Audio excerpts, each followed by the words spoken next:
Welcome everybody, it's Unstoppable Stiletsy, and the good news is I already have the Age of Empires 3 Definitive Edition PK Player Killers Clan Tournament Semifinals recording, so we get to do that today.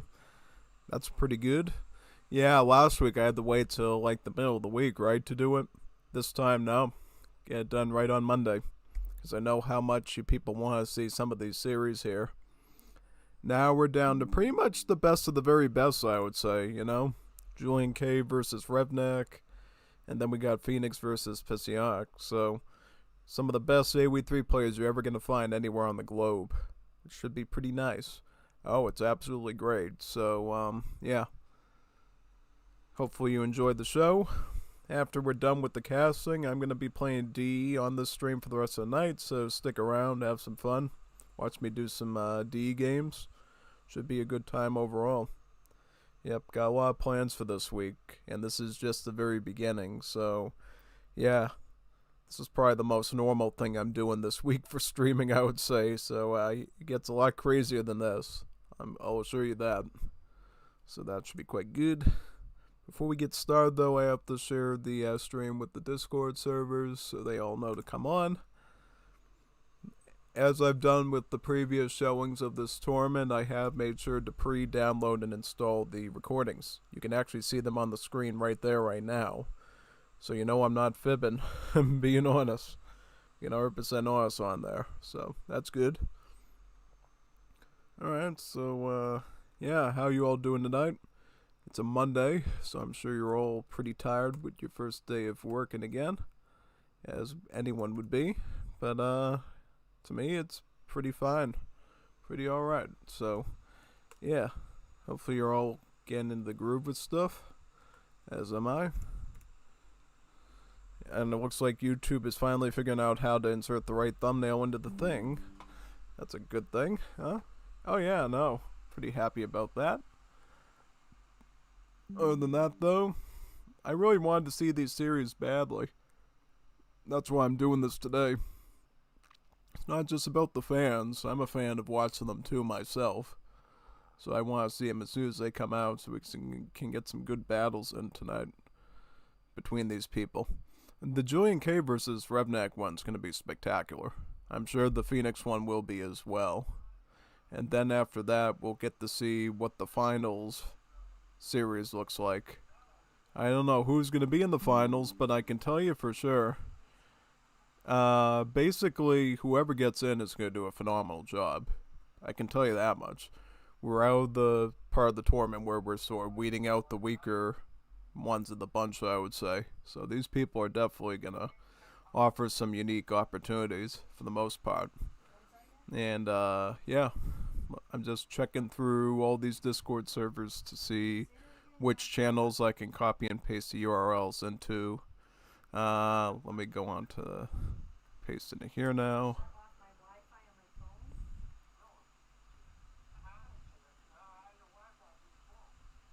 Let me copy and paste into this. Let me see. Well, I have to scroll up. Alright. Just trying to find my place in Discord here. Moving pretty quickly, though, so we should be able to start the casting in probably the next 2 or 3 minutes, I would say. Yeah.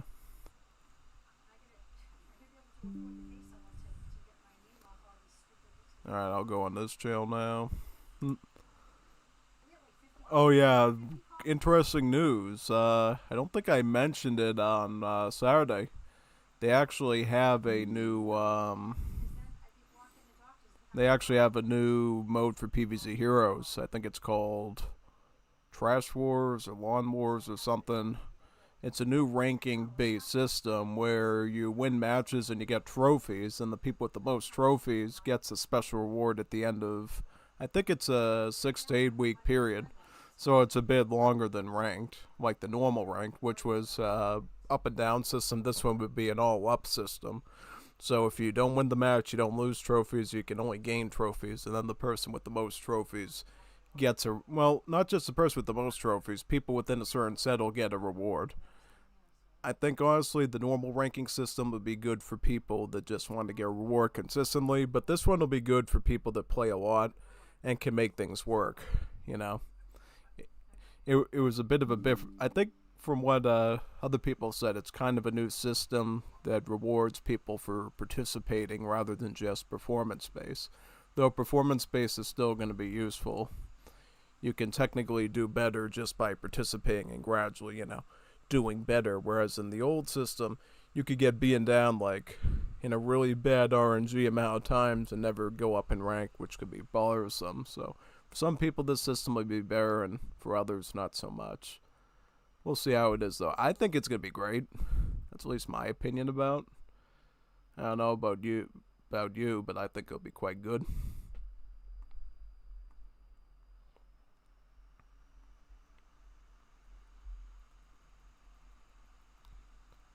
Okay, almost done.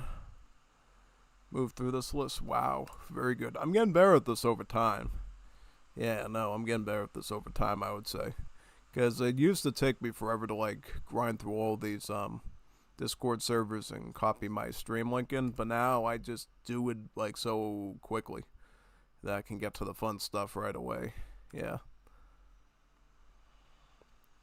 Ooh, thank you for sending a DM to me. It helped me speed through this link even faster.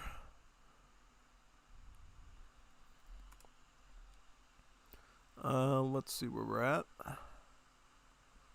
I think we almost done. 2 more pastings to do and we should be all set. Oops, wrong one. This one. And one more. This one right here. Very good. Alright. I'm done now. Let me see what that DM is and then we can start. Oh, he's working at somebody I know is a game developer, is working on a new game. Showing me some terrains and biome stuff he's doing. Oh, it looks pretty good actually. Yeah. I think it's for a turn-based strategy game rather than an RTS though. So if you like Civ 5, Civ 6, where Wars Liberty gets a lot of its music from, then you'll probably like it. But yep, here we are. Let's go with the one at the top here, and then we'll work our way down. Alright? So, if I remember correctly, I think it starts here, and then we have to go up this way. This is the Revnak versus JulianK series. So this will be the first one, and then this one down here is the Psionic versus Phoenix series. So we get to look at the juiciest one first, and then we'll go to the next one after that. They're both juicy. I just like JulianK and Revnak gameplay, so this one will resonate with me pretty good. Let's see how good this is. Are we on the right place at the right time? Oh, wrong. Oh, it is in the other order. Okay. Let me see. Okay, so it's the Phoenix series that's flipped upside down. Because, see, the PK website has this weird glitch where sometimes it uploads the files and names them in the wrong order. So you end up getting game 1 in last, and then you get game 4 first. So it's actually in this order. Here. Alright. Let's do it. So game 1 of JulianK versus Revnak. Let's go. Alright, so this will be a mirror. JulianK is French versus Revnak is French. We have seen both JulianK and Revnak run France many times during this tournament. Specifically Revnak. Revnak has probably used French probably maybe even up to 10 times or something crazy like that. I don't know how many games he's played in this tournament, but Revnak has always used French, I think, in every, almost every series he's done here. So, yeah, he's definitely got a very strong French. JulianK is also very good, and he knows how to maneuver the Civ very well. So, this is going to be a really tight match here. Let's see who ends up taking it. So, first is first, you got to build your train posts as France. JulianK got his up slightly faster and just picked up 35 coin, which is a pretty decent treasure. Revnak is now on the hunt for his own treasures. Revnak just picked up about 25 wood, it looks like. That's a pretty good treasure to get too. Basically, what you typically see in these French matches is a 12 villager age up. So what you're typically going to do is you're going to queue up vills until you reach about a pop of 9, and then you top it off with the 3 courier de bois shipment right after that. The reason is because the CBDs do cost a little bit more food. Thus, if you train too many of the villagers, you might age up super slow and then get punished for it. Yep, JulianK also just picked up 80 XP, by the way. Let's see how his home city's looking. Let's check that out right now. Let's see here. So, it looks like JulianK 1v1 bows. Alright, so JulianK is probably going to go crossbowman, it sounds like. Yeah, definitely. You can see crossbowman, you can see about 2 wooden coin crates in there. You do have the St. Swiss's card here. This is a card we don't always see. Basically, it improves the hit points and armor on all your medieval type infantry. So your halberds, your pikes, and your crossbowmen. So I think in that sense we might just see a full crossbow spam from JulianK. But it's not 100% definitive. I mean, he still has the cavalry HP there. He could still go musket. He doesn't have to go crossbow. It's just going to be probably the preferred option. And this range infantry hit points does improve the musket as well. So, yeah, he could totally go Yeah, that's all I'm basically saying there with that. Revnak got 30 food. JulianK got about 85 wood. JulianK already has enough for a market, so he's going to get that started. When you play France, it's very critical that you pick up your hunting dogs and your placer mines in age 1 before you even reach age 2. The reason is because you are technically doing a 12 villager age up, which means your vill numbers is a little bit low, but there's a specific reason for that.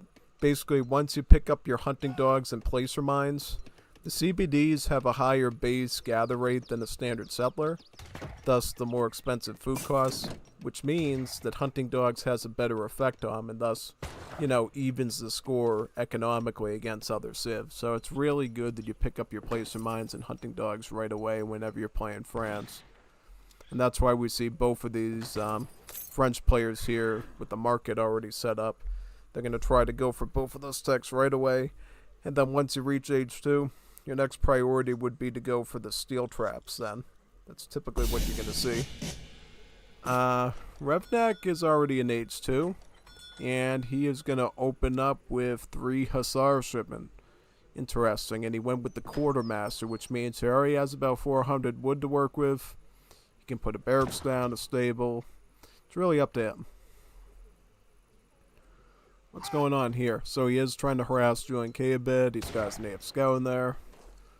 Okay, so he is going to forward base a barracks near the silver mine mid-map.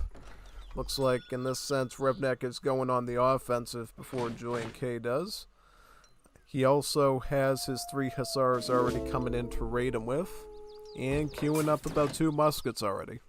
He also just picked up his steel traps as well, so he's going to have plenty of food here for muskets. Without a doubt. As for his opponent is doing a defensive barracks, queuing up about 4 muskets, and bringing in his 700 wood. Probably going musket to defend against the cav threat, which I think is a pretty smart idea. Loses his native scout, but at this point forces Revnak to retreat, because 3 Hussars cannot beat 5 muskets that easily, especially with the cover of a town center there. However, Revnak comes in with his own batch of muskets, and tries to fish in the muskets a bit there. Succeeds a little bit. And right now, it looks... Oh, one got caught there between the tree and just died. That's not good. Seems like for right now, technically Revnak is beating the defending army, but then another batch comes out since the barracks is right there, thus forcing Revnak to retreat out. Right. Let's see what Revnak does at this point. So he's going to continue to produce muskets, it looks like.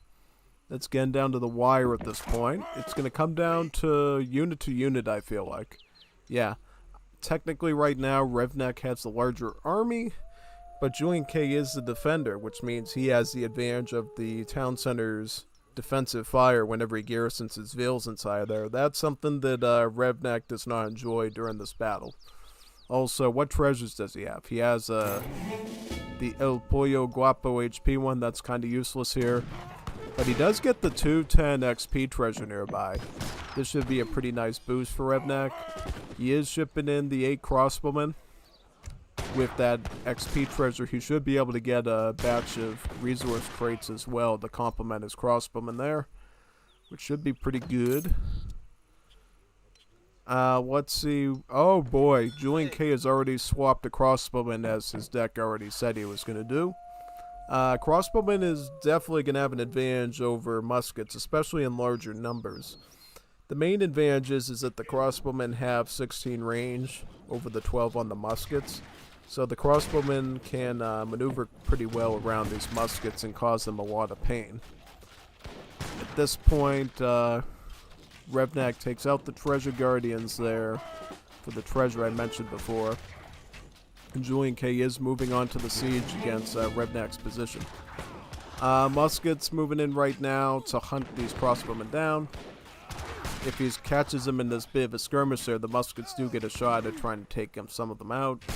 He still has 1 hussar as well, and he just received his crossbowman shipment as well here. What's up? The hussar's already down, so that's a non-factor. Looks like, more muskets have arrived. Very nice. Right now, it looks like JulianK's muskets are being driven back, and now he's just down to his crossbowman. How's his explorer doing? His explorer's almost down. Alright. If he could have gotten this treasure, maybe he could have stayed alive a bit longer and held meat shield a bit. But unfortunately, right now, it's going to be a bit of a grudge match between the JulianK crossbows and the Revnak ones. Okay, some more muskets do pull out as well. They almost take out a crossbowman here. It's getting down to the wire now of who wins and loses here. Revnak's barracks is still up, and he's constantly repairing it every chance he gets as well to stall it out. The more he can force his opponent to keep trying to siege his barracks, the more likely he gets free shots on his troops like he's doing right there. However, JulianK now brings out his 3 hussar shipment, and he's going to charge it right towards the crossbowman. Revnak does not have a lot of muskets in his name right now, and thus those hussars are a serious threat. Hussars are going to creep up on him, take out the last muskets, and then drive right into his crossbowman up there. GG. A pretty clear JulianK victory on that one. He basically played the right defensive game and threw Revnak for a loop by going full crossbow. The full crossbow basically gave JulianK the necessary military advantage he needed to whittle down Revnak's army advantage in muskets and slowly gain the army advantage. And by preserving his hussar shipment, when Revnak was in a bit of a vulnerable state there at the end, he just finished him off cleanly with that hand cab and all their added stats. So that's why timing is very critical. You gotta make sure when you're using certain unit cards like the 3 hussar one as a European civ, only call it out when you know, hey, this is going to be a game changer. Revnak was thinking, if I use it now, I can theoretically raid my opponent and maybe disrupt him. But JulianK was thinking the long game, and he was sort of just planning to go musket crossbow at the start of the match, and then when he knew, you know, his opponent might be a bit battered, just take him out there. And the second recording isn't out of sync. You can't make this stuff up. We haven't had that many problems with this, and now we're starting to get them. I pray that we're not going to run into any more of these, because if we do, I'm going to be pretty ashamed. Because we don't have a lot of recordings at this stage in the tournament. What we get is really essential. Yeah. Alright, so this is game number 3. It's going to be Revnak is French again. And then JulianK is the Lakota now. Alright, Lakota is a very, very popular civ for this map, as you might expect. Basically on this map, you're pretty much encouraged to go up to the top trade route here at the top of the map as Lakota and just eat this thing up. And then go full stagecoach on it. That's typically what we're going to see from Lakotas on this map, definitely. Now, definitely the big challenge for Lakota this time around is that he's dealing with the civ like the French, which will always go for a TP up here as part of their build order, which means it will require a bit of siege work on the Lakota's part to actually take that part of the trade route personally. So we'll see what ends up happening there. Looks like Lakota is picking up hunting dogs from their market right now, as well as... Is he moving into position yet to get the TP? Not yet. He's just grabbing a 50 food treasure right now, which is still great. There goes his France's native scout. Also on this map, there's a treasure nearby. It gives everyone a Mongol scout, so everybody gets a bit of reconnaissance on this map, which is pretty neat.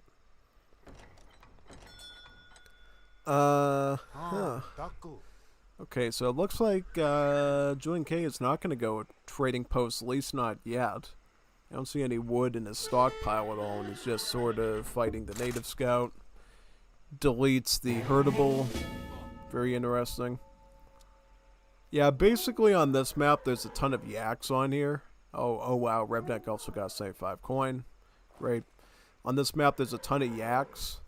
And the best way to utilize these herdables on this map is to basically just eat them right away, and they'll actually improve your age up time. Because, believe it or not, herdable gather rate in the game is actually faster than hunting. So, eating up those yaks actually gets you into age 2 a lot faster, and thus gives you a bit more wiggle room, right?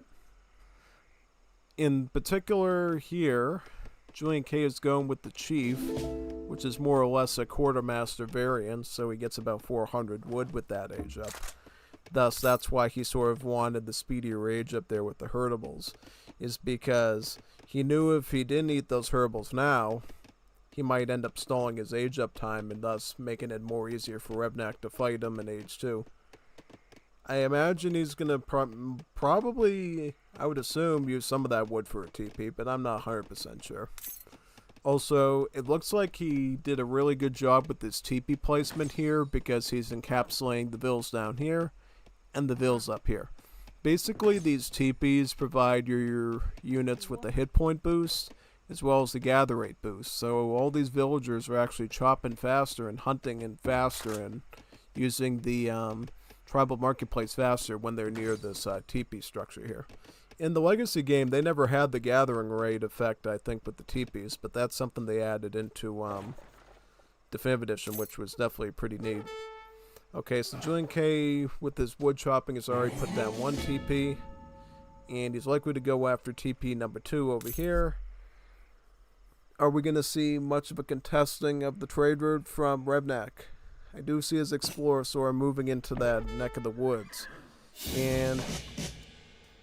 okay, so JulianK sends about 3 vills to put a war hut right at this juncture here. Yeah, this is typical Lakota play on Mongolia.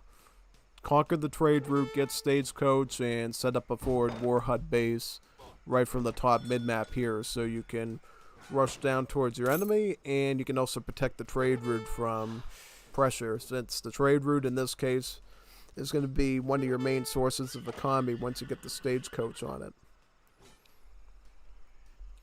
Okay, yep, you can already see trade cart coming in. That's Asian stagecoach. 700 wood. Definitely is going to need a lot of wood there to complete the rest of the trade route and get some starting infantry there, which all cost wood. However, what will Revnak plan? So Revnak's plan is open up with stable and push with Hussar. He's already got about 2 of them queued up. Imagine he could get the full batch of 5 out. Yeah, no, I definitely see that coming. It's got 3 now. Get 4. Get 4. 4 Hussars. That's typically what we see at the start of the game as France if they go stable.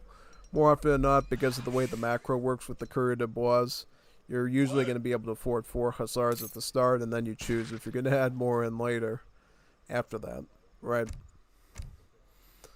Okay, so 2 of them go up in that direction, 2 of them go in this direction. Revnak just picked up about 45 coin as well, which should go towards his Hussar cost. He is going to add in more. He's got 1 queued up, and he's certainly ready to get some more, and I would imagine 2. However, Julian K is mostly focused on the trade route because he just added the trade card to the trade route. Thus, he does have the potential of adding resources onto it. So he's got wood, wood, wood. And I wonder what he's going to put on this one once he picks it up. More war clubs coming in. So yeah, he's going for full siege on that TP right now. Lakota TC just garrisoned. And about 3 Axe Riders have arrived to defend the area. The Axe Riders have much more damage than the Hussars, so they'll generally cut into them pretty deep. Let's see what cards Julian K has here. So he sent the 4 Axe Rider first, and he still has the 3 Axe Rider in his back pocket as well. Okay. He sent his war clubs too. He also has his Takala soldiers. He has a batch of bowmen. So he went with the full age 2 military here. Yeah. Alright, so the last TP has been knocked out from Revnak. Julian K is going to move forward with about 2 vills to build up that TP a little bit faster. Strategically and map control wise, Julian K is looking to be the favored one here for now. He's got the whole trade route with stagecoach on it. He's got a pretty formidable army of war clubs and hand cavalry at this stage. And now we can safely add in some C-10 bowmen to add a bit of range units to that mass. And a counteraction to muskets. War clubs are going to come in deep. And then they're going to pull out. How many has he got now? He's got about 16 of them, right? Well, actually 17. Yes, you see it, the war clubs. How much wood is this we talking about here? This is about 70 wood. That'll go pretty good towards war hut units for Lakota. That's why Lakota has all of his TPs on wood right now. Is because basically you want them all on wood since all of your war hut units at this stage cost wood right here. Yep, and Beach Bat just sent an invite to do some Coliseum Budokai. Honestly, I don't know. It takes a while to fill those, right? So we'll probably get to that after this, I would say. Yeah, I would imagine so. Alright, right now, looks like the musket is being snared a bit there. But Revnak has a pretty fair mass of muskets here. He's got about 15, and then he's got about 3 hussars there. So a mixture of hand cav and muskets. What else is Revnak holding on to? He's got his wood, his food. He already sent his crossbowmen out, sounds like. So he's going to be adding about 10 more muskets and about 8 more expos in there. So Revnak has a pretty good stack of units here, to be honest. So this would be pretty good. Hussars go for a bite on the archers, and they do take a few of them out, but he does lose 1 hussar. Revnak forced to retreat. However, the war clubs are creeping in there, and they're going to bash through his hussars, unfortunately. That Lakota war chief is tanking really well here and reducing the efficiency of Revnak's force. It does finally take him out, though, and now Revnak's going to decide where to strike next. He's got options. He can go after Julian K's base directly. He can go after the trade route. He can go after his war hut up there. He's got to decide something to do very quickly, since Julian K is trickling a ton of resources from that trade route, since he's got the whole thing now, bringing in wood for him. Alright, so Revnak adds in about 5 more hussars from his stable, and he's going to ship in 3 more too. Julian K gets a corral, and he's now adding in bow riders. Yeah, Lakota are one of the only civs in Age of Empires 3 5th edition that can train their dragoon unit in Age 2. That being the bow rider. Shoots faster than the dragoon, but is damage-wise weaker. Also has hand armor instead of pierce. They'll basically be really good for raiding typically, and you can use them against hussars pretty well too in artillery.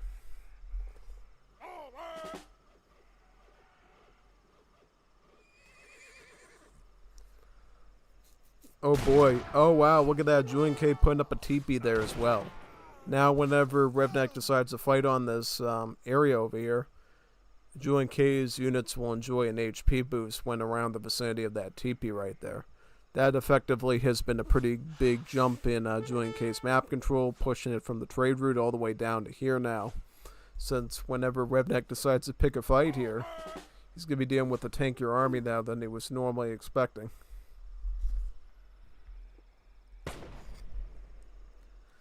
Five crossbows, a huge stack of muskets, and then some hussars right there, ready to go for another assault in another spot. Let's see what they do now.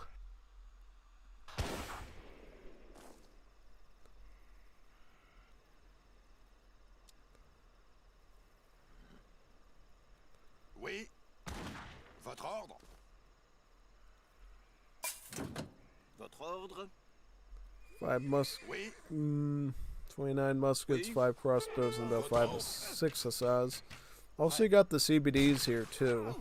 If Revnak has to, he can include these into the combat as well, since Courier de Bois have some competent combat ability with high HP, 40% pierce armor, and some decent range attack, which goes up to pretty good amount, yeah, once you pick up your blunderbuss. Yep, see, he's just got his blunderbuss now, and they're up to 16 range, which is phenomenal. Should be able to use him pretty well there, if he has to.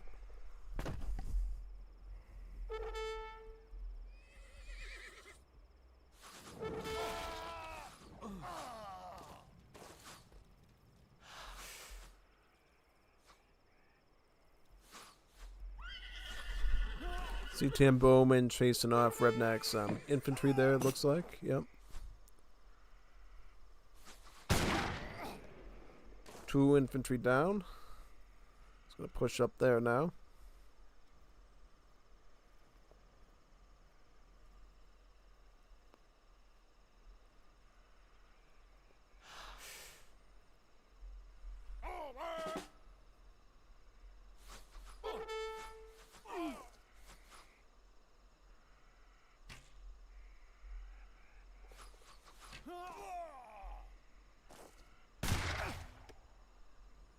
Wow, here comes the big hussar batch right there. About 15 hussars.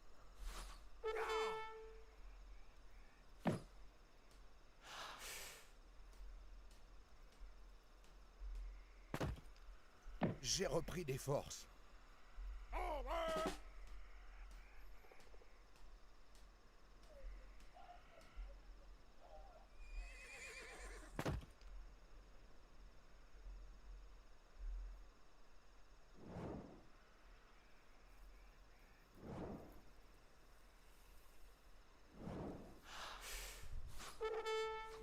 Oh, here we are.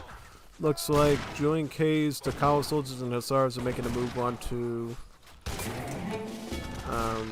Revnak's hussars right there. Revnak is attempting to hold the defensive line with his muskets and go right after his bow riders and archers. Seems like at the moment, though, JulianK has the better battlefield advantage because he's able to drive his war clubs up into his hussars there. And his mass of the archers and bow riders is pretty good. However, Revnak, desperate, gets the CBDs involved. He is going to try to wipe out this army with the assistance of them. He's microing them pretty well there, trying to get the most out of them. Looks like Revnak might be able to fend this off with the help of the CBDs. He's able to basically snipe these bow riders one by one using the villagers, and let the muskets deal with the archers. At the very least, I think they're going to break even, Steven, in terms of army completion there. Bow riders do arrive, though. And it looks like, in the end, JulianK is able to resupply this area better than his opponent right now. Yeah, definitely. Cookie's crumbling pretty fast for Revnak there. Now his CBDs are going to be wiped out, which is not good. Notice how Revnak's score has now dipped because he sent a huge swath of his economy there trying to wipe out that JulianK force, and now it's completely gone. And JulianK has also set up his ceremonial grounds to initiate the attack dance. So now his troops will be doing a bit more damage now as well, making them a bit deadlier than usual.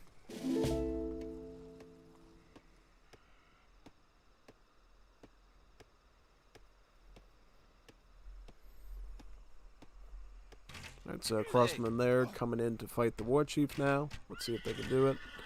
Should be pretty good. J'ai repris des forces. Chases them out pretty well there, yeah.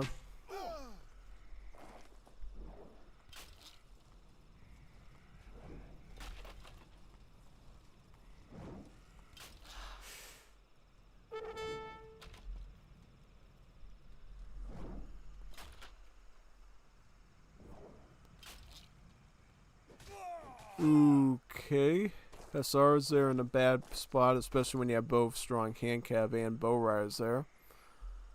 JulianK has sent his big bun from the town center to call out a bigger batch of Tokala soldiers as well. So now he's got a big, beefy, tanky cavalry on the field, on top of all the other troops he's doing.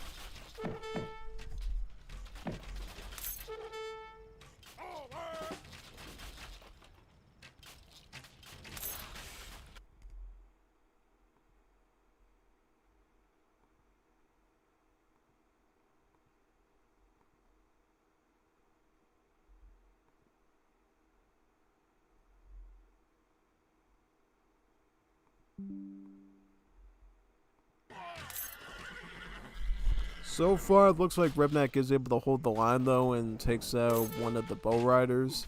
Takes out an idle war club. And he is pushing forward a little bit, seeing what he can take a shot at. Problem is, once JulianK feels comfortable, he's just going to ride in with these Tokala soldiers and completely melt them. Yeah, whenever you deal with Tokala soldiers, it's always a chaotic mess because they have so much HP compared to a Hussar at this stage. It seems like right now Revnak is trying to make the most out of all his units, taking out as many bow riders as possible there before he moves on to the C-10s. Most definitely. Some muskets take out an archer there, and then the Tokala soldiers will fight the lancer. Oh, wow, look at that. Yeah, it seems like right now Revnak is holding the area. Yeah, no. Somewhat holding the area. But it does look like JulianK is coming out on top here. Does Revnak have more army prepared? Yeah, he can get about 6 more muskets, and then he can afford some more. But it does, it looks like JulianK does take the cake, though. JulianK. Because he still has some Tokala soldiers and cavalry on the field and some infantry, and still has, he has about 3 of the 4 TPs still, so it's not like his eco's going anywhere either. So I think in that situation, the momentum was definitely going in the direction of JulianK pretty much. Alright, let's check out game number 4 now of this series, and then we'll move on to the Phoenix versus Psionic series. Should be, I think that one's in the opposite order, so that time we'll have to do that one. Okay, so here we are on Florida. We got JulianK as France again. Now we got Revnak as Portuguese, technically again, because we were supposed to watch him do Portuguese on the Sagrade map, but that went out of sync, so now we're going to see him on Florida here. Yeah. Should be a pretty nice one. What is Revnak picking up already? 90 wood. Not bad. Yeah, see, the way Revnak plays his maps is Portuguese. He goes for schooners instead of vitorias. So instead of going for that town center resource trickle functionality, he likes to just go for schooners, get a dock up, and start fish booming right away. So he has enough food for aging up, for making infantry. Really benefits Revnak pretty good in general, so we should expect a lot here from Revnak's Portuguese. Whoever he is dealing with JulianK's France will be a challenge nonetheless. We'll have to see how it goes pretty much, and aside from there, yeah, basically.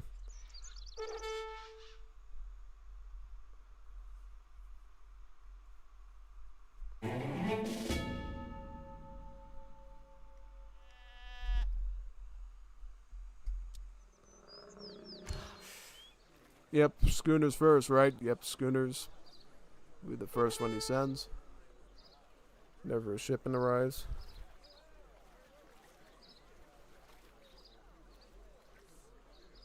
Yeah, Florida offers enough water to make fish booming pretty viable. You got water up here, and it goes all the way down to sort of this area. Right there. Also, the town center is far away from the coastline, so it's not like the TC will harass your fishing boats at all, which is great. Alright, Revnak picking up his schooners right now. I'll add in more vills. Looks like, yep. Whereas France, I think, is going with the standard 12 village rage up. Revnak just picked up about 35 wood, too. All that wood right now is pretty critical because that will allow Revnak to get his dock pretty early and start really queuing up all those fishing boats that he needs, pretty much, yeah. Revnak has also used the spyglass ability. Let's see what he actually... Okay, so he took a shot over here. No, actually, no, let's move on to Revnak. So...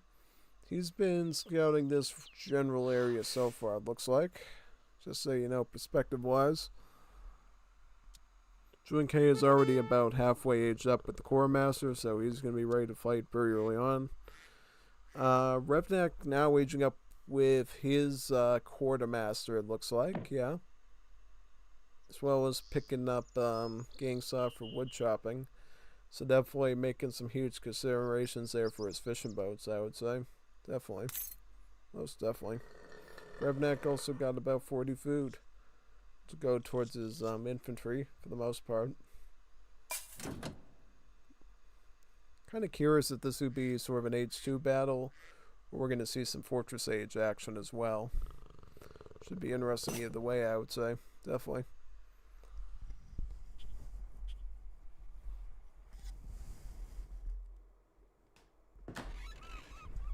Okay, so Revnak does get his dock up at the corner of the map here. In case JulianK runs a sort of counter water, he has to make sure he keeps that thing out of sight. So he'll be able to go as long as he possibly can without JulianK going for a naval counter on his fish economy. It's totally something you have to worry about.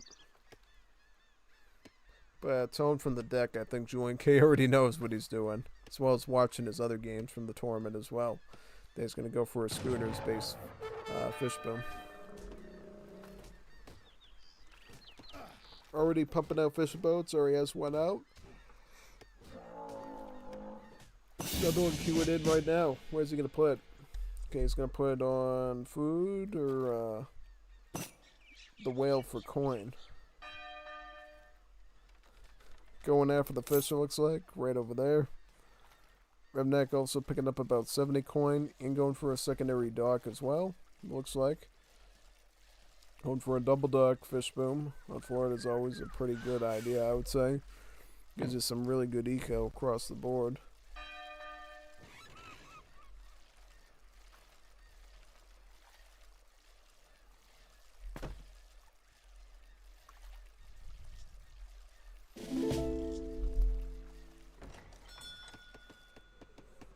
Oh, nice wood shipment too.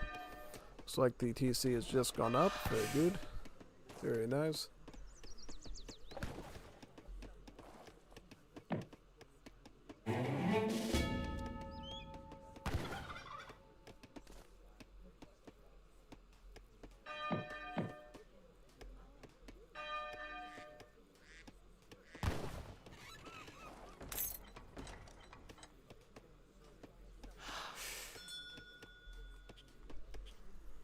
Look, the church is going up too.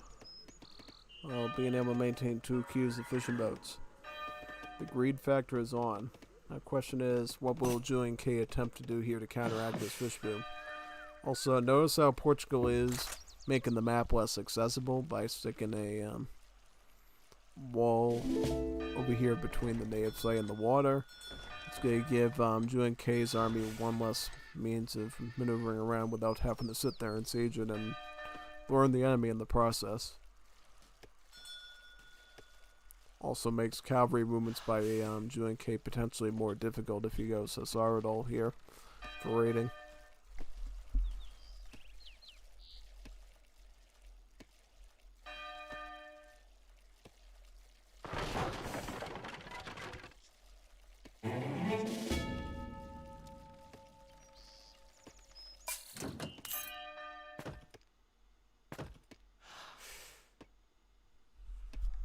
come see fish rendering plan now. Very nice. And fish lines too for gather rate. Very good. Very nice.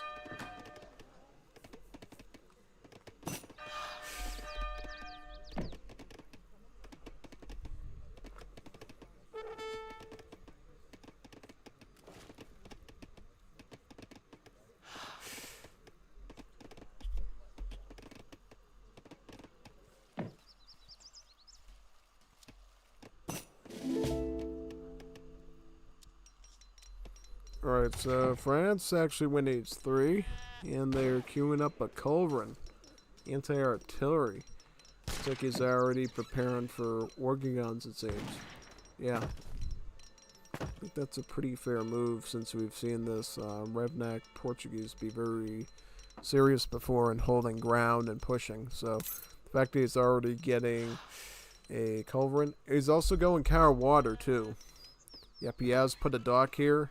And he's going to train up a frigate. And he's shipping one in, too, from his counter war deck. So he's going to go right after all of these Revnak fishing boats with some heavy navy there. So the first one is here, Clononia. And the second one should arrive pretty soon out of the dock. And we'll be able to clean up this entire water. Disrupting Revnak's food economy, especially here. It should be pretty taxing on.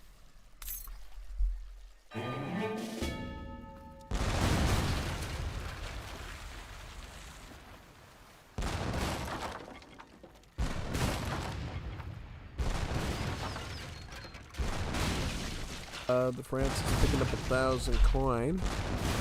I'm likely going to go for artillery, I would expect. Does he have advanced artillery at all? Nope. So he's going to probably go with some sort of combo like Falconet Culverin. Maybe add some more troops in with that. That'd be my guess, at least strategically here, pretty much, yeah.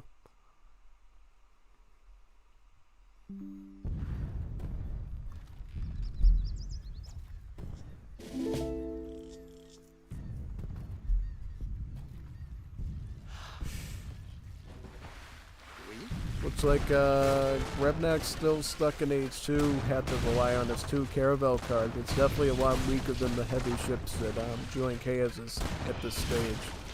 All he can really do is move his fishing boats back, garrisoned his dock for a bit to do a range attack, but now he's forced off and going to the last one he's got. This offensive move by JulianK displaces Revnak pretty good, I would say for the most part, and cuts down a lot of Revnak's food economy. That being said, he constructs another dock, garrisons it, and provides range attack, and now he's going to be taking any sort of fishing boats he didn't garrison yet and stick them into the other dock, giving JulianK a bit of a double whammy in anti-ship attacks, pretty much, yeah. Going down on that. Okay, looks like Revnak does get to H3. And he's going to go with an opening of Dragoons, which is typically what we see for Portuguese is Dragoons start. Then if you need infantry later on, you just add Cazador or Helb as needed. Or Musket, theoretically, too.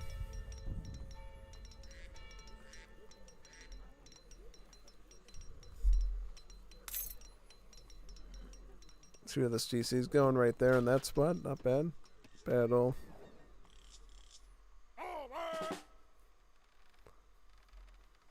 Here comes the naval warfare between the caravels and the 3 frigates.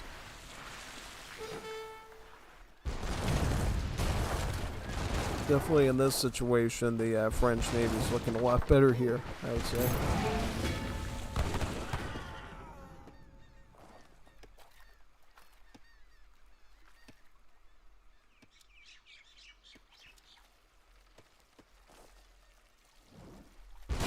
More harassment of fishing boats as Revnak is trying to find the best means to escape this area. Pretty much, yeah.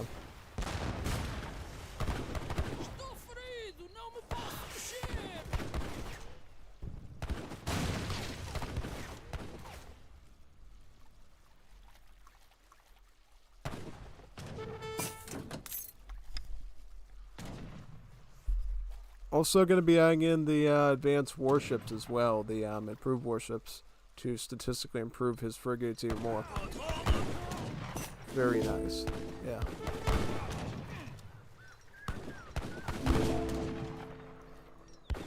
Oh, that was JulianK went Dragoon. I thought it was France was... Oh no, Portugal's doing their own Dragoons, but definitely JulianK got the run-of-the-mill on him there because he was in H3 for a lot longer, I would say, for sure. So, yeah, this will be a pretty tight one, to say the least. Since it is sort of in Revnak's neck of the woods, you can call some Minutemen out to try to help out here. I'm sure they'll take out at least one of those Dragoons. Probably get that one as well. Very good. Take out that Dragoon too, maybe.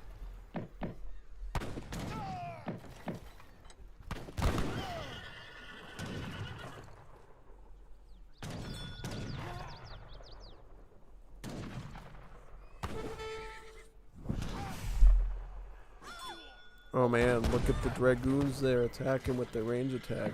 Insane. Taking out another Ville. And another village. And another villager's down. And another villager's down. Just like in CB Tech mod, right? Yep.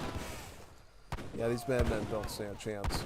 Minutemen lose their HP over time. It's part of their special properties, so eventually Dragoons able to take them out in one shot apiece at that stage. What's this?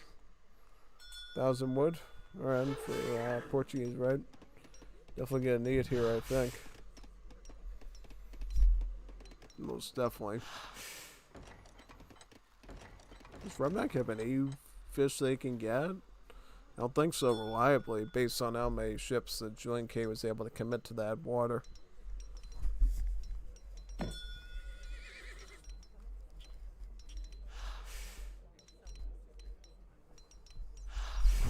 I think JulianK pulled out to lure his opponent into going out there and then just shred him out there.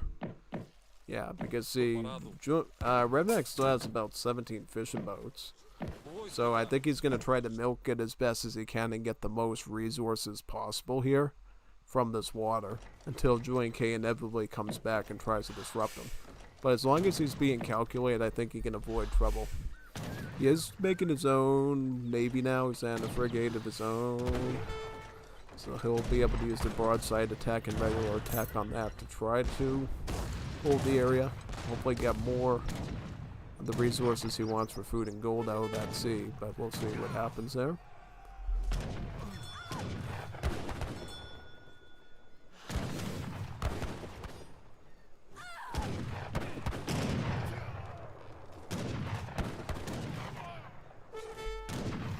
Forced to put his villagers into the caravel because he's being rushed by dragoons as well as some skirms. Not a lot of army development from Revnak here. It's sort of the dilemma you run into with the Portuguese.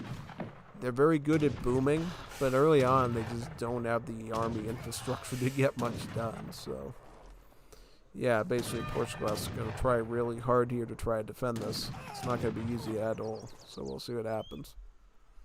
Oh no, exposed villagers found by explorer first, and then the dragoons are just going to cap on it.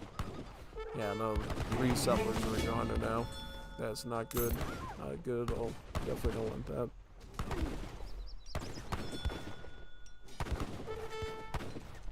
Actually, even more, technically, especially since he's sticking some of the dragoons in the melee to snare their movement speed. Allow the other ones to catch up and take some hits into them, for the most part. Revnak also upgrading his navy, picking up the armored plating for the HP on his boats.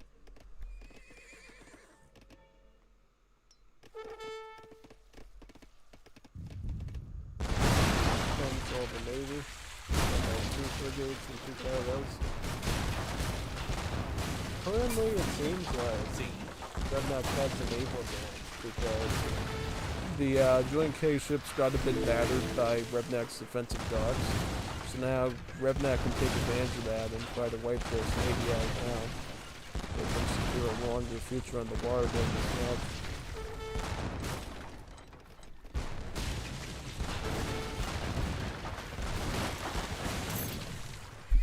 Alright, Dragoons looking for some potential targets around there. Let's see what they can find, as well as crossbowmen. Yeah. Skirmishers.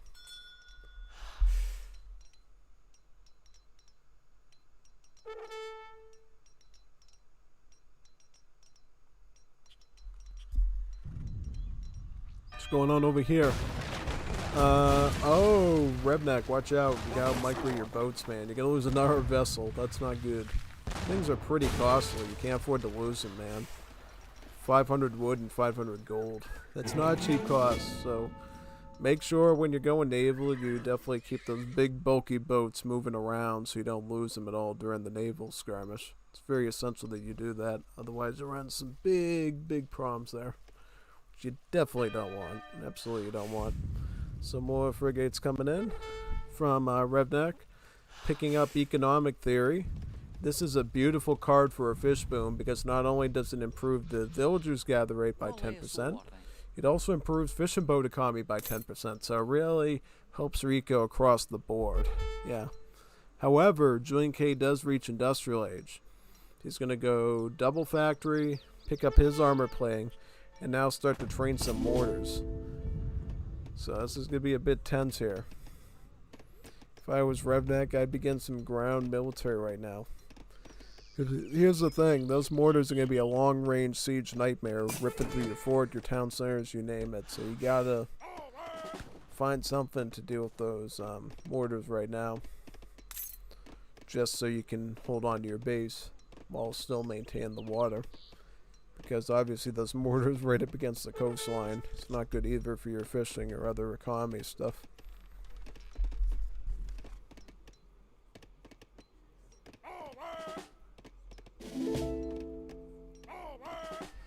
Also just picking up log for him, the second wood chopping upgrade.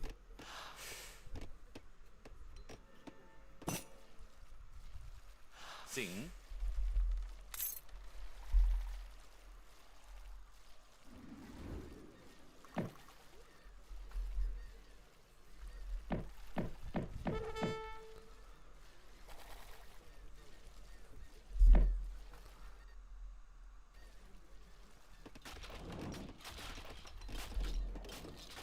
Okay, Dragoons attacking the walls, it looks like, right? Yep.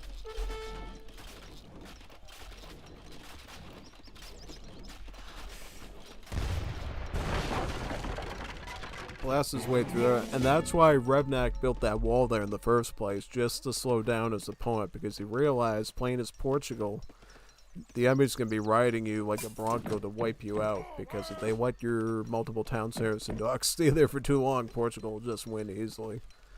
Thus, that's why, you know, Revnak stuck that there, because he wanted to slow down JulianK during his main assault, so that he would have to see through that stuff to get in, which looks like he's going to do right now, because he's got massive Dragoons, a couple leftover skirms, 3 coves, and some mortars, so, bit of variety of stuff, yeah.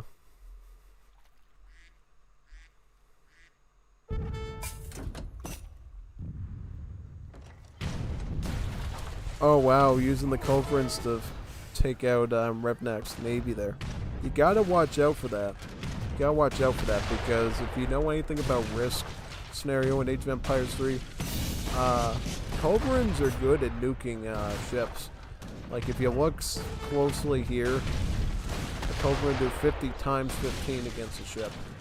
That is a lot of value. Oh, it absolutely is, more than you even realize. Like doing, yeah, no, it's huge, 100%. Does look like Revnak's navy is being sort of cleaned out of there right now, so he's got to be careful, very, very careful indeed. He is an industrialite, so now he can get 2 monitors, and he's going to start adding in his factories right now for economy. Now, the monitors are an interesting one, because the monitors have that long-range sort of attack, which means once Revnak can beat through his culverins there, he can potentially nuke all these positions here with those monitors, including the factory. He can go after the factory. Does he know about the factory? He does not, so he has no hand knowledge of how to use those monitors there. That's going to be a bit risky, but if you can get some recon there, I'm sure going Maunder will be a really good siege option for you in that position. Oh yeah, most definitely it will be. So we'll see what ends up coming of that. Going on in this match, yep. Alright, so we're both coming into the organ guns. So we're going to see organ guns and dragoons by Revnak. However, JulianK does get his 2 heavy cannon shipment. That one's going to hit pretty deep. So you have to be careful there. However, ooh, what's Portugal gun? Portugal's gun 5 organ guns. He has K-shot too, right? No, or grape shot. Yeah, that's a good one to always get because it makes the organ guns much more efficient. I don't know if we'll have time to get it though before things really start heating up here. So we'll see. Also, JulianK stuck a pretty forward Townsend number up there, and I'm just noticing now on this little island area. So he's going pretty aggressive there on Revnak's position. Looks like JulianK is going to roll in his heavy cans a bit. Have to back him out though. Skirms and Dragoons sort of form a line there against all that stuff. Heavy cannon, at least for now, is going to go after his organ gun there while the mortar starts picking up the PC. JulianK doing as much micro as possible there with his Dragoons to go right after the soft artillery targets, which looks like is succeeding. Revnak's trying to do the same himself, but with a lot less effectiveness there, just because of the sheer numbers of the units and the unit types already on the field. Now Portugal is going to add in organ guns and dragoons. They'll still maintain fish economy. How's the naval position looking on the water? So JulianK does have water still, and he's also hugging the coastline with culverins because he knows he might be able to pick off some of the boats in 1 or 2 shots, which to me is a pretty tactical, strategic choice by JulianK there. And now we see dragoons hacking into the villages at this stage quite intensely, so that'll definitely be something to look out for, I would say, most definitely. I think Revnak's losing his position though. Yeah, look at the score difference. JulianK just went into the 40,000, 41,000. Revnak is down 29,000, so well played. Yep, so he admits defeat. Looks like JulianK winning this one with 3-1. Revnak got one win that we didn't get to see on Saguenay with the Portuguese, but it looks like JulianK learned his lesson and clapped him with the French. Now we get to look at the second series, the Phoenix versus Psionic one. This one, I believe we're starting down here on and working our way up, unless I'm totally wrong. Alright, yep, I got this one right. Okay, so we got another French mirror. This time Psionic versus Phoenix. Phoenix, as you know, deadly player. Knows his French very well, knows his British very well. So I'm pretty sure we're going to see Brits and French from Phoenix. He also does a pretty mad Lakota on Mongolia too, similar to JulianK. So that's potentially something we'll find here. However, the start of the game is going to be pretty boring. Basically, both sides have to build a trading post as part of the French build order while queuing up some CBDs. Now, the fun thing to see will be what treasures they get and how that affects the rest of the game, as well as the individual deck differences. Yeah. I think we saw their decks last week, but it's always good to get a bit of a reminder. So we'll see what decks they end up bringing to this particular game. Both sides get a relatively similar amount of coin from their treasure. Not bad. Kind of even Steven. Technically, Psionic got a little bit more gold, but we'll see how it ends up adding up very shortly. French trade route there, picking up about 74 XP, right? Yep, 74 XP. So this is the Phoenix deck, X1. So he has 3 CBD. Eco Theory, 4 CBD, 4 crates, crossbow hussar. He does give Royal Decree there, which can be good for Grenadiers. Standard H3, I would say, for the most part, and then skirms and Kilisev's H4 alongside the cannons. Okay, Phoenix going 12 village rage up, same for Psionic. They're keeping it simple. KISS principle. Keep it simple. Stupid. It's basically the way you want to do it with the French. If you overextend the vills too far, then you'll age up slow and get punished for it. Psionic's deck is called anything, because it can literally handle anything.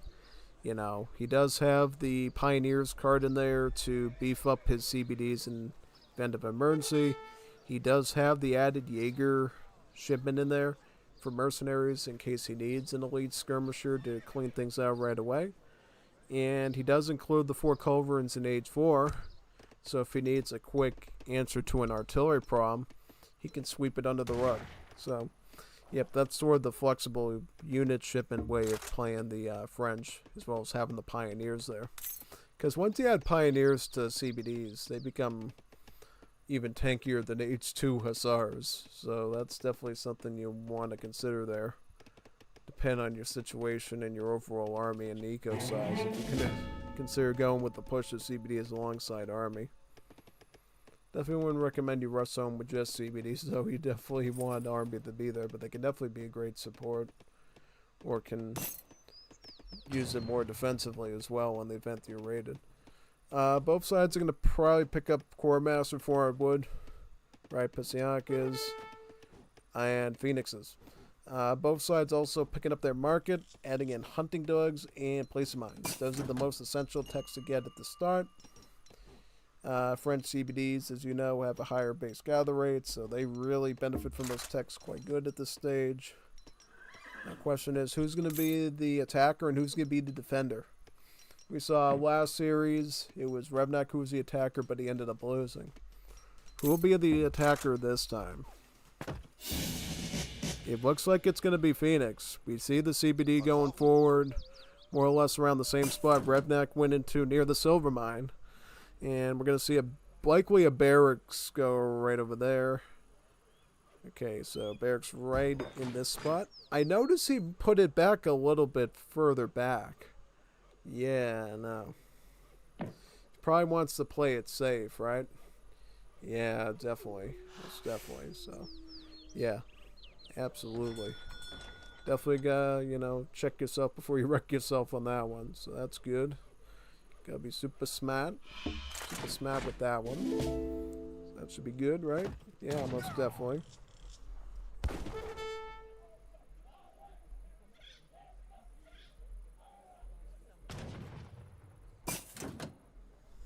He will open musket, as most standard French players do, picking up the 700 wood for infrastructure, housing, probably even market tax. Let's see how well he does the combat, though, because, as you know, Phoenix is going to have to push in pretty responsibly here if he wants to do it right. Yep. One thing in this situation, though, is the fact that Phoenix does retain his Hussar shipment, though, so if he does need it later, he's got it. He didn't fall for sort of the same situation that Revnak did, where he just sort of burned his 3 Hussar card early. He's holding on to that for dear life in case he needs it in the event of, like, a crossbow or skirmisher dilemma. Psionic's going to meet him head-to-head, though. He's got about 5 muskets here, and then he's queuing up about 5 more right now. He's got about 10 of them. Let's see who comes on top here. It looks like 1 musket is down. Another musket is down there. Very nice. Another musket. Ooh, 3 muskets down against Psionic. Right now, Phoenix is enjoying the army unit's number. I think in this situation, it does technically put Phoenix in a good position. Oh, watch out, though. Watch out. It looks like Phoenix did try to go for the 320 XP treasure there, but Psionic's trying to exploit the moment and get a free shot on his troops. Yeah.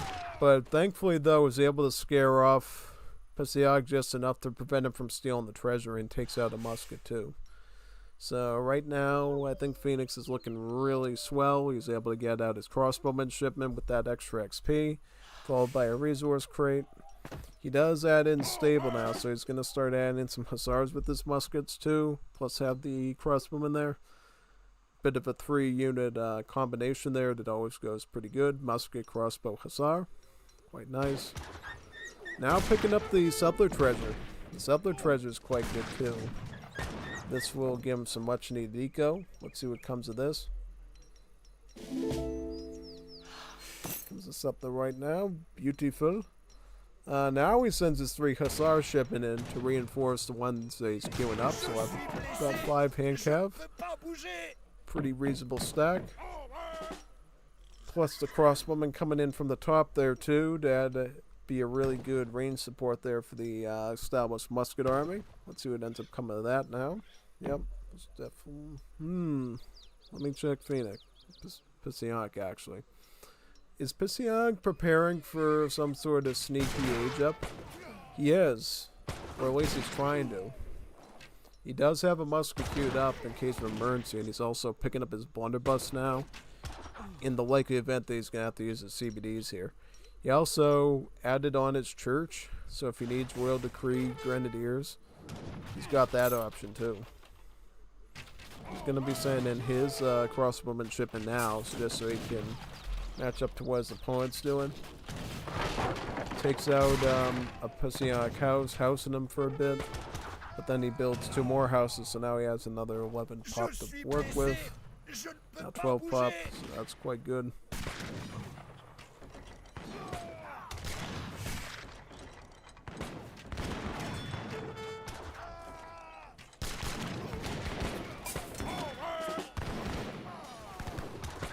Looks like the hussars are making a move on the muskets there.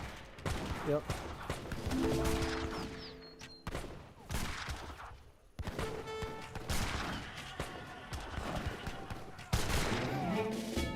Yep, now you're going to want to move your muskets from the top there, hussars, and find a good angle to target all the spots.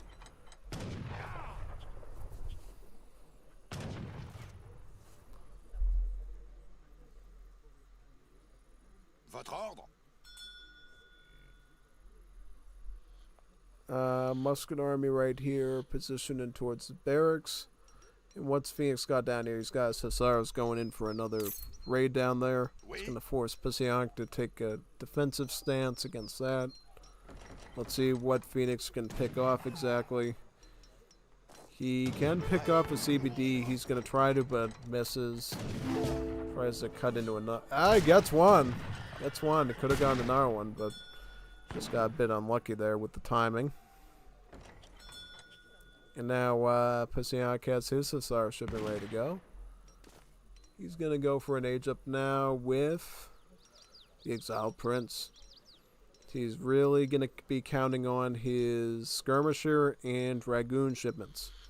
That's going to be his main thing. He should be able to train skirmishers right away and then ship in a batch of dragoons and try to gain an army edge that way. That's what his main goal is going to be in this situation. So let's see what he ends up doing with that. So here comes his age up with the Exiled Prince. Right. And let's see what his shipment looks like. So it looks like he's about more than halfway ready to get a shipment. So we'll see if he can get that batch of dragoons out right away. Also, watch your CBDs, friend. Don't lose that eco if you don't have to. Looks like he does keep them in there. Yep. Psionic is now in age 3. He needs a little bit more XP though to actually get a shipment. His flight should hopefully provide that a bit without hopefully losing too much units. He is doing a good job at kiting those hussars though and picking them off. Farming them a ton of XP, about 20 XP per kill on the hussars. Just keep pulling back, taking as many of those hussars as you can. As much. Oh, look at all the hussars he's taking out. That's insane. Good job by Psionic though. He's microing really well here. He's buying himself a lot of time to queue up skirms now. Using the CBDs to take out more muskets too. Oh, he's getting them good here. Look at this. He's coming on to him pretty strong here with the CBDs. However, he is losing some CBDs in the process. Now he's going to have about... He's going to have 1 skirmisher and then the 5 dragoons. Are you ready? Thanks. Yes. Thanks. What do you mean thank you? What do you mean gracias? You want to lose? I guess he does. Yeah. He's got a batch of 5 skirms here right now. He's got another one coming out, and then he's going to ship in 5 Dragoons and add more skirms in. However, Phoenix is also in H3. He's going to get a batch of about what looks to be 13 skirms. And queuing in the Dragoon too, so it's going to be a bit more even of a fight than I realized.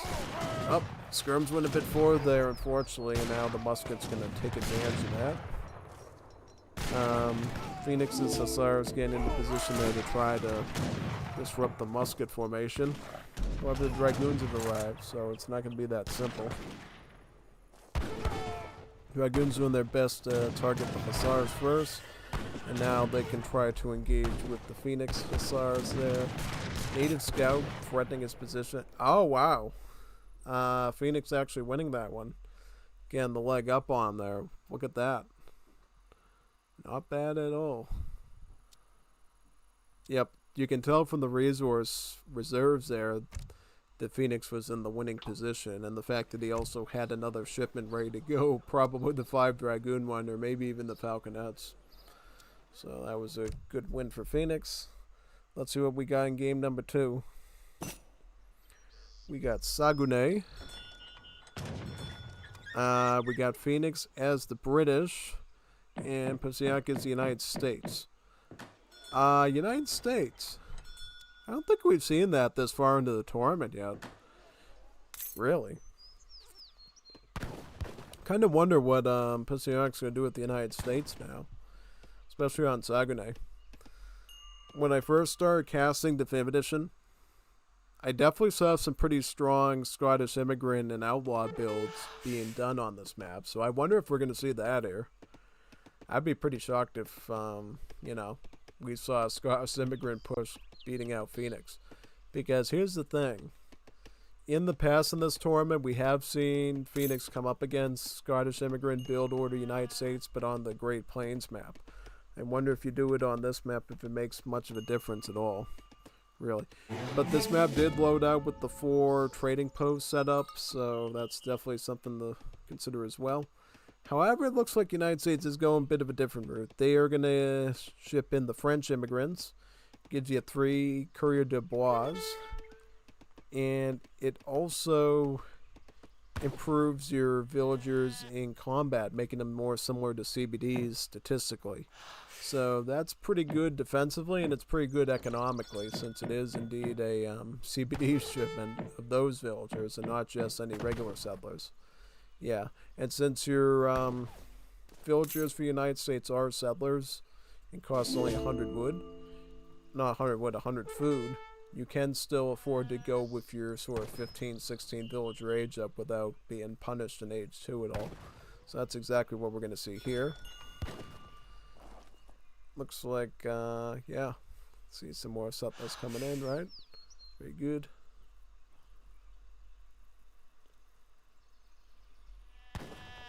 Oh wow, pushing in the moose as well. Not bad.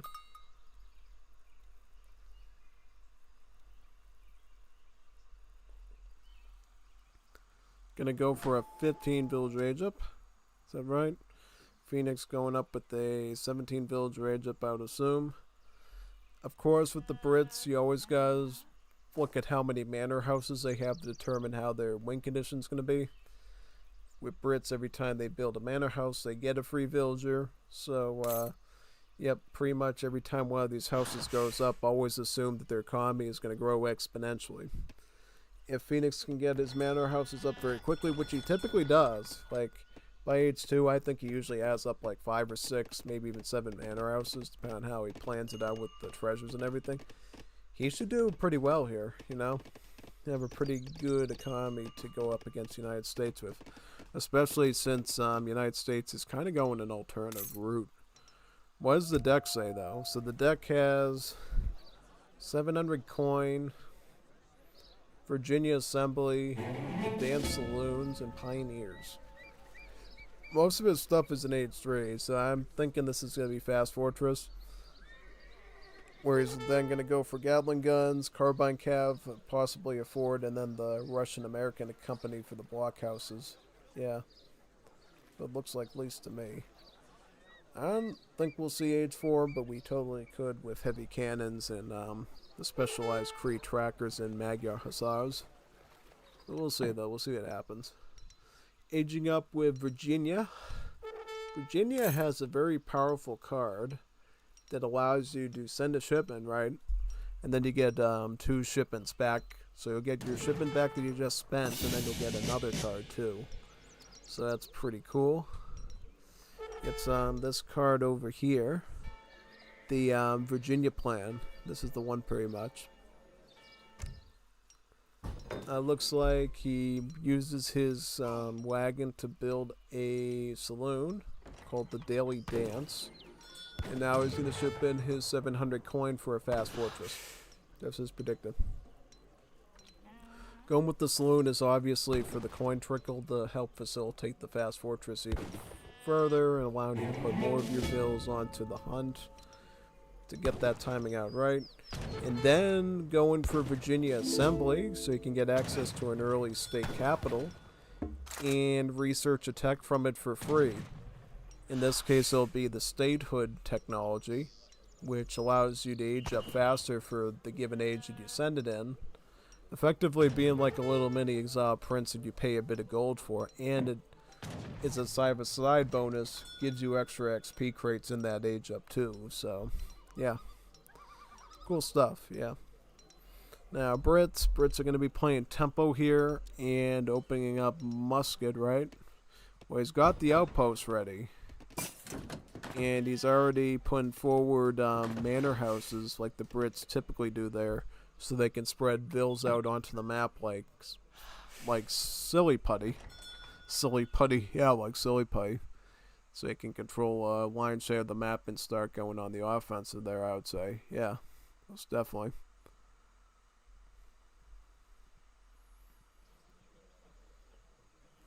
Looks like he actually went with the barracks defensively.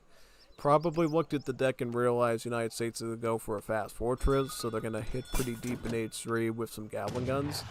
So he likely wanted the support of the town center to defend against that. Now the good news is because he ages up with the governor as the British, you get that outpost in the middle of the map, so you indeed give your enemies something to deal with, so they don't keep running into damage and messing up their units' pathing. And then by the time they're done with that tower, you should be able to handle it just fine. He just picked up about 70 food right now, so Phoenix is definitely enjoying that. Yes. Alright, so far it looks like United States has about 4 sharpshooters there. And what has he got? Overmound settlers there? Interesting. And Watoga Association. Interesting. So he went with the alternative agent that I typically don't do there. Let's see how he makes it work, though. He's going to get his Virginia plan now, and then he's going to get 2 shipments to spend. Should be quite good.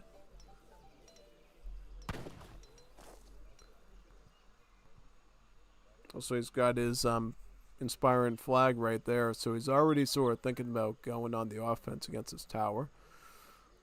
Phoenix is going to open, well, he's not open. He started with muskets, and now he's going to cap it off with longbowmen and add some Hussarin too. So he's already sort of thinking about going hand cav, archer, and musket all together, because he's realized he's going to need all 3 of these to deal with a potential Gatling gun, carbine cavalry situation.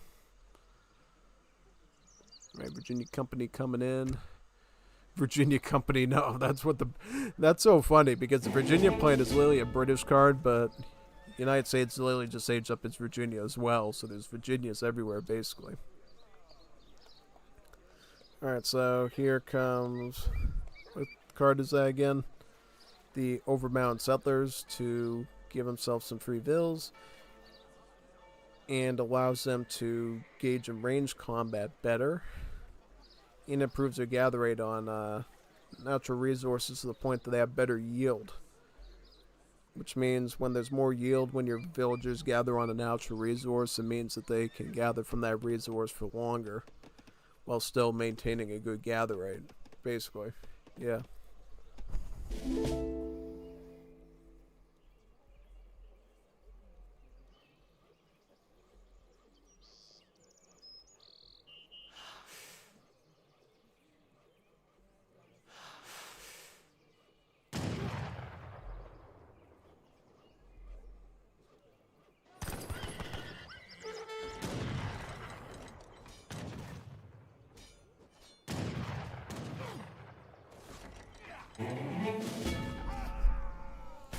United States is in his base right now, so he can use that town center to provide some cover fire as well.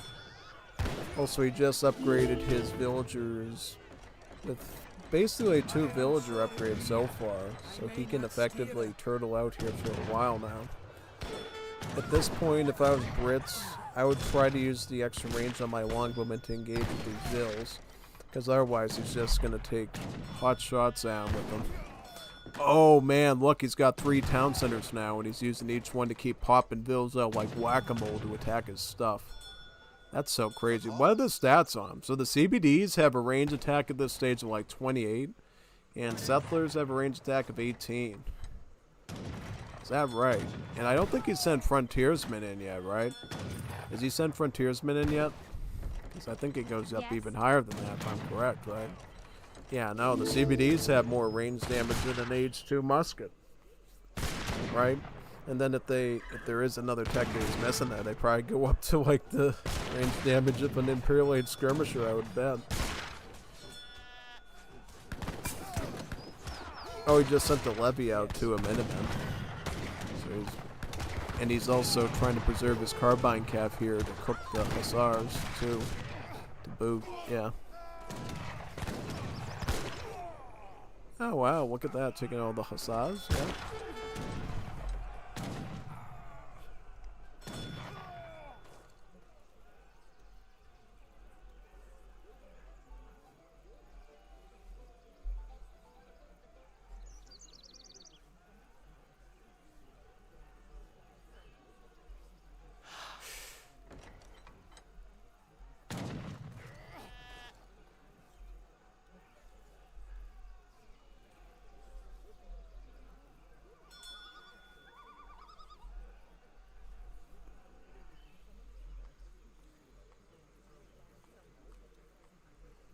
Alright, how many longbowmen are we talking here? About 8? Yeah, for right now, basically, Phoenix, all he can do is age up with Bishop, get an extra town center, and try to go for just better troops here. One thing he can do is research Yeoman with his longbowmen, which will increase their range. This card over here, the Yeoman card. Now, yeah, they'll add about 4 range onto his longbows. So he should be able to fight those tanky villagers easier. Plus, as the United States, they haven't even sent pioneers yet, so they can get these vills up even more than they already are, which is kind of scary to think about. Oh no, yeah, it's quite insane. Oh, he's going Industrial Age with California. Interesting. Going up California. Very interesting choice there. I don't think I've seen anyone in this tournament age up with California before. I don't think I've even aged up with California. I might have a long time ago, but yeah, no, that's an interesting one to say the least. I usually go Vermont because I like the late game gold economy aspect of it. But hey, California's nice too. Let's see what he ends up making of it.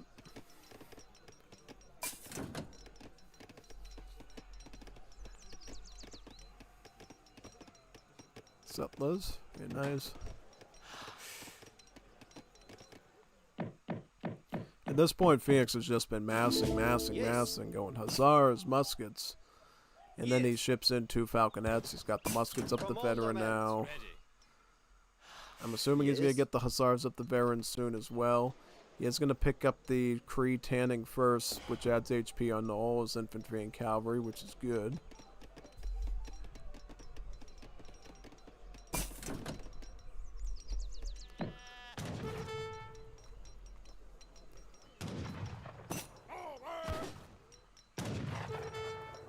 Another town center. Another TC. Look at that. Turtling up even... Oh, he's going to send the Minutemen in to try... okay. Let's see if he can get the TC out. He's going to stick his Explorer in the hand as well to try to... It's tough to say if he'll get this up. Oh, he's got to send the Carbine Calves down, though. Yeah, no.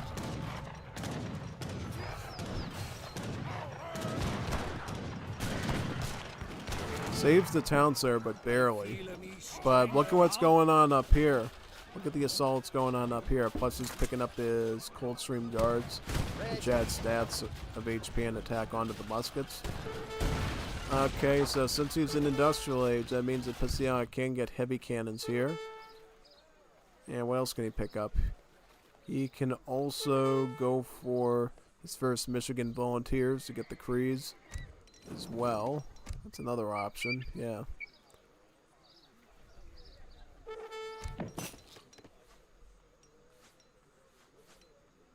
I'm ready. He's got a batch of cowboys and carbines here.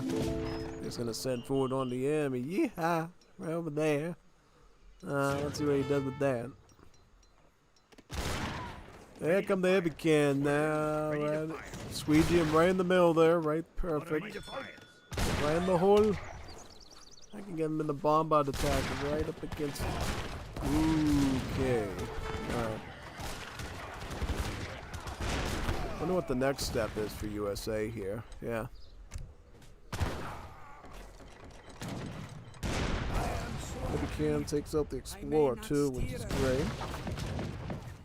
I think for right now, at least, it looks like Phoenix is going to have to retreat behind his Falconettes now. Yeah, it looks like it. Orders? Ranged cavalry moving around trying to raid and stuff. Not bad. Oh, but here comes the culvert. Oh, Phoenix does 3 culverins. That's super GG. Boy, he can't even get away from him. He's going to try to fight him in the back here with the... Ah, he lost his heavy cans. Doesn't really matter if the culvert exists at this stage. Just focus on the muskets, I would say, or retreat. Okay, so he's going to go for his Caliper Minutemen. All existing town stars give 6 Minutemen. Minutemen retain their hit points 75% longer. So it gets a huge batch of emergency hits here to defend the area. Good. He does have the Marine Corps. Oh yeah, he has the United States Marine Corps there to eventually turn those Minutemen into Marines. Allowing them to basically never lose their HP and then actually become a much more elite troop with multipliers against artillery as well. Yeah. Not bad at all. Not bad at all. Yeah.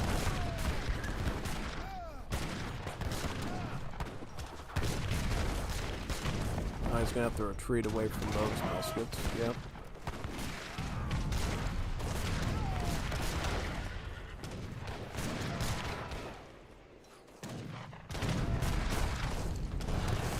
Oh, puts the cowboys in the melee with their swords? Sword? You know cowboys had swords. That's a little weird. He's got the one woman in melee trying to fight the cowboys. That's a weird situation. Okay, now he's sending his first Michigan Volunteers there to get some good skirmishers now. Cowboys doing a good job ripping through the culverins. I would just pull back. Still has a set. I get your settlers out. Not really in the fight right now. Just get your Cree trackers and sharpshooters from that card and then re-engage when it's time.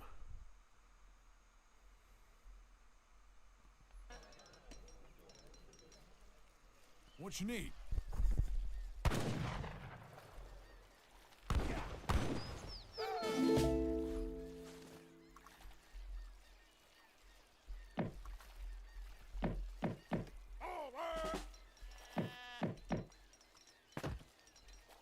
Thank you for paying my ransom.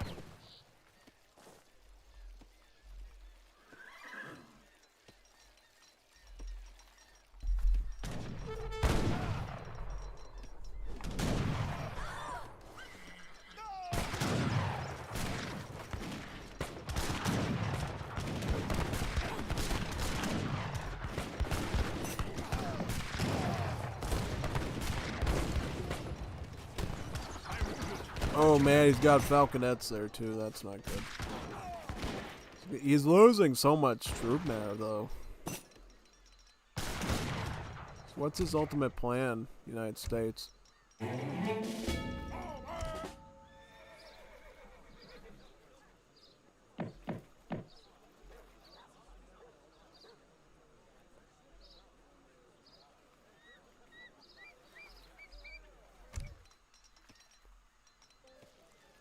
I'm ready. He's got his cowboys here. Takes out a settler.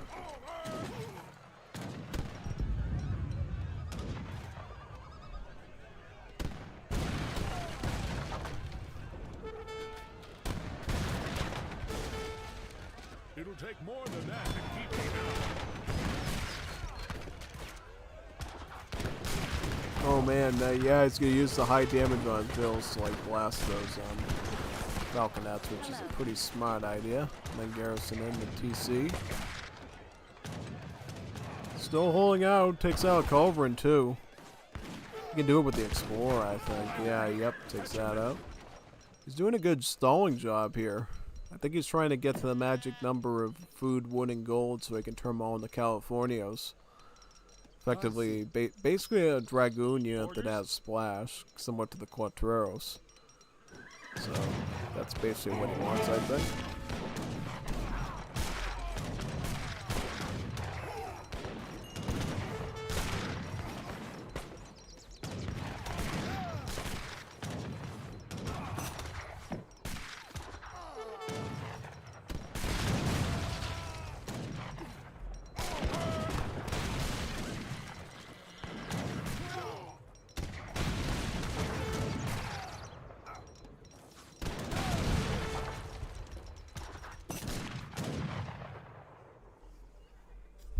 Yeah, GG. I think he ran out of steam there.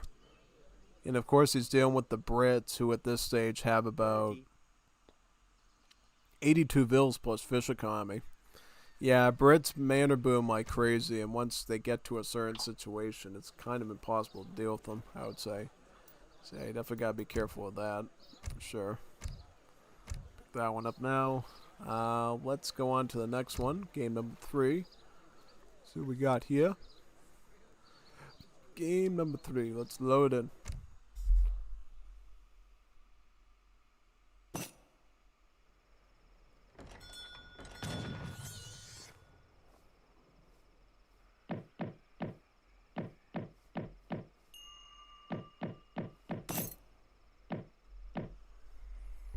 Alright, so we're back to another French mirror again between Psionic and Phoenix, this time on Mongolia. Definitely changes the stakes up quite a bit in terms of the map gameplay, but overall things would be kind of similar. You know, you'll see an opening of either Musket or Hussar, and a bit of back and forth between the two, and you'll see who ends up coming out on top. That's right.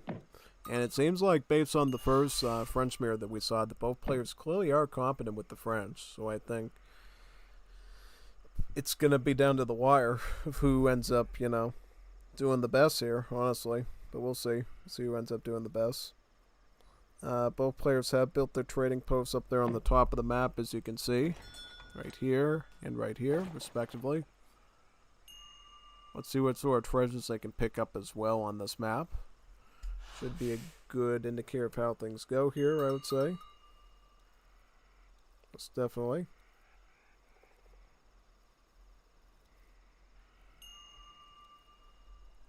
Still queuing up CBDs, I see. Yeah, definitely.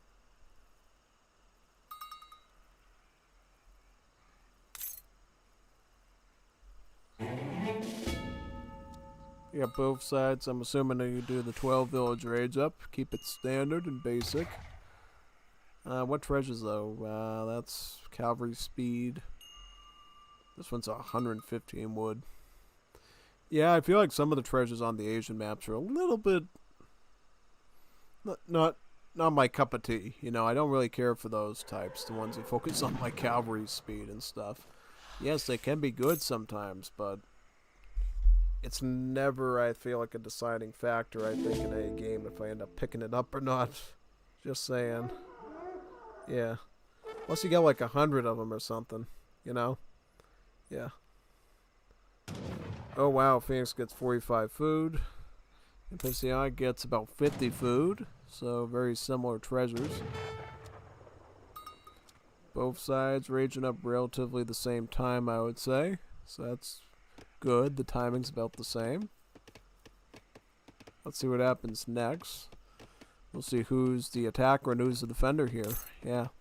Because basically, there's two ways to play on this map when you're playing as a Civ. You can either forward base up here, you can go sort of up in this quadrant, or you can go around here. So you get a bit of flexibility on this map of where you put your forward base. It's not as obvious as, say, Great Plains, where you end up putting it. So, yeah, we'll see what ends up coming of it this time. Core Master coming up right here with the 400 wood. Same with Psionic. Picking up their hunting dogs and placing mines from the market is expected. It's pretty strategic to do usually, so that's good. See what happens next.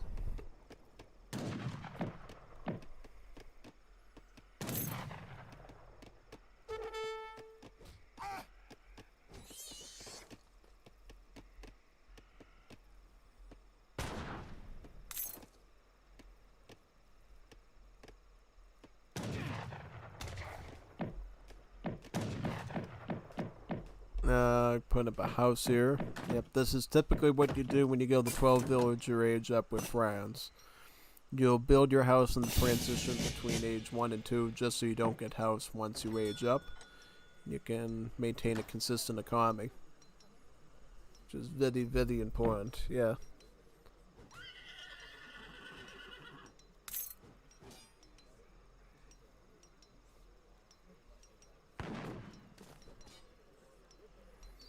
Alright, so looks like Psionic builds a defensive barracks right in this spot. Is Phoenix gonna go an offensive one? Oh, he's gonna go stable. He's gonna open up Hussar. So it's likely we can open up with 4 Hussars for raiding and go from there, whether he's gonna go for semi-fast fortress or he's gonna maintain Hussars. Or if he's gonna go Musketeer. Yeah. You got options with France, you know. France, for what it's worth, doesn't have a lot of unique Civ bonuses as a Civ, but what they do have is different ways to play them, you know. You can be pretty fluid in whether you're going to go musket, hussar, semi-fast fortress, fast fortress, mix things up. Yeah, France gives you a lot of options just because they have all the units under the sun. They literally have every common unit in their roster in one shape or another. Plus, they have the Cuirassiers, of course, so that gives them a lot to work with. Builds a church, so we may see Royal Decree. Even if we don't, it should provide them some XP there for Trickle, which is good. Very nice.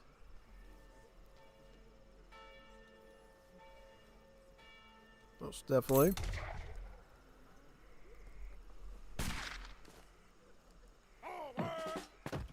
Alright, so Psionic already has 8 muskets and he's queuing up more. Okay, so Phoenix ends up going with the age up, going for the naked fast fortress, right? Oh yes, yes. However, Psionic's gonna go double barracks here.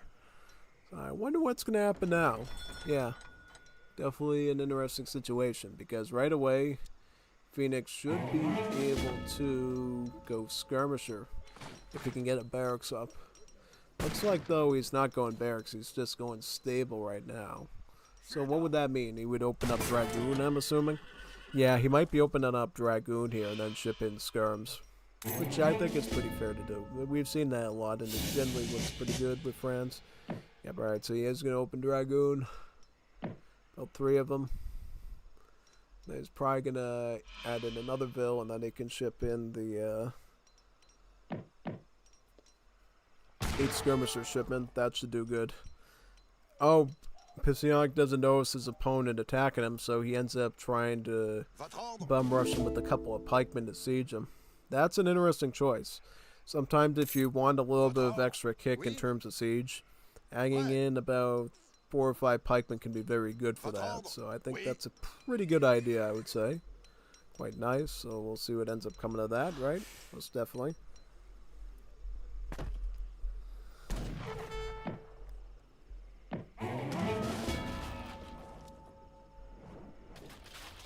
House is being sieged right now.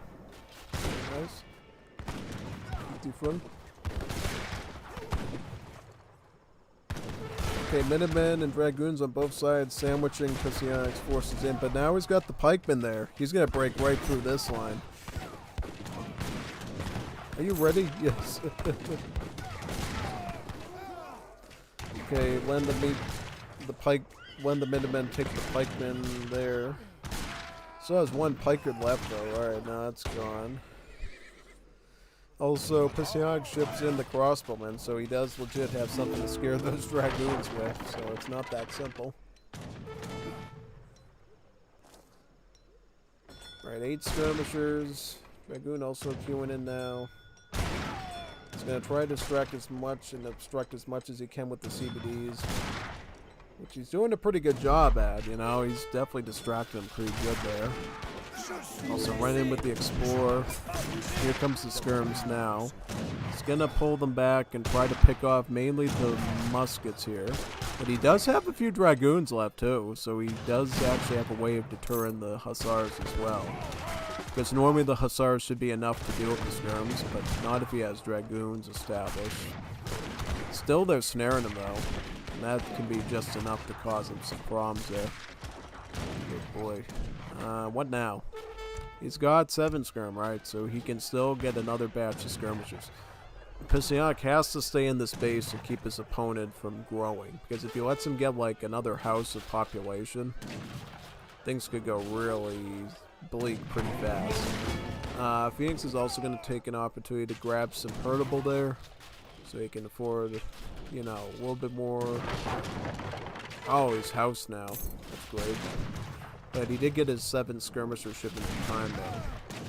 It is still moving in the momentum of Psionic though, because he is taking the houses out. Phoenix just doesn't have the wood, so he actually has to go out of his way to get it. Now, once the houses are gone, I'm guessing he's going to go after his stable and rip that apart. Yeah, no. So yeah, let's see what ends up coming of this, yeah. Yeah, looks like that house is down. Doing a beautiful job, Phoenix, at like stalling here. You're doing a great job here. Just ripping through as much Psionic units as possible. Just making him bleed out his army. It's the best thing you can do. Unfortunately, though, he's running away from his base, which is going to force the CPDs to come out and offer some range support that way, which is going to make him a little bit more vulnerable, mind you. But, yeah, let's see if we can get rid of that. Oh, the Explorer's just too tanky, though, so I don't know if that's going to go too well. Alright, he retreats. Uses the Dragoons to pop off a few muskets, which is quite nice. Yeah, just pull back into there, I think, and we should be all set, yeah. Takes out Psionic CBD. He was going in there to maybe search for resource crates and nab them, which you can do, by the way. It's a nasty situation, but it does work really well when you can.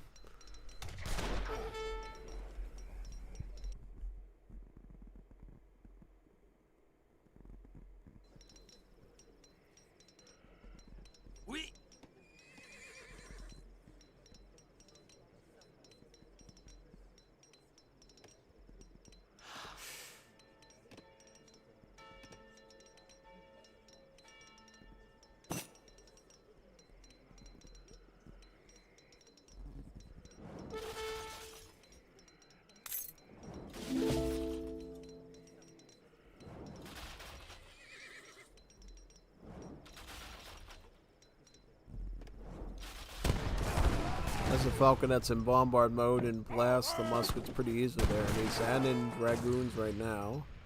However, Psionic is in H3 now because he's enjoyed, you know, keeping his Ville safe the whole match.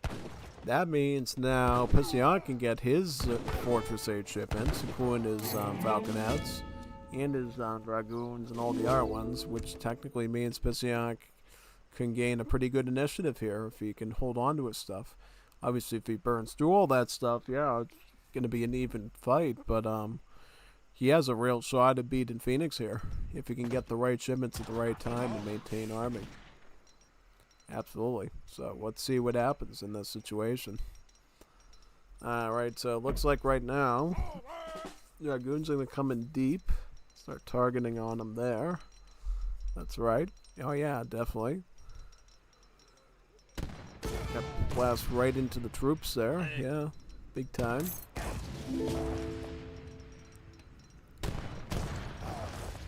Oh man, look at that. Not good. Not good. Oh.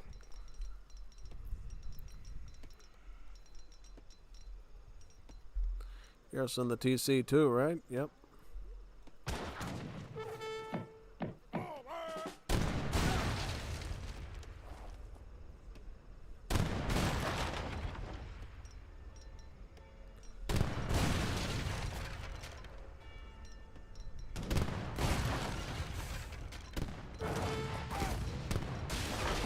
Oh man, the market's down. The Mercado's down. Oh, QSF. QSF shipment just came right in the right spot, the right time. Oh man, that's beautiful timing there by Phoenix. Takes out all the Falconets now. You might want to get those out of there. Got Falconets still now too. Okay, so the QSF definitely changes up stuff quite a bit there. Has one Falconet, right? Not a whole lot of them. Oh, good. Oh man, how much HP? It's a full HP one too, so I mean, still got a lot of utility with it.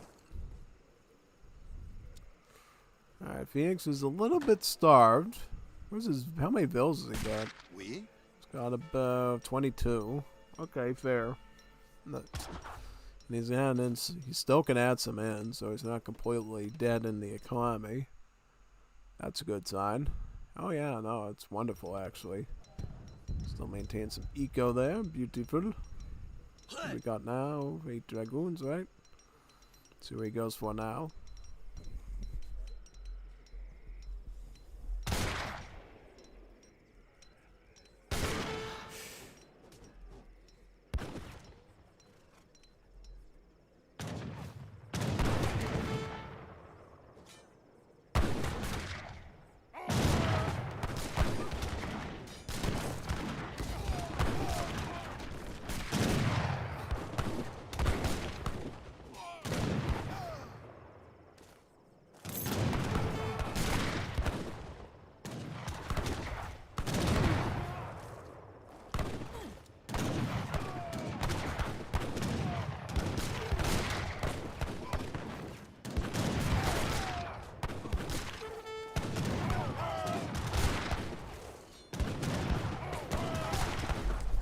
More dragoons by Psionic. I think Psionic is going to win this just because he has the full functioning economy. How many bills is he on?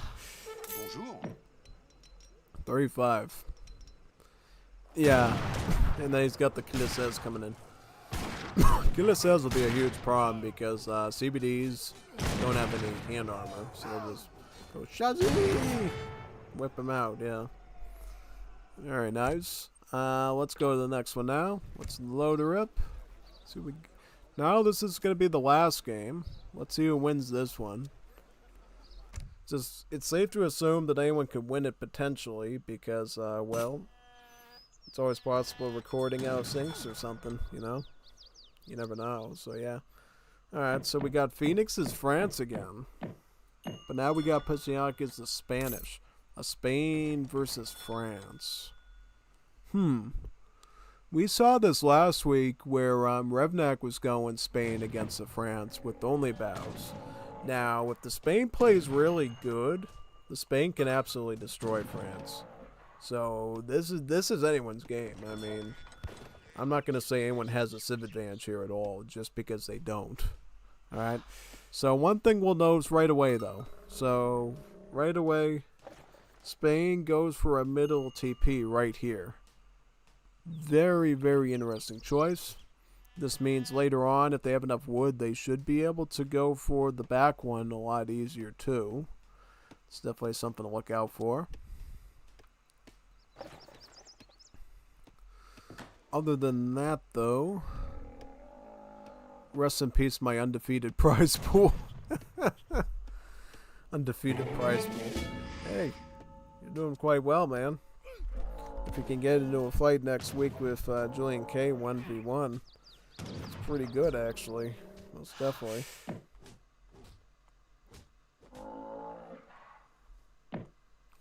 Alright, so 70 wood. Has enough for a house now, right? Absolutely. Rest in peace. Oh man, Psionic scared for his life, man. Doesn't know what to do here. We'll see though. Phoenix gets 100 food. That's very nice. It's going for the 12 village rage up. So this is a counter water deck. So you got caravels and frigates in there. So if you run into a Revnak situation that we saw in the last series, you absolutely have a means to fight that. Yeah, definitely last game was a good demonstration of why people run anti-water decks on Florida and Saguenay. Because just so if somebody does fish boom like Revnak, you can punish that and like make it into a contest. Now, Spain, I don't expect Spain to do anything of the liking because their deck is totally land-based, right? Oh, it's not land-based. He does have counter water himself because you just never know what somebody's going to run. That's something I found out, basically. You just always include those two counter water cards just in case you run into problems there. So, yeah. One thing to notice about Spain, they'll ship things twice in Age 1. Instead of just going 3 vills, they'll be able to get 3 vills plus capitalism. It's because they always get a trading pose added in with their economy, so they can always afford that second card and still have enough for their third card. Yeah, similar to the Ottomans in that sense, who also goes for 2 Age 1 cards typically. Yeah, so we'll see what happens here. Picking up hunting dogs. About France, picking up placer mines and hunting dogs as part of standard build. Now, what do we see here from Spain? Common knowledge would say we're probably going to see opening up with Musketeer. Yeah, that's what I would think. I would say probably opening up with Musketeer. Seems the most logical in this situation. Yeah, no. That'd be my guess. My wild guess of this one. Could be wrong, but yeah, no. Seems like the likely situation. Yeah. We'll see, though. So, looks like you got your outpost wagon there, which is pretty good. And your 700 wood. Very nice. Beautiful. Outpost right there. Very nice.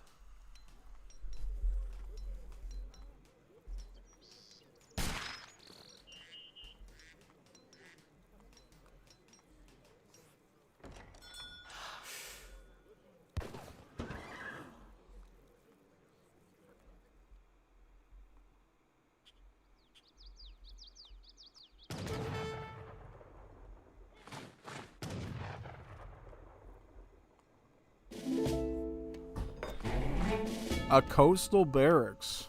I can't quite recall if we've ever seen a coastal barracks from Spain on this map before. Now, it's definitely an interesting position because it's kind of an unorthodox one. It also helps protect against water because you'll have muskets here that can like hit the fishing boats and stuff. So this is kind of a strategic spot for Florida in particular. Double barracks musket. Now, that's a build we typically see with Spain.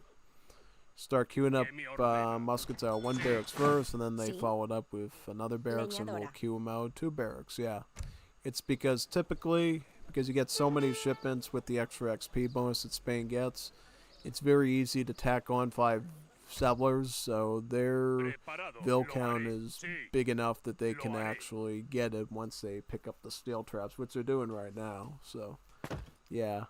Going double barracks musket with Spain is pretty viable. Gives you a lot of mass too. Yeah. Phoenix though is already pumping out his muskets, so we'll have to see what comes of this. He's got about 10 of them right here. Moving on to Spain's trading post. He's also picked up a second TP over here. Is it possible we'll see 3 TPs from France? Possibly, potentially. So we'll have to watch that very, very closely and see what comes of that. Should be a pretty interesting situation. Yeah. See what we got. Looks like the TP is down. Very nice. There you go.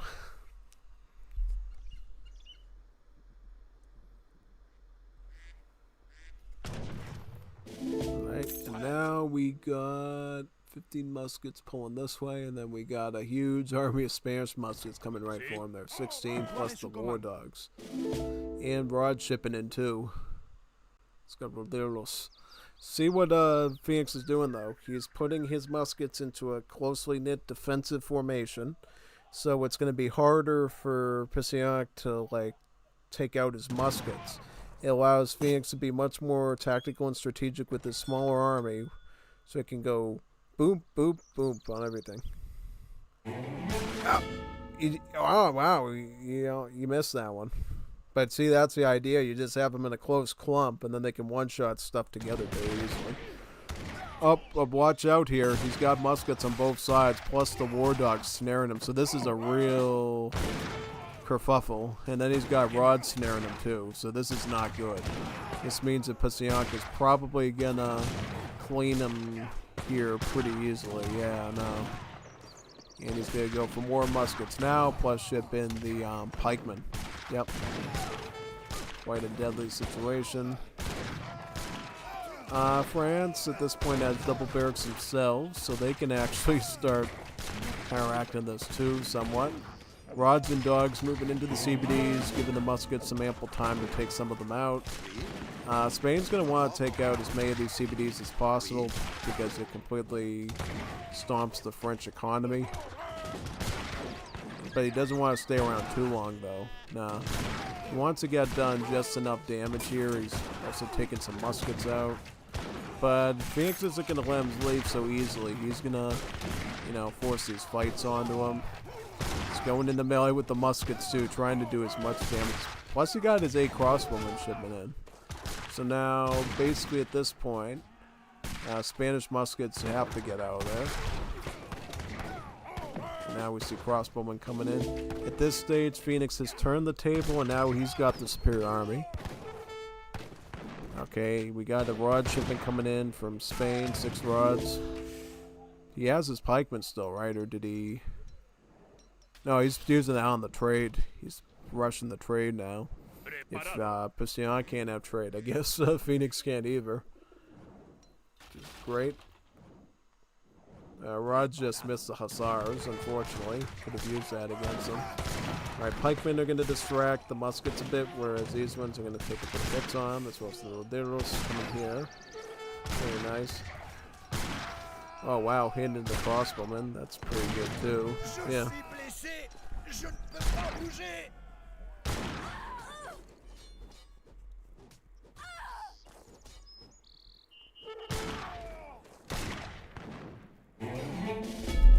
Talk about idle. Idle. Idle. Idle. That's a huge loss to the economy. Oh man, that might have just cost him the match. Wow, that's like burning through his 3 and 4, 5 villager shipments. Oh no, absolutely not. You didn't just do that, man. You gotta watch out for that stuff. I know it's hard because of... Yeah, but you're a professional, man. You're a professional Definitive Edition tournament dude. Can't let that stuff slide. No. Absolutely not.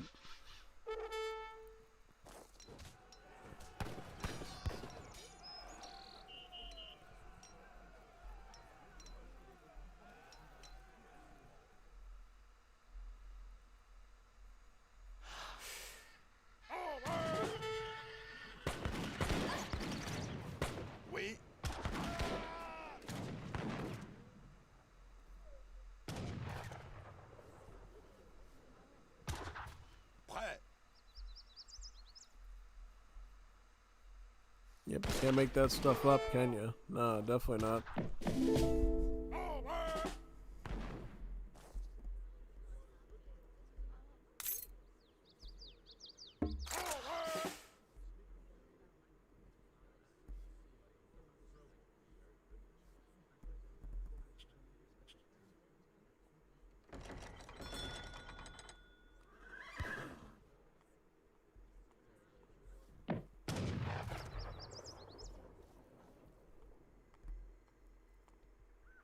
Votre ordre? Oui.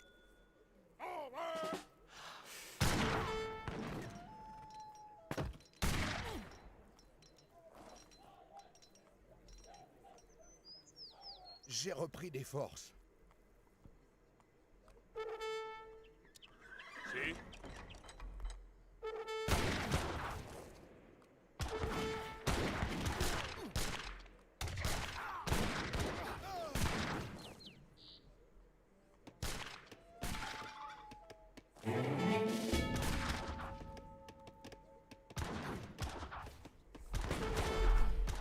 Oh, going for the age up. House of Trunston out of there.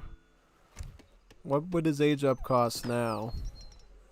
Probably not enough to age up right now, but at least he's getting it done so he can eventually get up and start getting his Lancers and Falconets on the field, which he really needs here.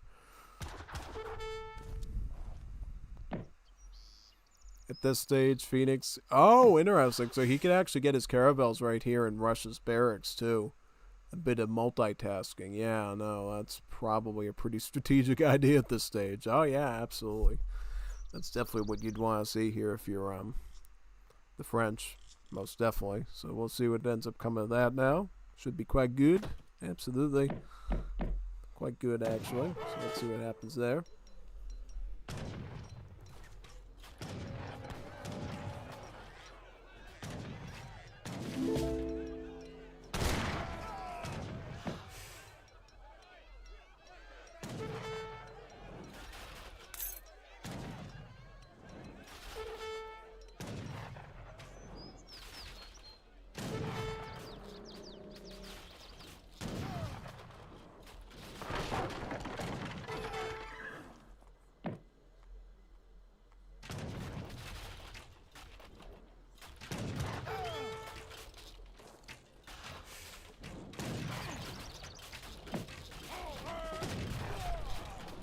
Sieging of the house, it looks like.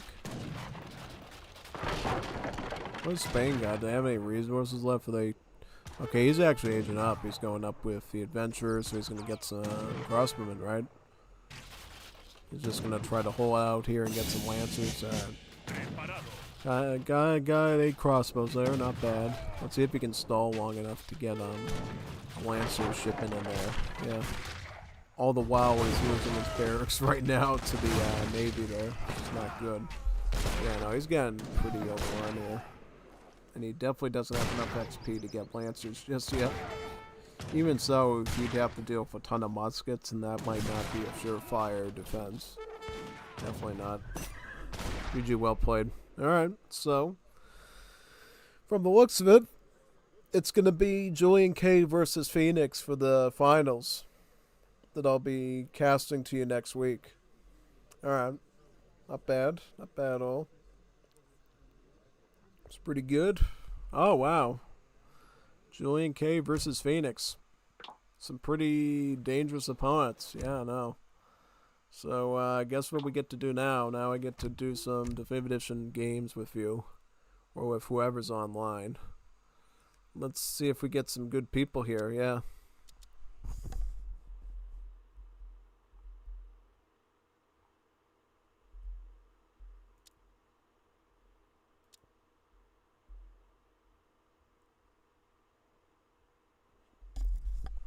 I want to look for something cool here. I have my own set of maps I really like. Trying to see if I can find them. Yeah.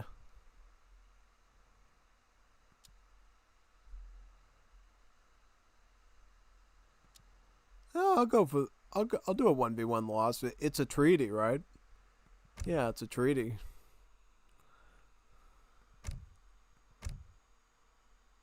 Oh, so that was the wrong batch of games, huh? I guess. Well, what do we got then?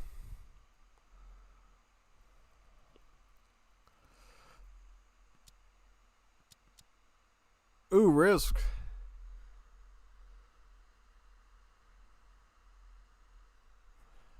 Alright, let's do that. Hi there, man. Hey, brother.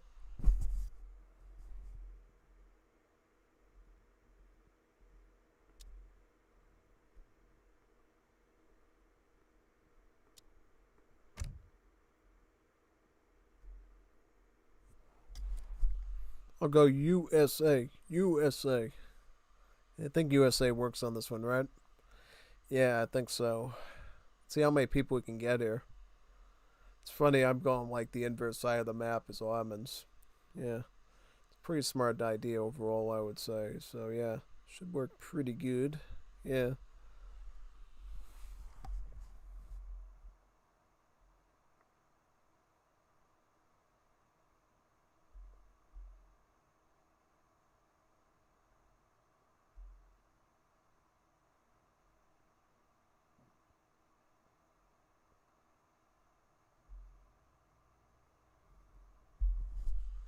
See how many people we can get. By the way, this is old, so there's no ships here.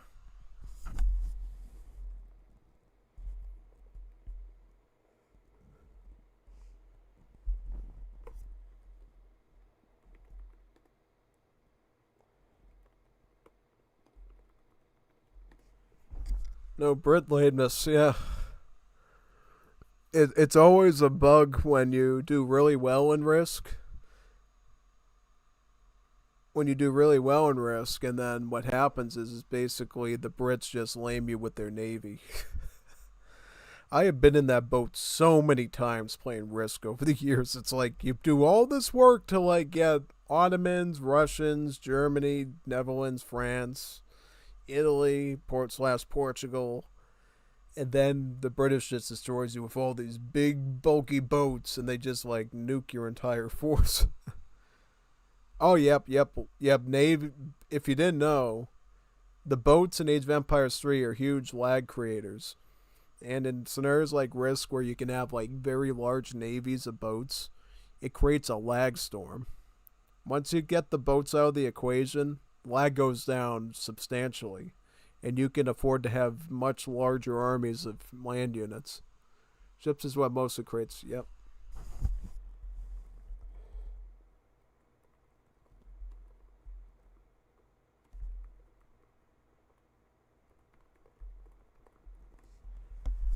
Is a long time rather than know that big time. Oh no, it's like common knowledge if you're a Risk player. If you see Navy at all, you know it's gonna lag the thing up like crazy. Yeah, no, it's very bad. Yeah, absolutely bad,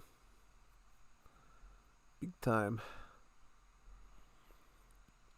I'll probably let the Risk Discord know that we're playing some Risk.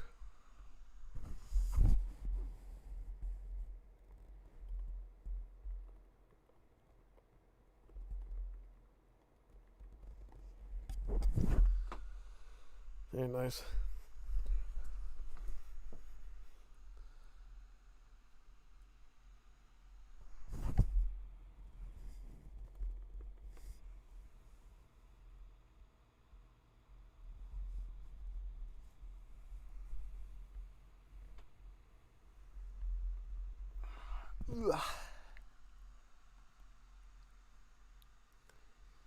Yeah, but I just hope we can get 5 more people here, or at least a decent amount.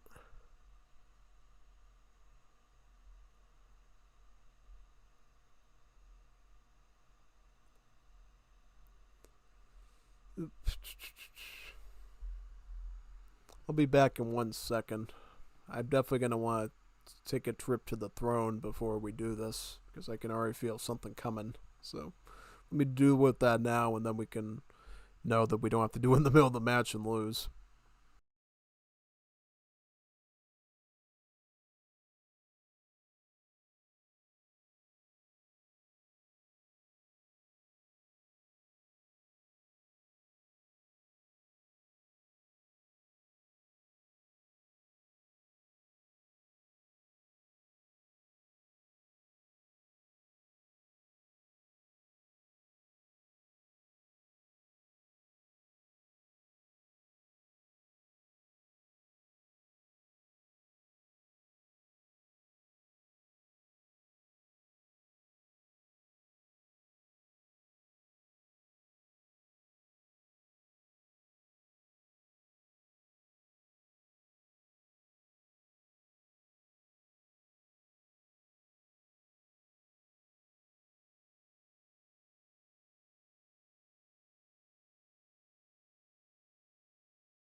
Yes.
Three people in risk could be risky. Yeah, definitely. I might go Brits, actually. Let me go Brits. Change my mind. Yep.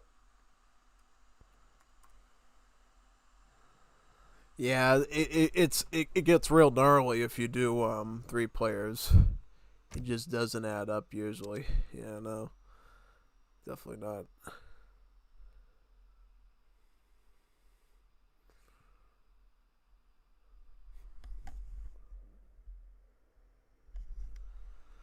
It's only 7:53. It's not that late. No, it's not that late at all. Actually, no. So I know what you're talking about, son, but it's definitely not that late. Just telling you. Now, once it gets to like 11 midnight, yeah, lobbies start to shut down and stuff. But yeah, definitely not around now. You can still get a pretty decent show going. People want to join. Yeah. Just seeing what else is on there. I'd rather. Oh man, what is wrong with these people, dude? Why can't people stay, man? What are you doing? Yes. What is this guy doing? He comes back. Well, I'm glad you came back, but maybe he had an internet issue. Yeah, well, yeah, pretty much. Got my throne stuff resolved, so we should be all set in that department for the rest of the night. Been eating a lot of fiber, so if it comes out, it comes out. Not to worry about it. Too. Worst thing is when you have to go at like 2, 3 in the morning because of a weird eating schedule. It always causes And then he leaves again. What is he doing? He's opening up his own lobby now. Like, hello? Son?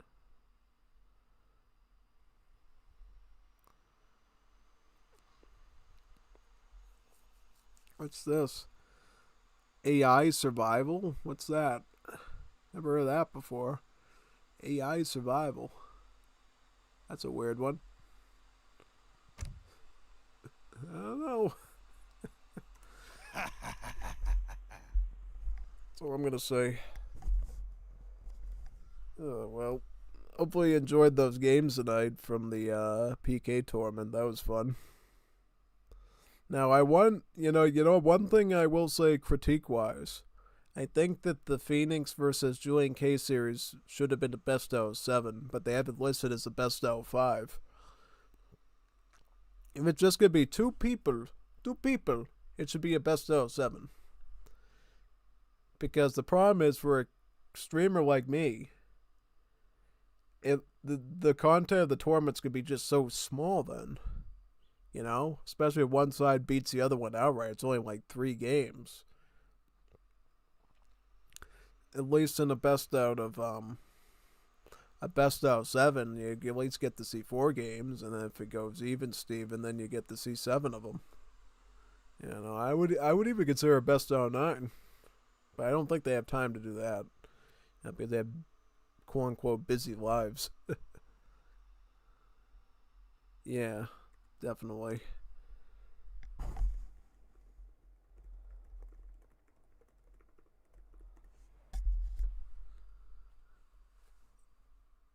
Oh, yep, this is a risk guy. I think he'll stay with us. Savasky's a risk person, too. I don't know why they left. I used to play with Savasky back on Legacy, so I don't know what they're doing. Yeah, no. Big time.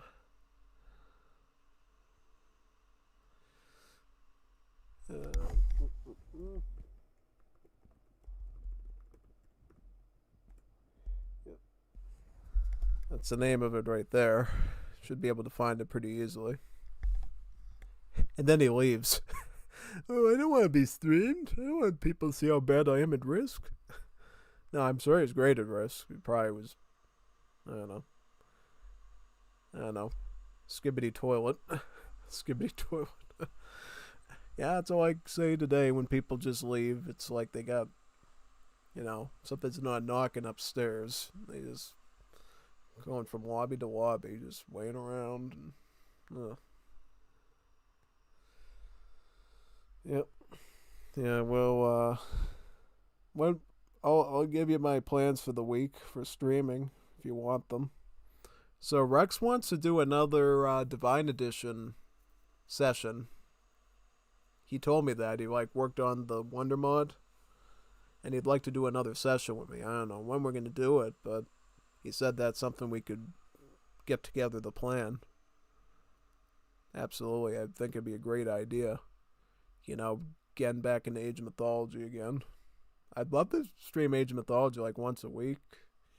People are willing to do mods with me for a good number of hours. And then the kid comes back. Oh, great. Welcome back. Wonder what you were expecting to get done there. I'll just green up just for the sake of showing that I'm here. Oh, Julian Naguin. He's a scenario guy. That's great. Got 4 people. If that other guy comes back in Savasky, we could get 6. So I'm feeling a little bit more. I'm watching it live on my TV. Oh, yeah. Awesome.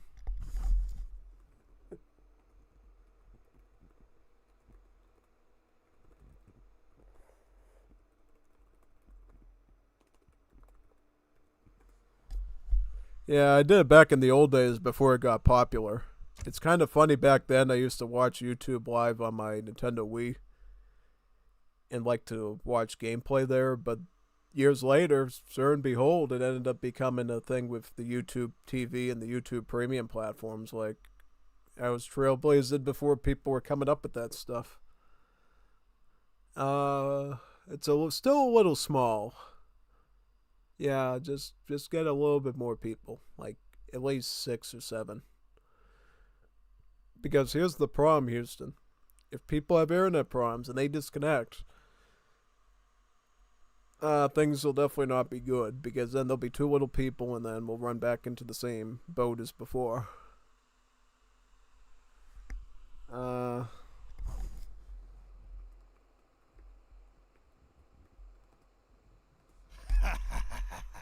Also, no double Spain. You can't have a double Spain. Yeah, somebody's got to change Civ. Change Civ, man. Go Portugal or France or something. I don't know, Russia. We need somebody on Ottoman side of the map to put them in check. No.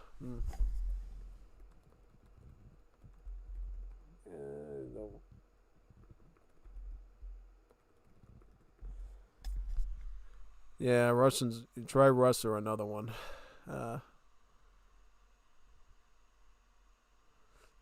Yeah, we need a Russia. We need somebody to keep the Ottomans in. How to Sean? No. Oh.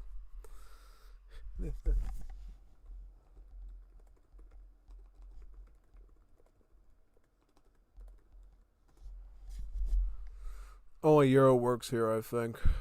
I don't think you can do any of those civs. Yes. Yeah. Yeah, they gotta pick like Russia or Sweden or alright, Spain good. Only Euro, yeah. Yeah, they pick United States. Oh god. Oh man. Why do they keep picking the same? What is wrong with these people? Are they picking the same civ? What's wrong with these people? They keep picking the same one. Yeah, like, go Portugal.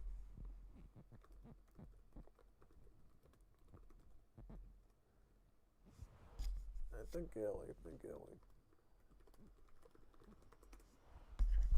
Does Italy work, right? I think Italy's fine. Sweden. Yeah, I think Italy's alright. I think, yeah, most of the ones in D have Italy working. It's pretty common along with the Swedes. Yeah, typically they work. Typically, not always. You gotta definitely check with the host, but typically they work. Usually, yeah. All right, so I think so.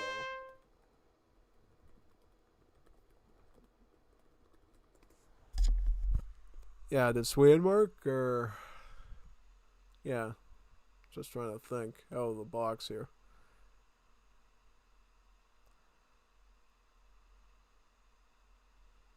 Yeah, let them do it. You're done. Let them fight to the death for it. All right, I'm just gonna focus on the gameplay now. So I'll unplug the mic and we'll get to some battle. All right. Okay, let's do it. Let's get her done. You're done.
Yes, he won.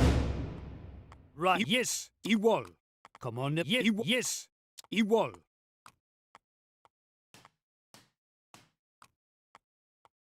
Yes, recht, igual. Recht, commandement. I mener så. Heil. Yes. Commandement. I mener så. Heil. Recht. Ready, igual. Right. Yes. Come on, igual. Right. Igual. Yes. Right. Yes. Yes, igual. Ready. Igual. Yes, I'm yes. I'm yes. I mean so. Yes. Right. Igual. Ready. Yes, I want.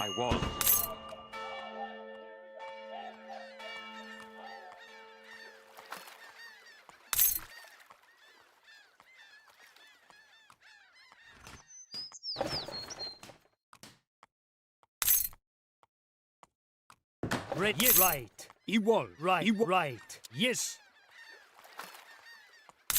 Yes. Right. Igual. Yes. Right. Igual. Yes. Igual. Votre ordre, je le ferai.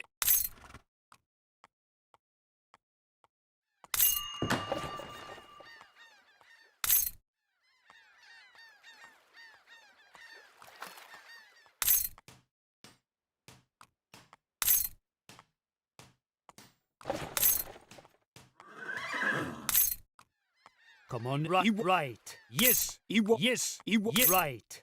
Igual. Yes. Ready. Right. Yes. Right. Igual. Yes. Right. Igual. Yes. Right. Yes. Yes. Right. Yes. Igual. Ready. Yes.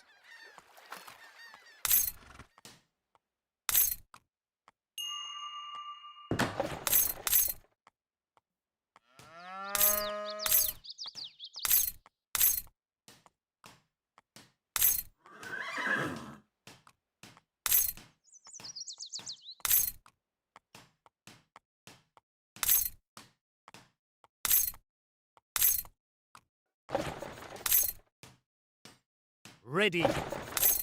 Yes. Yes. Yes. Igual. Yes. Right. Right. Yes. Right. Yes.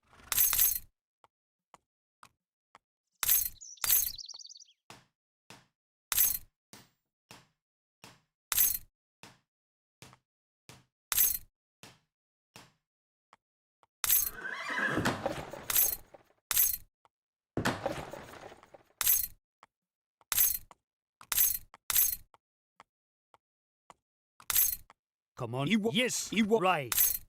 Igual. Right. Igual.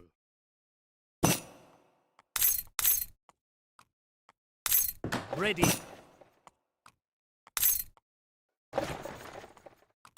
Right. Yes. Yes. Right. Prêt, je le ferai. Votre ordre? Oui.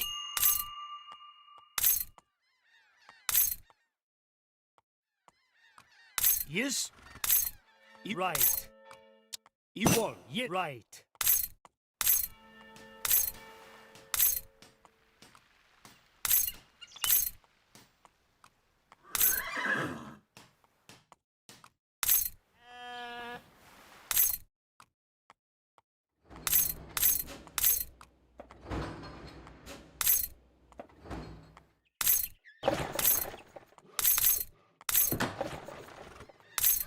Commandament. Igual.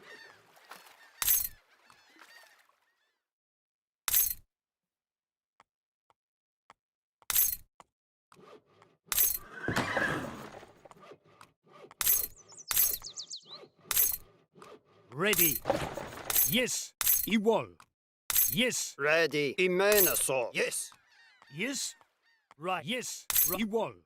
Yeah. Igual. Yes.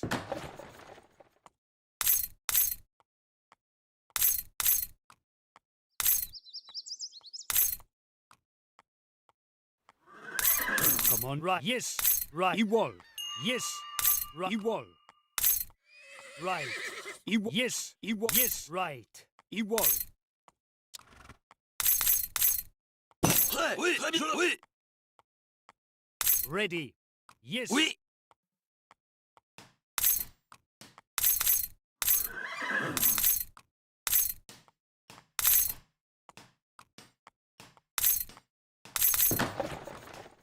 Yes.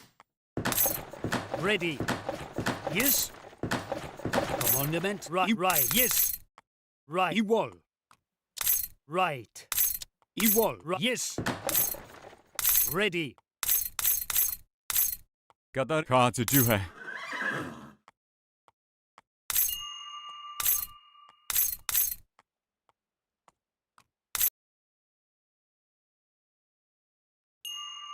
Yes. Yes? Yes. I wall.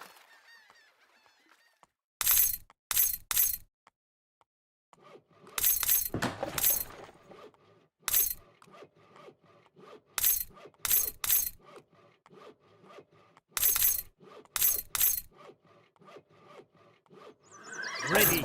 Yes. Right. Ewol.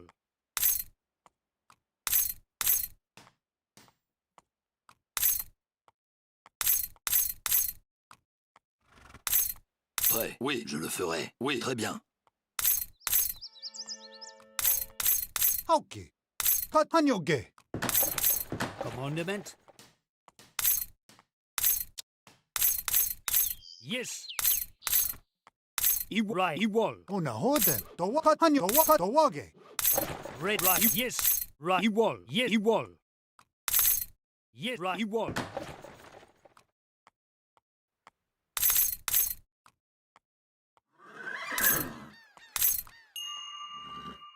Prêt. Oui, très bien. Votre ordre, je le ferai.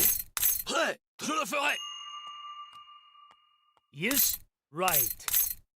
Yes. Right. Right. Ewol. Yes. Right. Yes.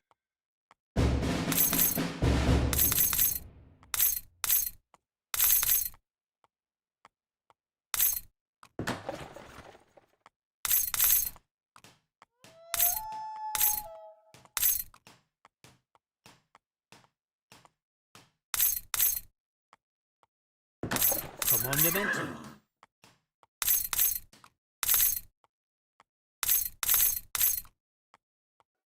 Right. Yes. Right. Right. I'm ready. Consider it done. I'll do it. I'm going now. Ready. Yes. Right. Ewol.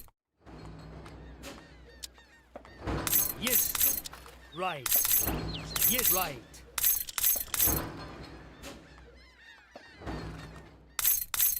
Ewol. Yes. Yes. What is consider it done? I'll do it. Consider it done.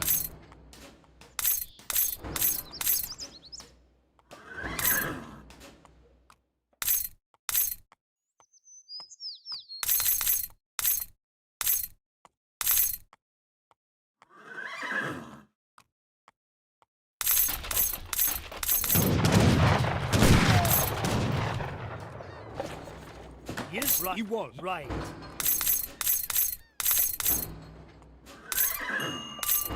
Yeah, sure. All right. Commandment. Yes. Right.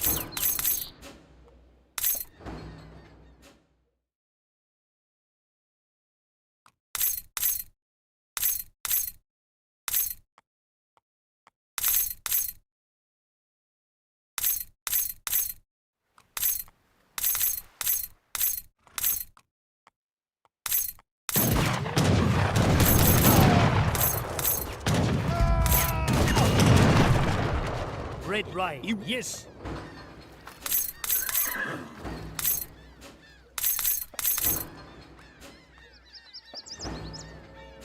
Commandment. Right. Yes.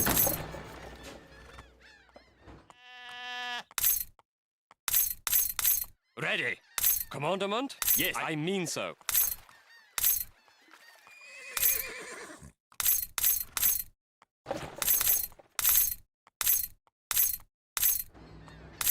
Ready. Right. Yes. What is your right? I'm going now. Yes. Right. Ewol. Yes. Right. Yes.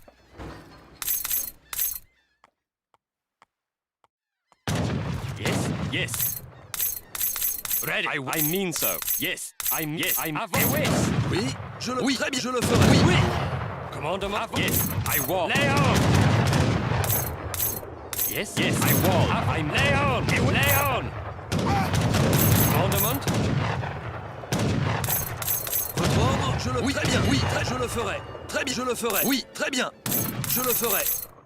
Oui, très bien, je le ferai. Oui. Chargez! Ready. You wall. Right. You wall. Come on. Yes. Right. Yes.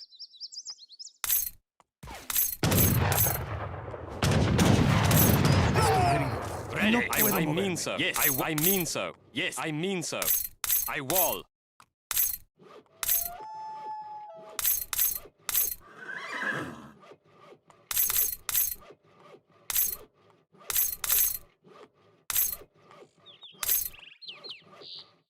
Ready.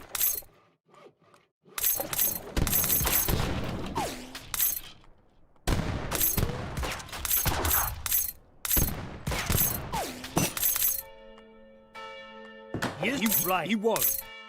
Yes, you wall. You wall. Yes, you wall. You wall. Right. Yes, right.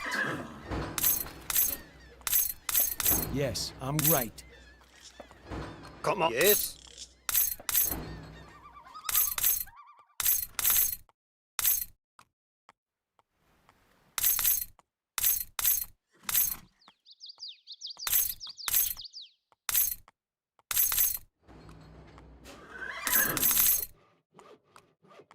Come on. Right. Yes.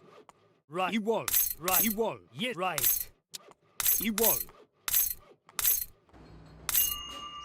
I'm ready. All right.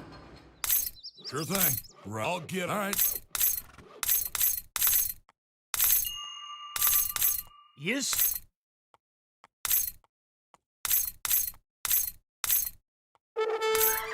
Yep. Okay. All right. Right.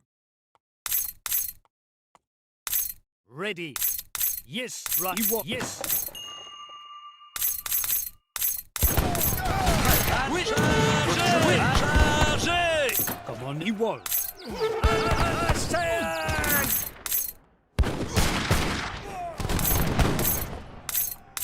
Oui. Très oui, je le ferai. Votre ordre, très bien, je le ferai. Come on. I will. I'm yes. I'm ready. You got it. What is... I'll do it. I'm right. Yep. Okay. All right. All right. Oh no, go wage. Go and chew it. Go and chew it. Oui, très bien, chargez!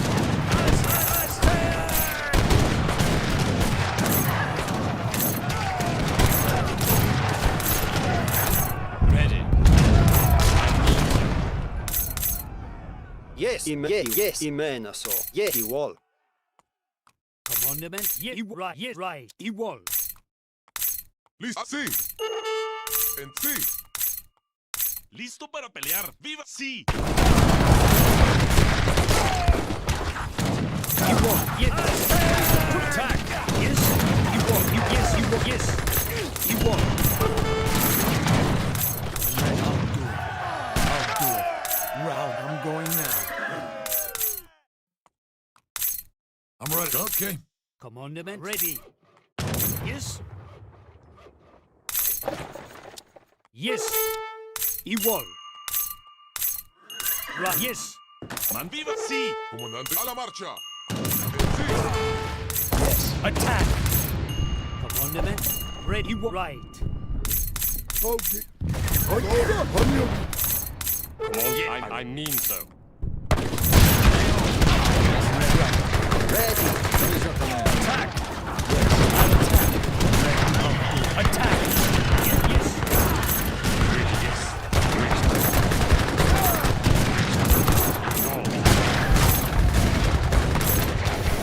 A la fin. Sí, a la marcha. Listo para atacar. Así. ¿Dónde nos trae? ¡Vámonos! Ready. You yes. You wall. Saludar. Ya. En sí. En sí. Yes. I'm attacked.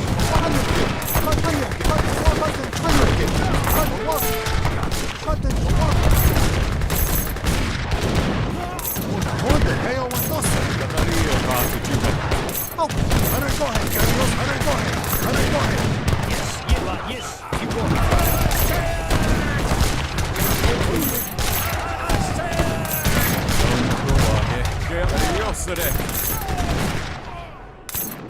Ready, yes, right, you won.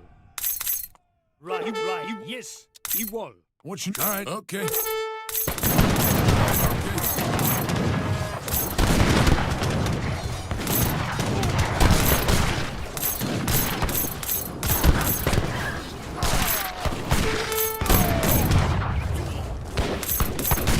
Ready. Ready, right. Yes, commandment. You won. Right. You right. You won. Okay, let her go ahead.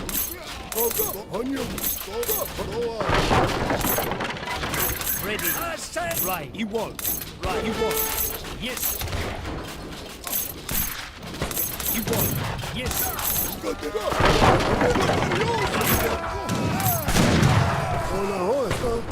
Commander, yes. Bereit. Ja, verstanden. Ja, wird erledigt. Ja, verstanden. Ja. Yes. You right. You right. You won. Yes,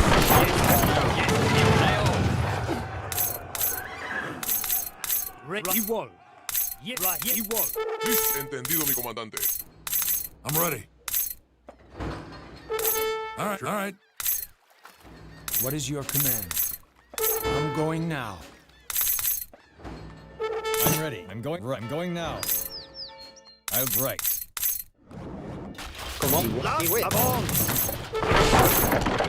Yes, you won. Yes, you won. Right, you won. Yes, right, you won. Come on. Yeah, you won. Yeah, right, you won. Ready, man. yes. Yes. Come on, yes, come on. Prêt. Oui, très bien. Oui, à l'attaque. Oui. Red, yeah, you, yes. You right, yes. Yes. Yeah, you, yeah, right. Yes, I mean so.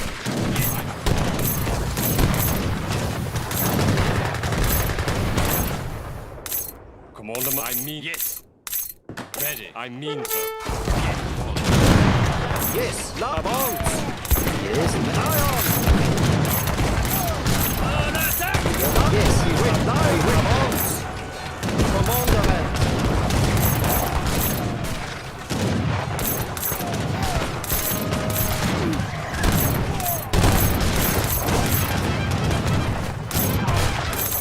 Yes, he wins. I feel stronger now.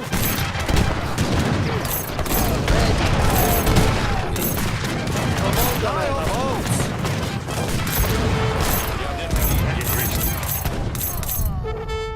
I Sí, feel me entendido, mi stronger comandante. now. A la batalla. I am sorry, Chief. I may Listo. not steer. Ataca. Comandante, a la batalla. I feel me stronger now. 한영계. 더하게.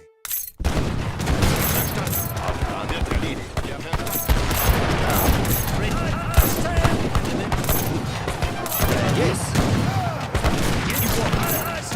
Yes. He wins. Joshua, Nimishin. Be can't you has. Shut. Nimi can't you has. Nimi can't you has. Come on. He won. Yeah, he won. How can to do it? Yes. Votre ordre.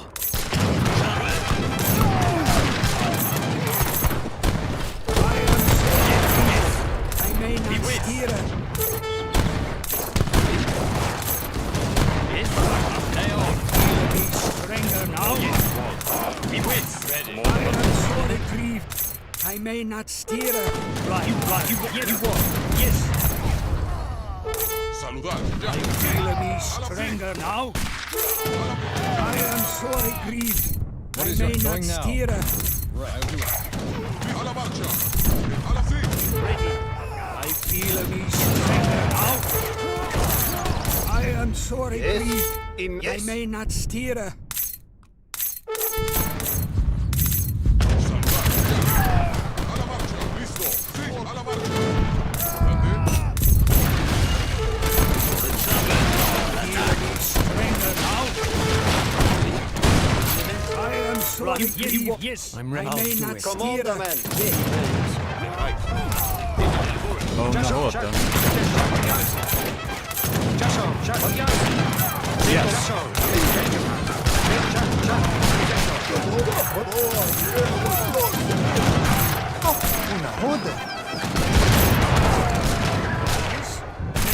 I feel me stronger now.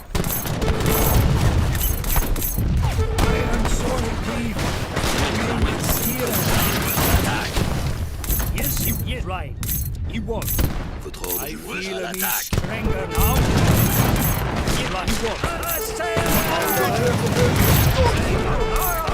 am sorry, please. I may not steer. Yes, I wall. I wall. I feel me stronger now. Amenemischen. Auftrag. I am sorry, please. I may not steer.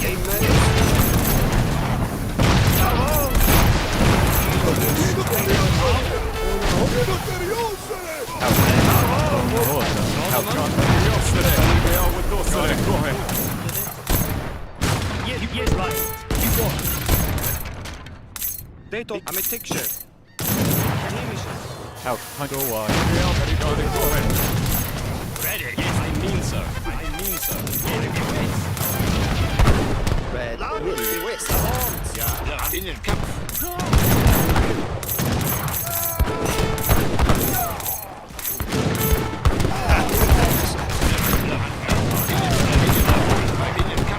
Ready.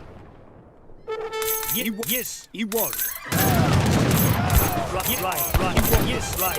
You won't. Yes, I mean so. Commandment.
Yes.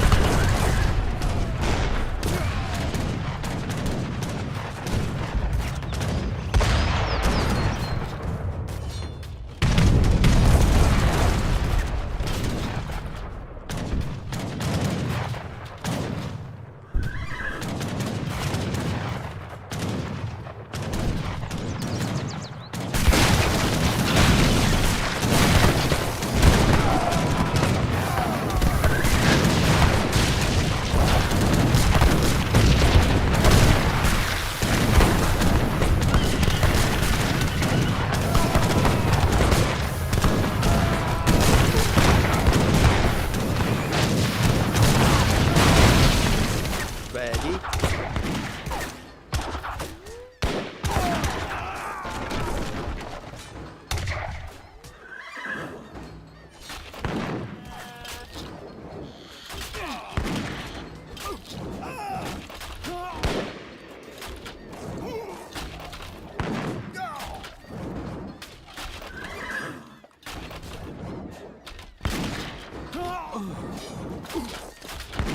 I am sorely grieved. I may not steer.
Yeah, no, he did a good job. Good management. You spread him thin and you were able to keep him in check, which was not easy.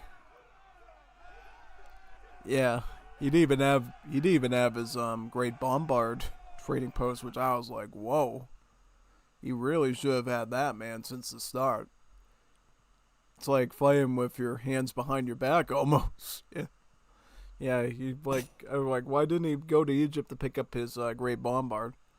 Because I remember playing this map a number of times, and I know you have to go to Egypt right away to grab the bombards. So, yeah, if you're Ottomans, make sure you go here on this map. Very important. Otherwise, your enemy will get bombards, and then you'll have problems.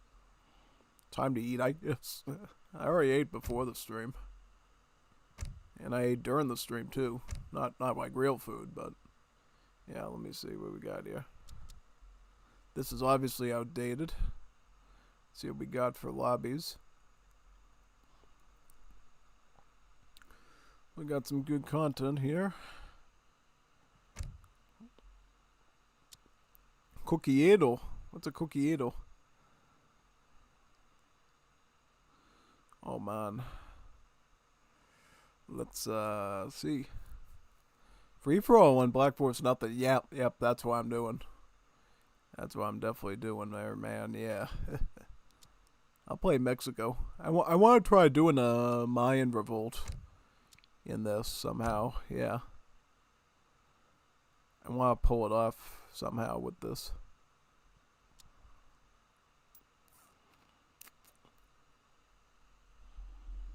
Is there anything I can get that gives me XP, by the way? I was trying to figure that out the other day. Is there any XP friendly cards? I don't know.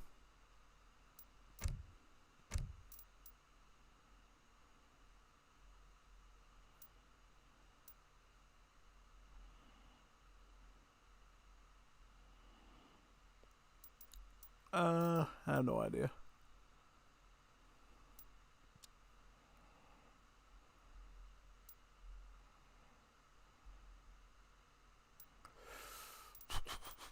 I don't know.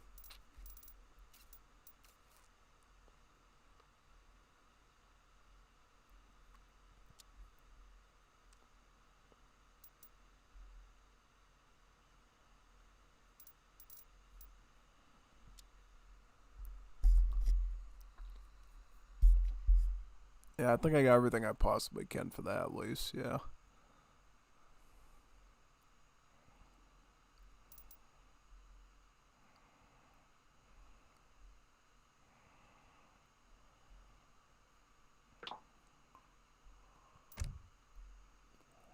I didn't do anything with the deck, right? I don't think I did. Nah, I didn't do anything. I didn't make any changes. If I had saying to save my changes, I didn't make any changes.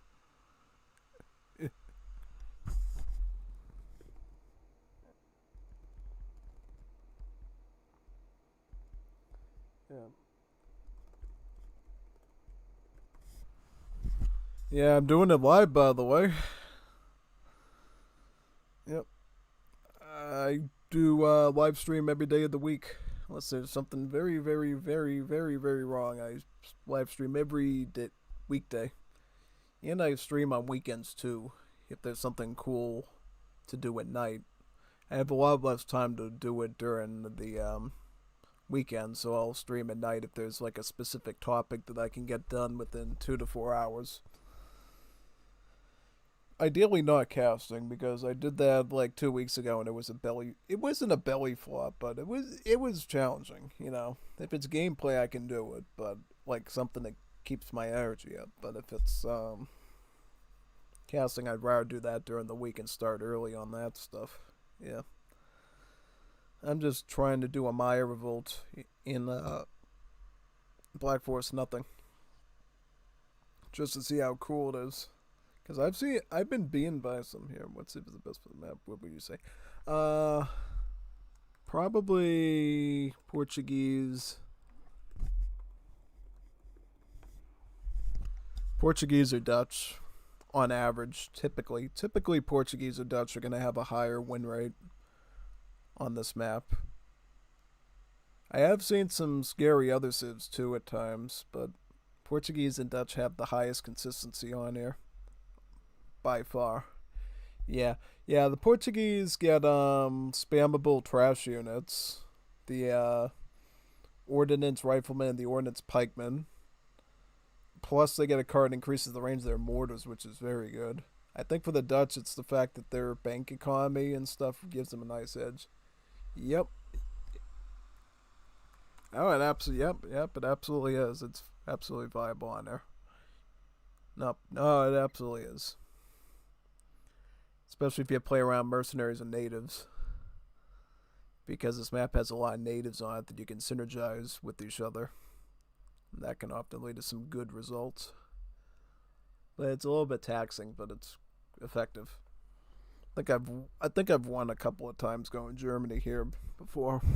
Going with mercenary native. A long one to set up that's usually successful if you can set it up is United States with the New York Zwevs card. That one you can do, and it's very, very, very deadly, but it takes a long time to set up. And you probably need some sort of way to farm XP somehow to make it work.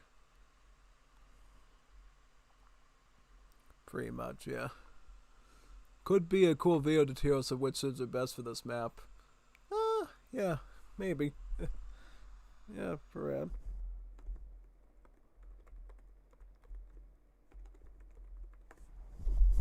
I have a lot of experience on this map, so I could probably make a decent judgment on it. I can already predict which ones are the best and which ones are the worst. Question is, which ones would be in the middle? I know good ones here are Portuguese, Dutch, Mexico, depend on what build you're doing. Like there's specific revolts that Mexico and builds that Mexico does here that are great on this map, especially in team games, but also in free-for-all. United States, if they go New York's waves.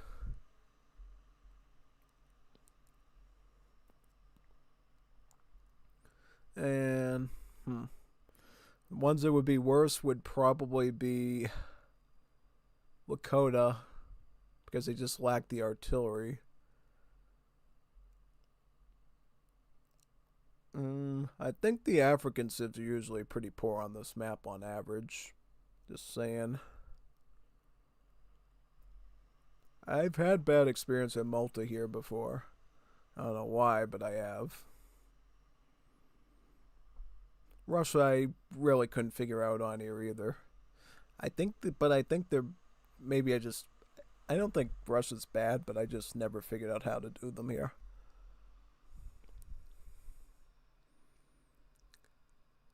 Yeah, it's a tough map if you don't know how to go about it. It can be pretty daunting and challenging, most definitely. You gotta bring your A game on this map, otherwise you're gonna have a really difficult, tricky time on it, I would say. By far. Yeah, no. Absolutely. Unequivocally, man. It's definitely gotta be the case. It's good that you're watching the content, though. I've been doing a lot more live streaming than video uploading, I would say. But I do record on each weekend day, too. It's just a question of what I publish. This weekend, I was mostly about doing new stuff. You know, showcasing a Middle East thing where the animals now attack the villagers if you try to hunt them. You know, if you saw that, you saw what happened there, right? I was in the Khan trying to hunt the wild elephants. And sure and behold, the elephants will fight back now with their trunk and their tusks and stuff and start swinging at you. Which is pretty neat. I did the Powwow Belgium Revolt for Dutch. That was a pretty cool little tidbit. I'm lucky I found that. I don't know if anybody's ever put that on YouTube yet. That might be the first one. And then something about Age of the World with the Mayans. And then something with Age of Pirates with the Ukrainian Cossack camps. with the Hetman. Yeah. All that stuff is pretty good. And then next week, I'll probably publish my overview of Constantinople, the city, and the different features in it. Probably something else for Age of the World. Maybe something with the Age of Mythology Divine Edition. Maybe some other stuff too. Really depends. I would like to start streaming. Well, there's some few things I'd like to start streaming more often. 0AD, AoE2, and PvZ Heroes ranked. Especially with that new mode. There's also some other games I play on streaming as well that you haven't seen me do yet. And no, it's not just Pac-Man World 1 repack. I've definitely got that planned in my to-do list as well. I just don't know where I want to do it. Do I want to do it on using a capture card on a console, or do I want to do it here? Yeah, because I think with the controls, it's going to be really obnoxious trying to do Pac World 1 repack on this busted keyboard. I might actually have to grab. You know what I can do? I probably could just add my USB keyboard and use that. That would probably be fine. Yeah. Yeah, this is one of my most favorite maps, by the way, Black Forest Nothing. It's a really cool experience because it basically has it feels like Age of Empires 2. That's why I like this one. Because I, for years and years, would play Black Forest on AoE2, and it was my favorite experience. This is the closest thing it feels to like a Black Forest free-for-all with Zeus or somebody. Yeah, no, this is it's like got the best of AoE3, and it's got like the Zeus Kun Black Forest free-for-all experience all wrapped into one biscuit. That's why I like it. That's definitely why I like it, I would say. For sure. So, yeah. And sometimes I win here, sometimes I don't win. But even when I get defeated, I'll stay behind and just spectate the whole match. And just watch carnage unfold. Because that's how much I like the map in general. It's really fun. But you lose a lot of time doing it, just so you know. Like, if you better be ready to spend 2 or 3 hours here. So that's exactly what it can take to do this map. Like 2 or 3 hours easily. Definitely something you got willing to part with on here. Most definitely. So yeah. Yeah, I mean, because we could totally be here till midnight doing this one match, depending on how the people perform and stuff. And if anybody, well, hopefully we don't get disconnectors. That's the one thing I don't like about going in with 6 people, is that there's a risk of disconnections, and then, you know, it ruins the length of the match. And with the amount of time I got, I would love this to be long. So, all right, I'm gonna start now. I'm going to focus on the gameplay so I don't get distracted, so let me unplug the mic and get started.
¿Cuál es la orden? Sí. Órdenes a la batalla. Avancen. Sí, esto sí. A la batalla. Sí, así estoy en camino. Sí, estoy en camino. Sí, así será. Constructor. Constructor. Avancen. Atención. ¿Cuál es constructora? Avancen. Avancen.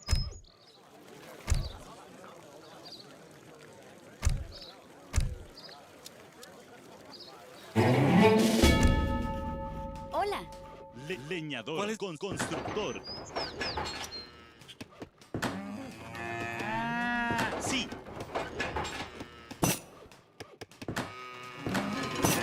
¿Cuál es la leñador?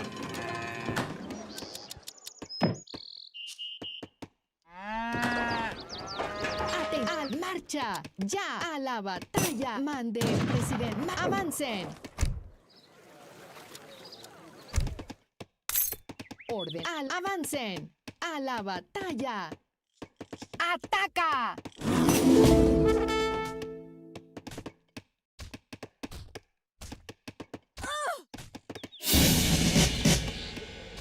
Sí. Sí. Bien, que así sea. ¡Atención! ¡Marcha! Hola. ¡Ya! Amén. Que así sea.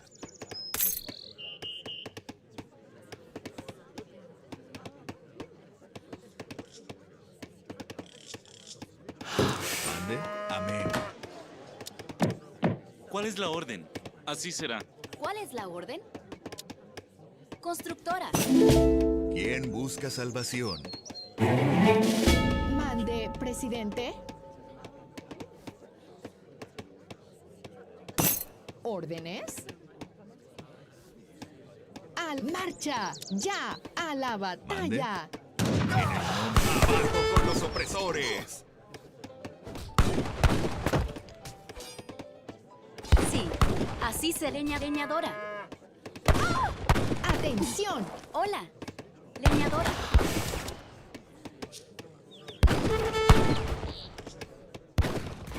Sí, leñador.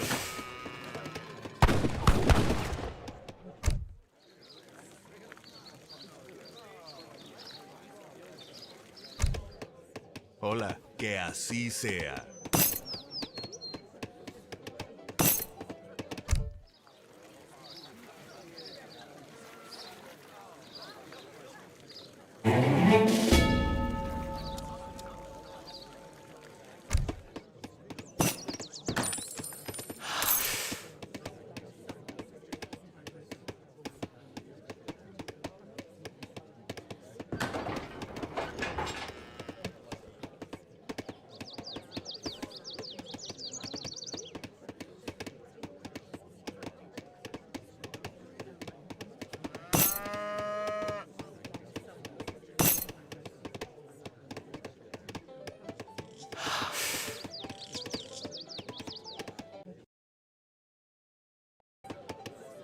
Mande. Amén. Que así sea en el nombre del Padre.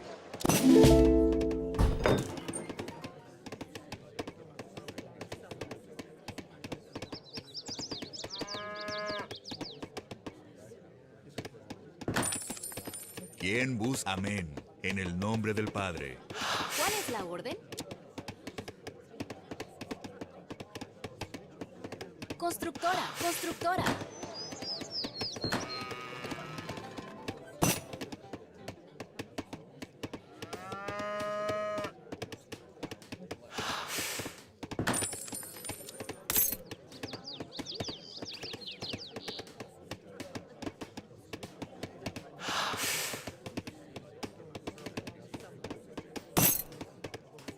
Sí, leñadora.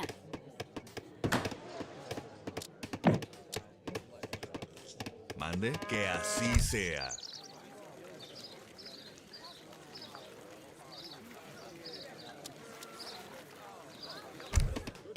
¿Quién busca? En el nombre del Padre.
Mande, que así sea.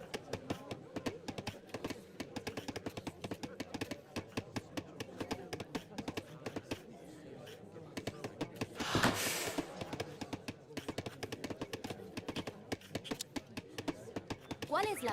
Así será. Constructora.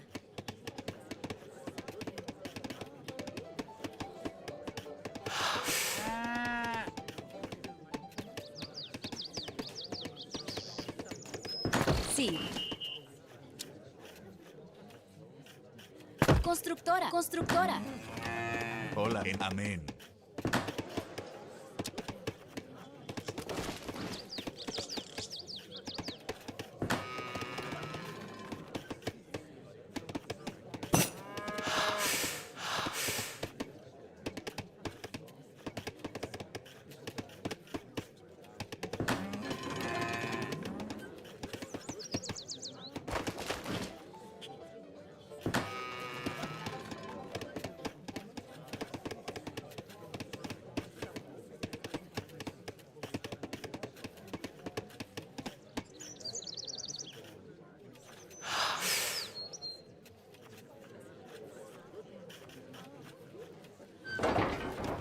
Hola.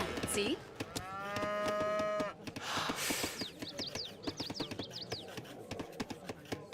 Constructora. Constructora.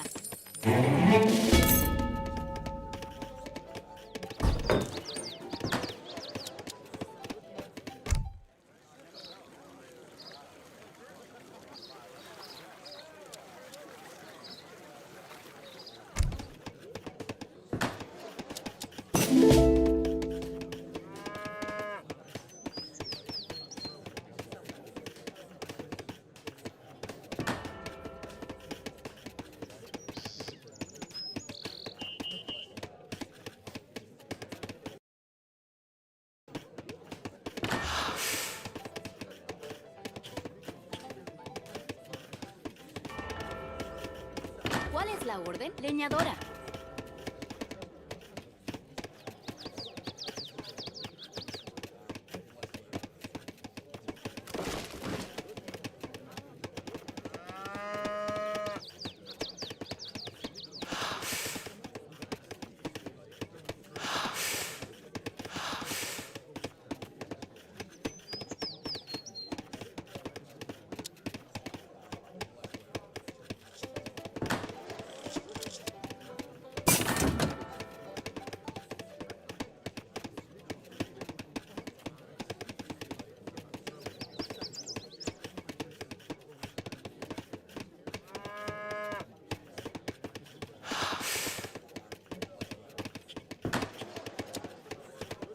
Hola.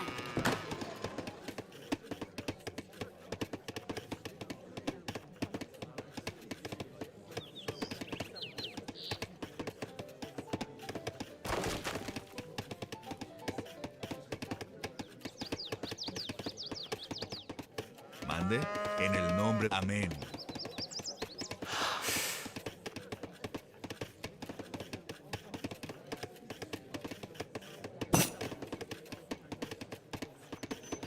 Que así, en el nombre del Padre. Que así, amén.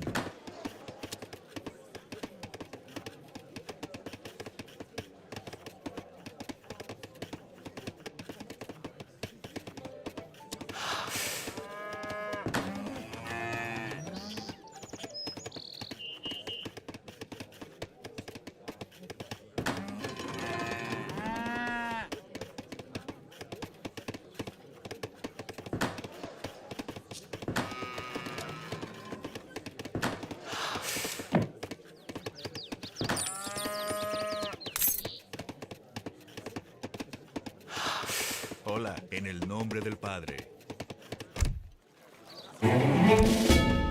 ¿Cuál es la orden?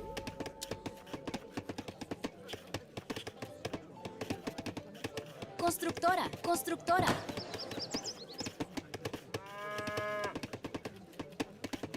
Hola. Constructora. Constructora.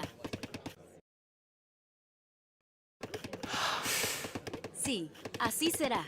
Constructora.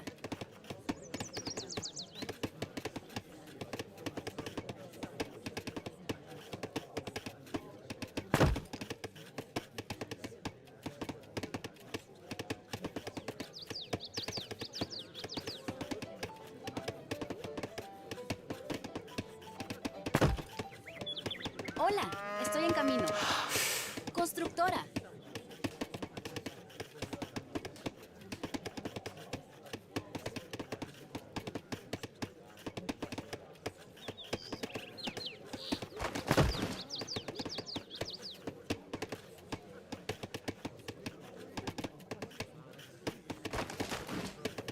¿Cuál es la orden?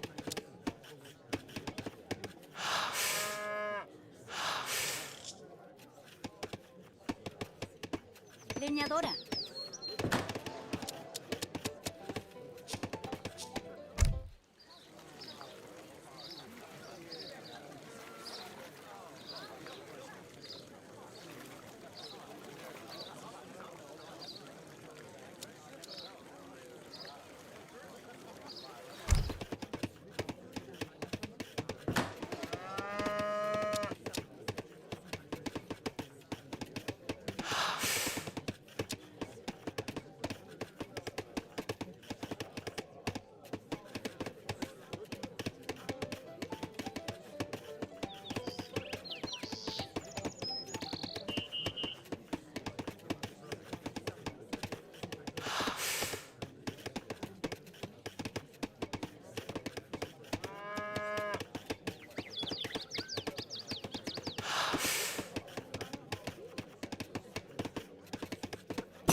Sí. Hola.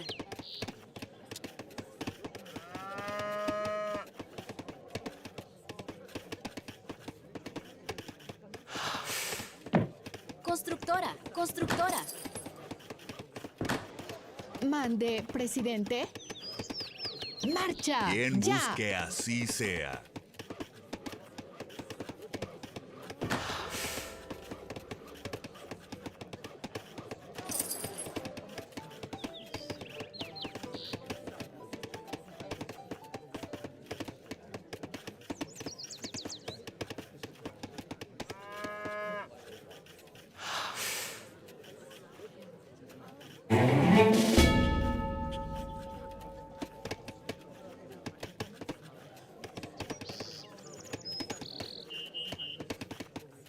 ¿Cuál es la leñadora?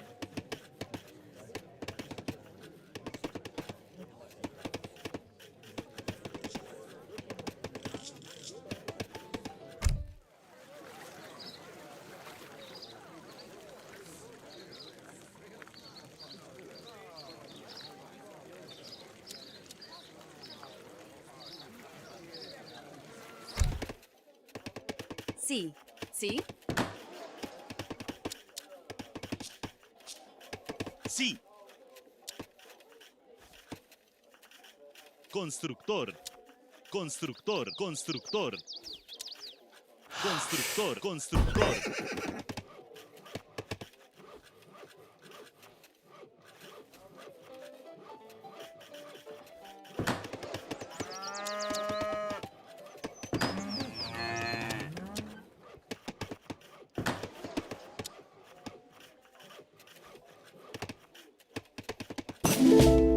Hola.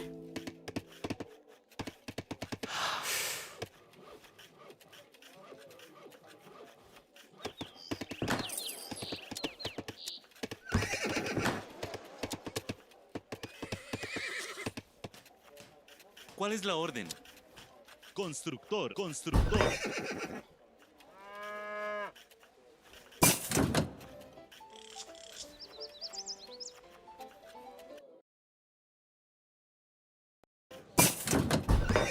Sí. Constructor. Constructor. Constructor.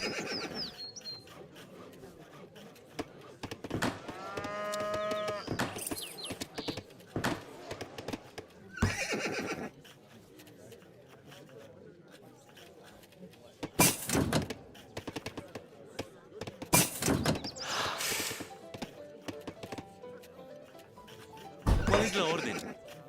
Constructor, constructor, constructor.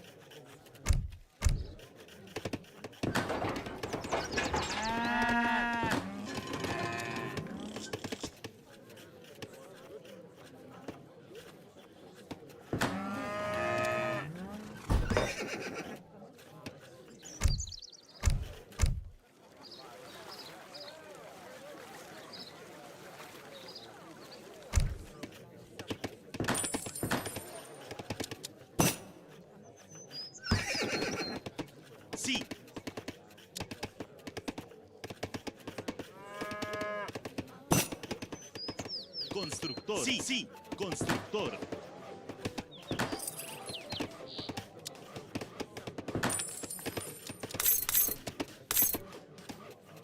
Sí. Constructor. Constructor.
¿Cuál es la orden? Constructor, sí. Constructor. Constructor. Constructor. Sí. Constructor.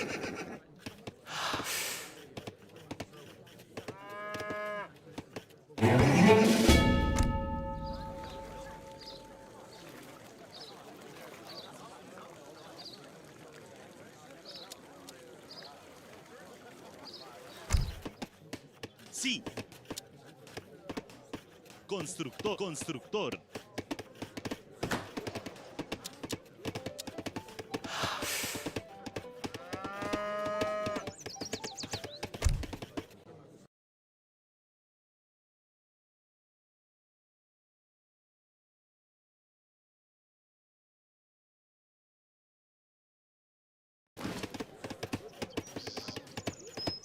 Sí.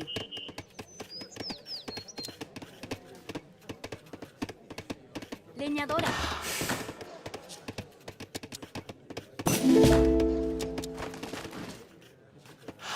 Sí.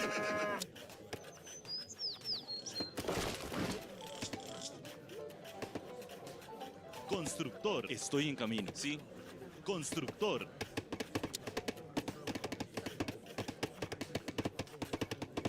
Constructor. Constructor.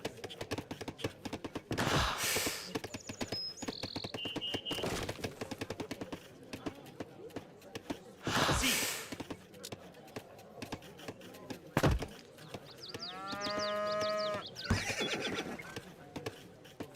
Constructor.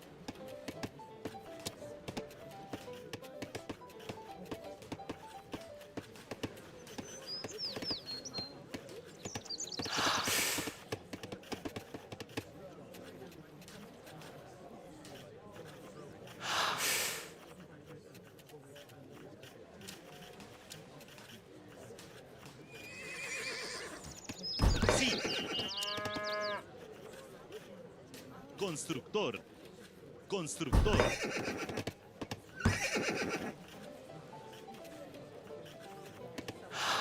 ¿Cuál es la orden? Constructor.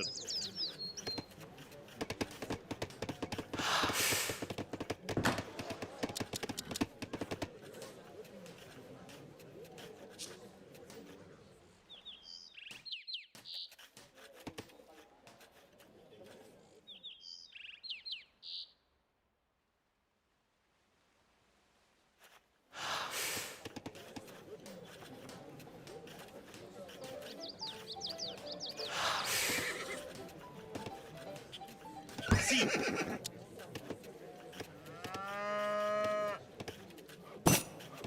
Constructor. Constructor.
la orden? Estoy en camino. Constructor.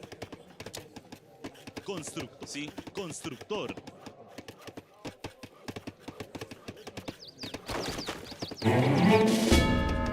Hola.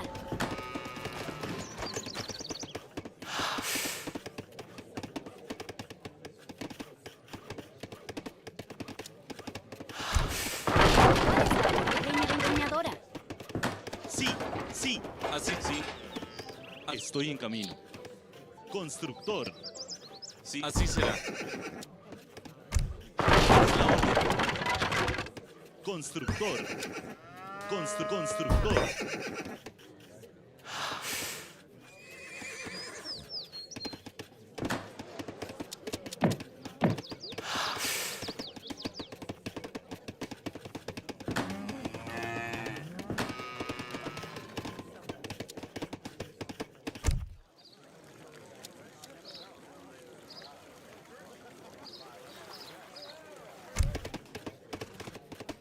Sí.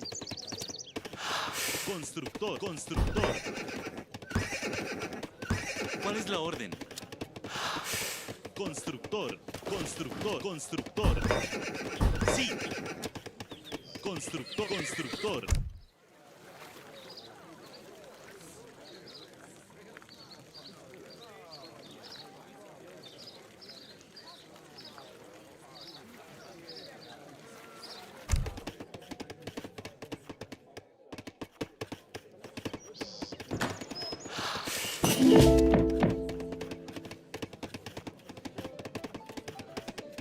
Hola.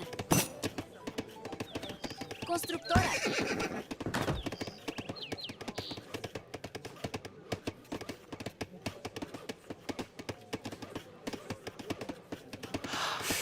¿Cuál es la orden? Granjera.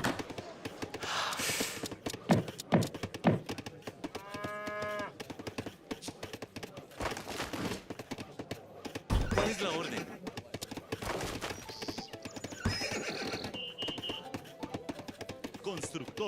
Constructor.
Sí, estoy leñadora. Sí. ¿Cuál es la leñador? Sí. Constructor. Sí, estoy en camino. Constructor. Sí.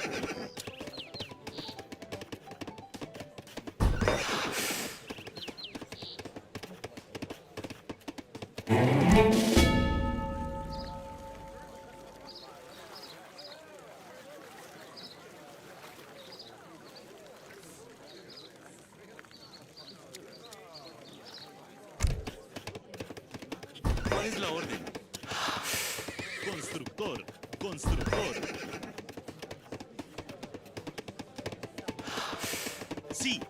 Sí. Sí. Leñador.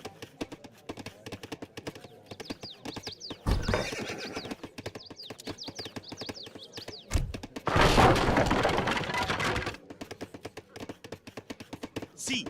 Leñador. ¿Cuál es la orden? Sí. Sí, así será. Leñador.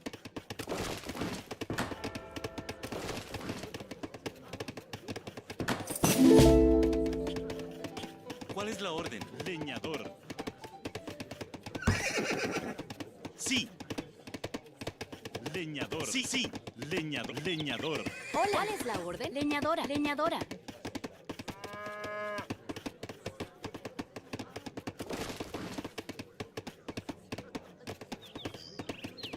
Hola. Leñadora. Sí. Leñadora. ¿Cuál es la orden? Leñadora.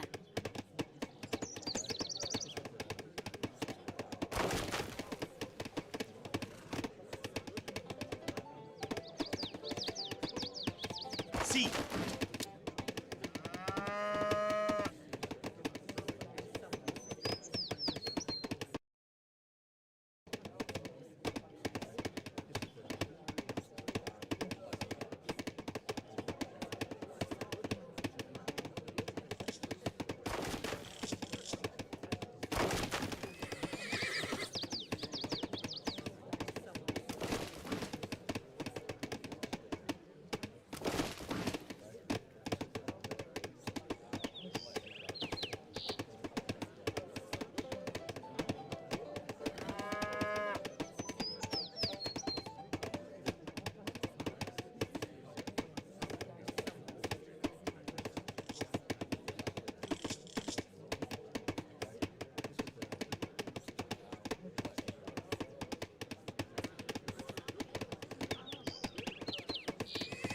Sí. Hola.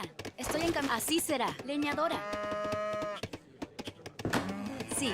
Granjera. Sí. Granjero.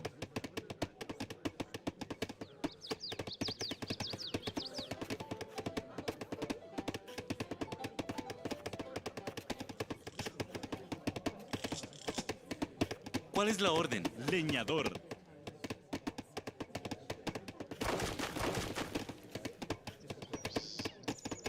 ¿Cuál es la orden? Leñadora.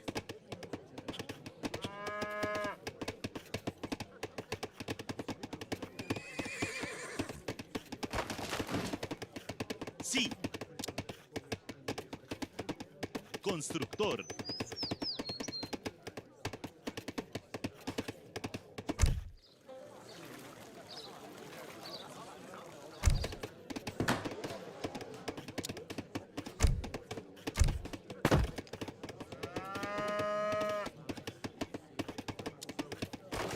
Sí.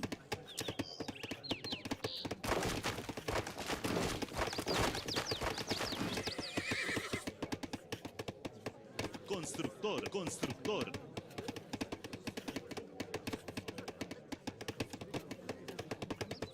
Leñador. Hola. Constructora.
Sí.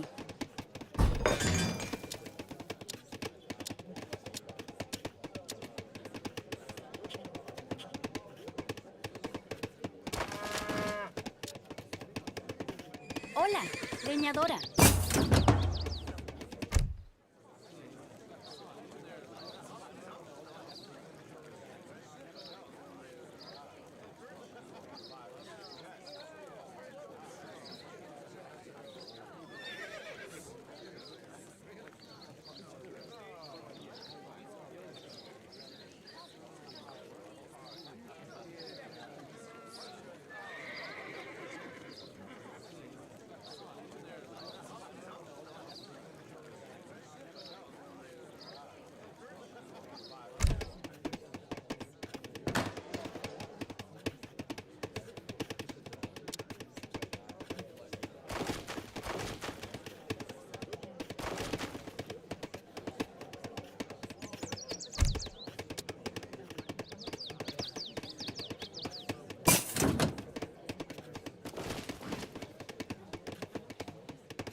Estoy en sí. Leñador.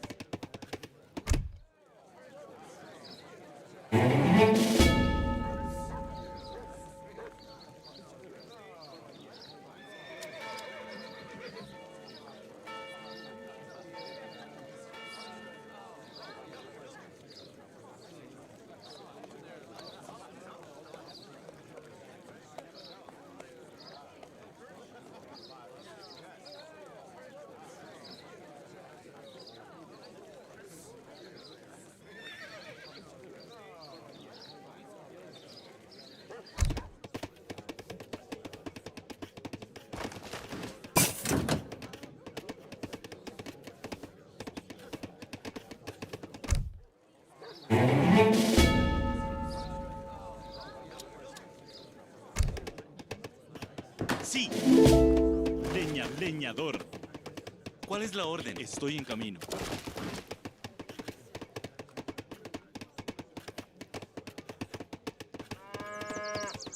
Sí.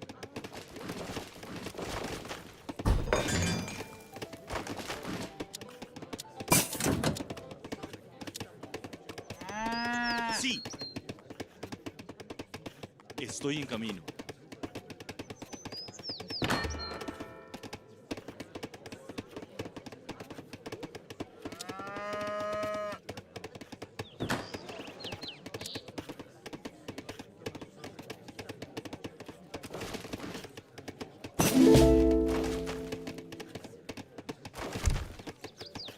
Sí.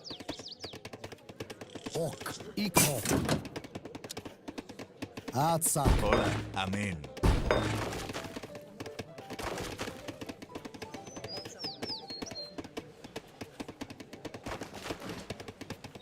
¿Órdenes? A la batalla. Mande en el nombre del Padre.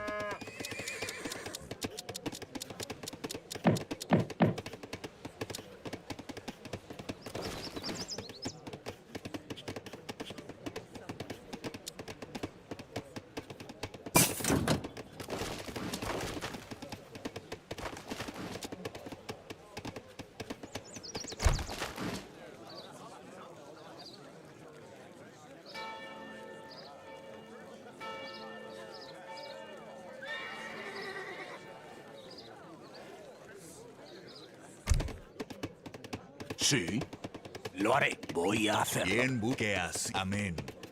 ¿Qué me ordena?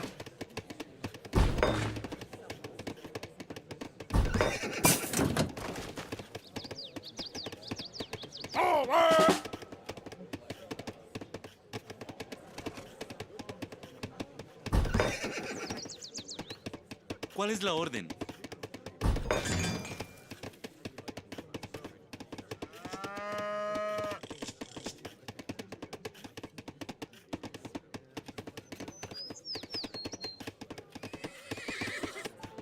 Sí. Constructor. Sí, leñador.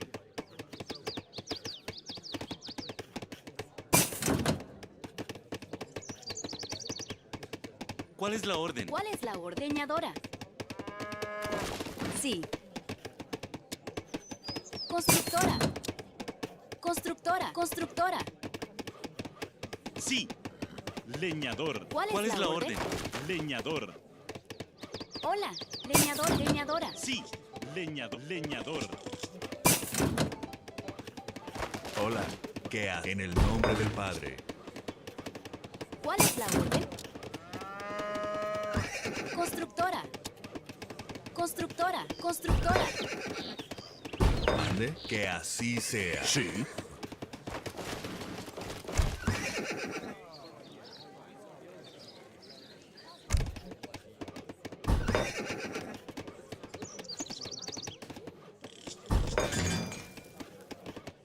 ¿Cuál es la orden? Sí.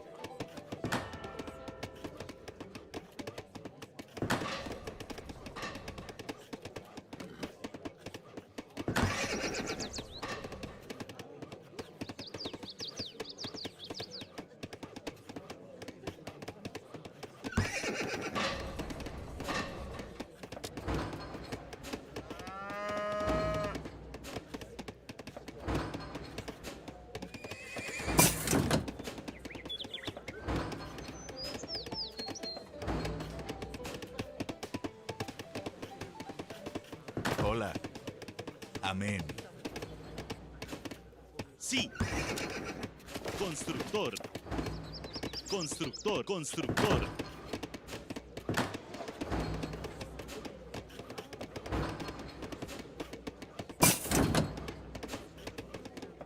¿Cuál es la orden? Constructor. Constructor.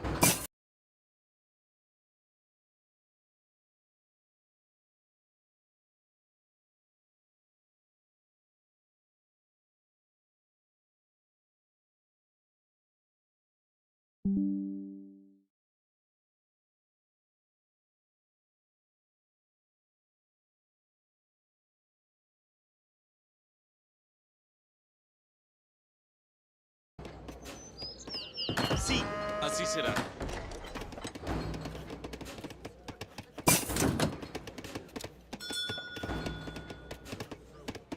¿Cuál es la orden? Leñador.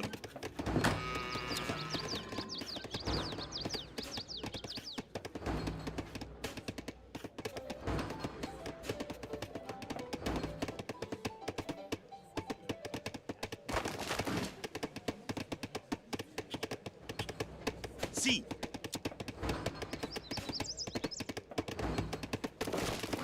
Constructor. Constructor. ¿Cuál es la orden? Constructor. Sí.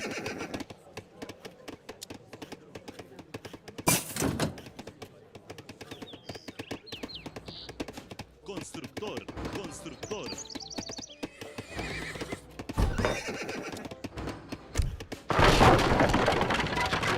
Sí. Estoy en camino. Hola. Leñadora. ¿Quién buscas en el nombre del Padre? ¿Cuál es la orden? Sí. Leñadora. Sí. Sí. Leñador. Leñador. Sí.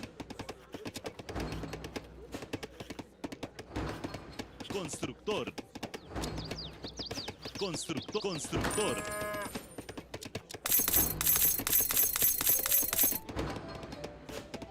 Sí. Constructor. Constructor.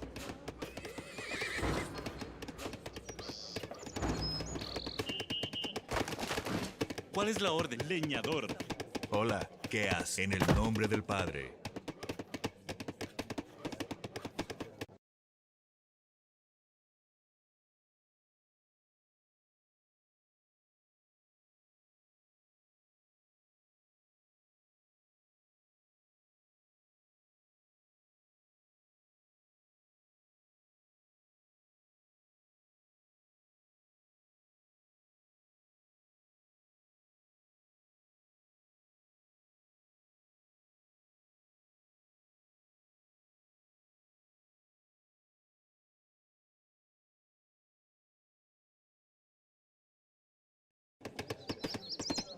Sí.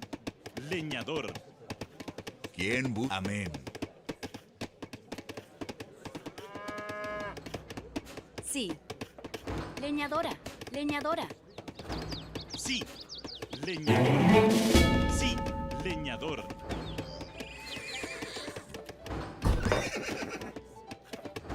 Hola. Leñadora. Leñadora. ¿Cuál es la orden? Sí. Así será. Leñador.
Hola, en el nombre.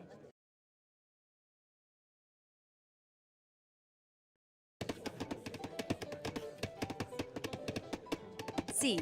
Leñadora.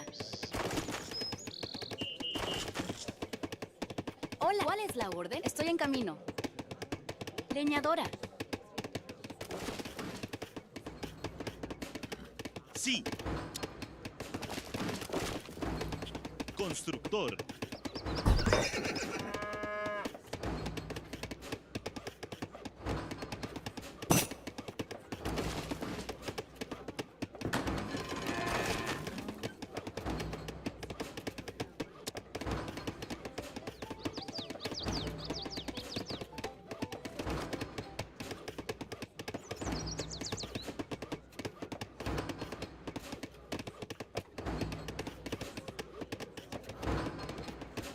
Sí.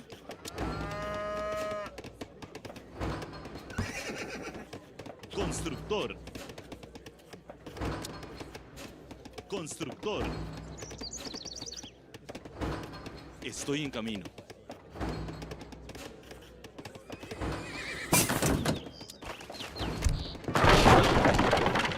Así será.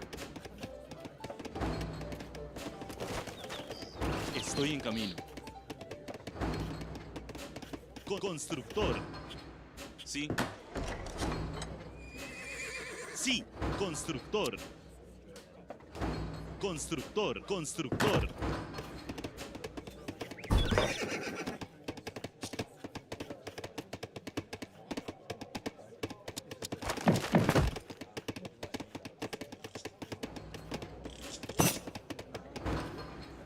Sí.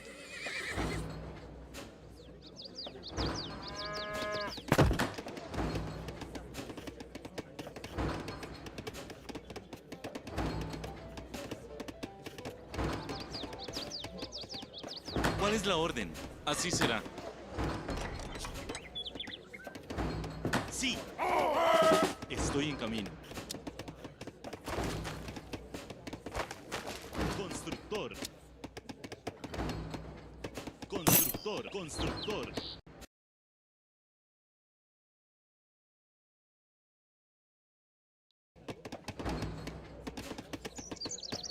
Sí. Constructora.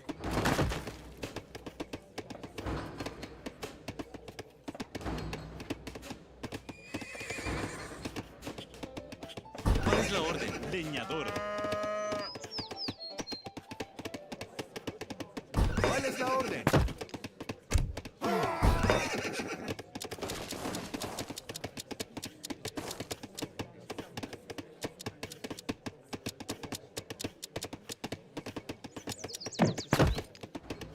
Hola. Constructora.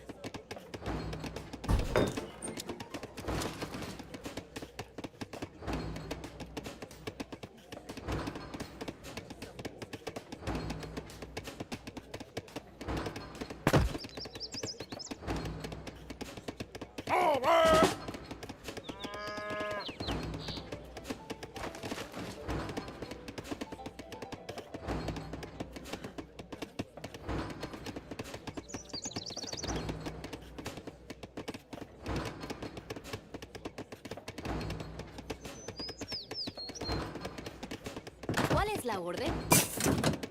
Leñadora. Comandante, estará listísimo. Preparado.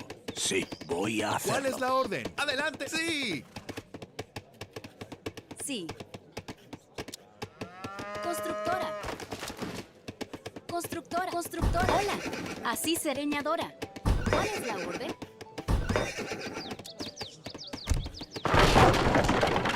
Sí. Constructor. Constructor. ¡Listo para la batalla! ¡Adelante!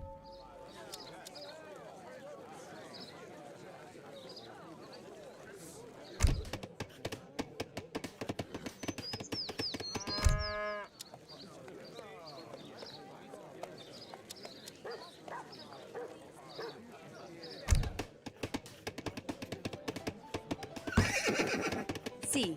Constructora. ¿Comandante? ¡Sí! ¡Estará adelante! ¿Cuál es la orden? ¡Estará listísimo!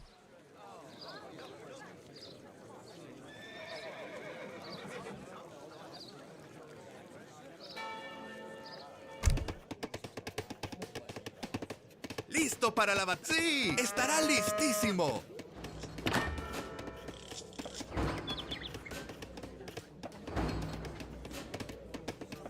¿Cuál es la orden?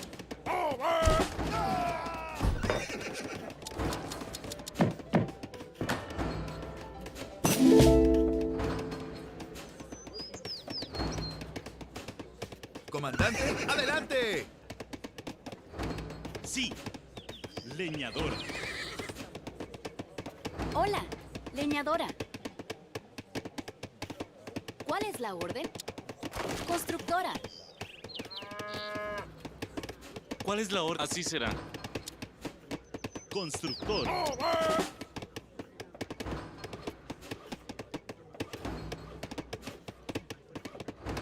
Constructor.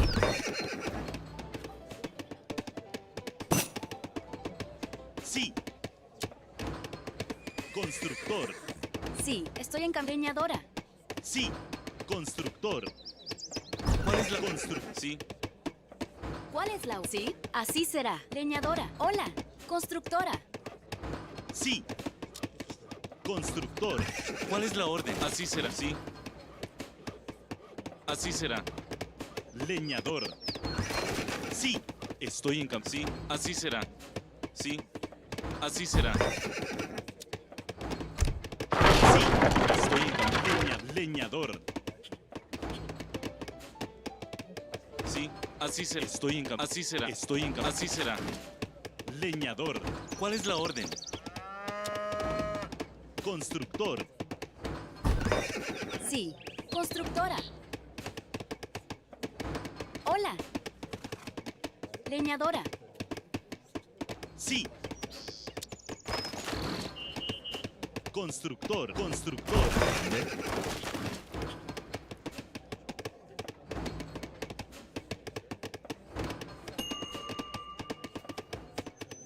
¿Cuál es la orden?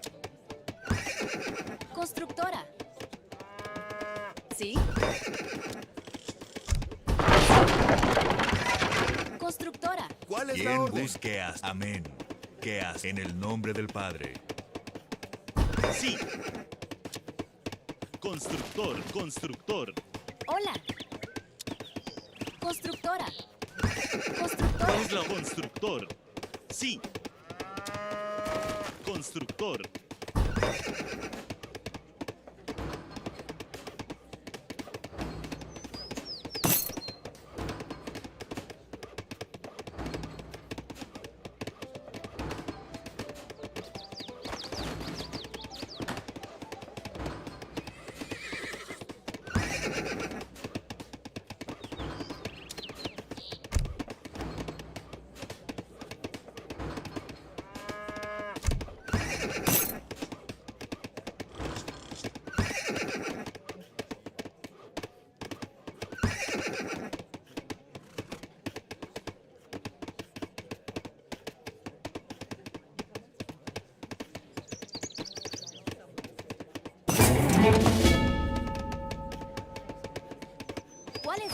Leñadora.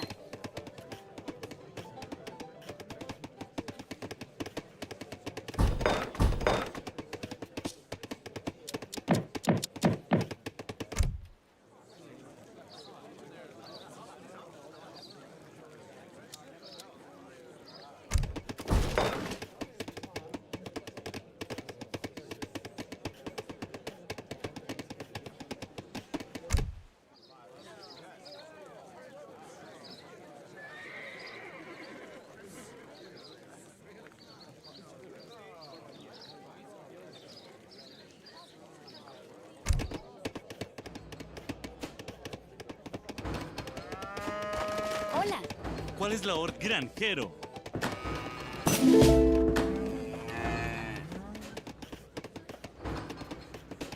¿Cuál es la orden? Sí, granjera.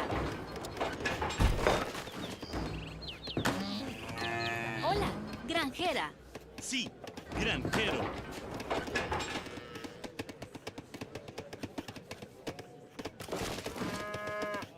Tabi Zade. Za.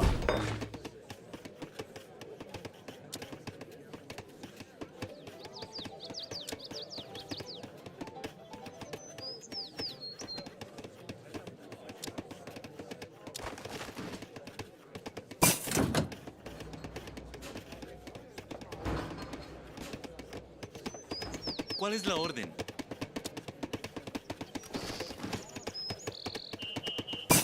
Constructor. Hola, ¿qué hacen el no? Amén. Tabi Utska.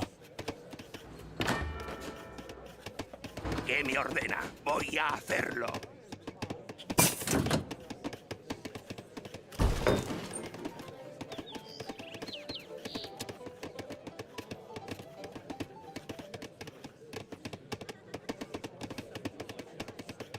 Preparado.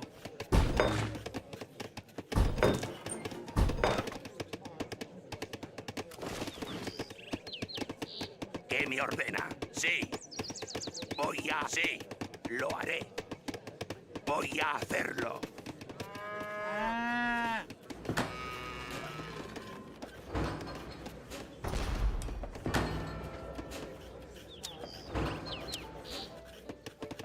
Sí.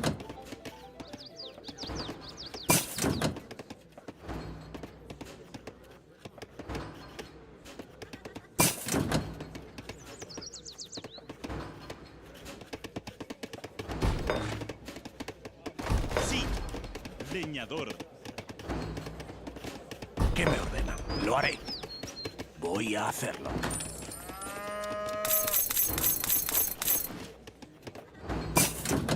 Za Tabi Za.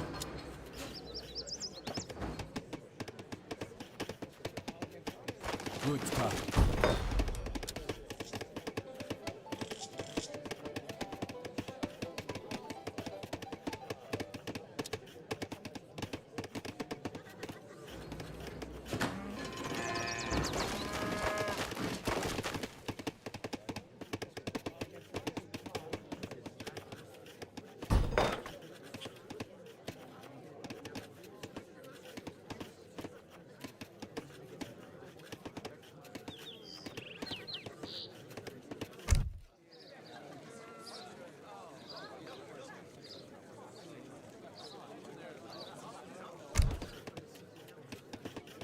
Sí, lo haré. Sí. Voy a sí.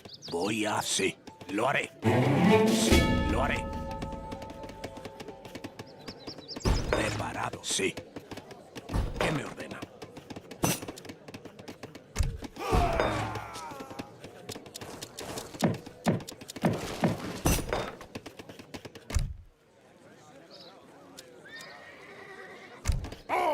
Zade Za.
Sí, estoy en leñador.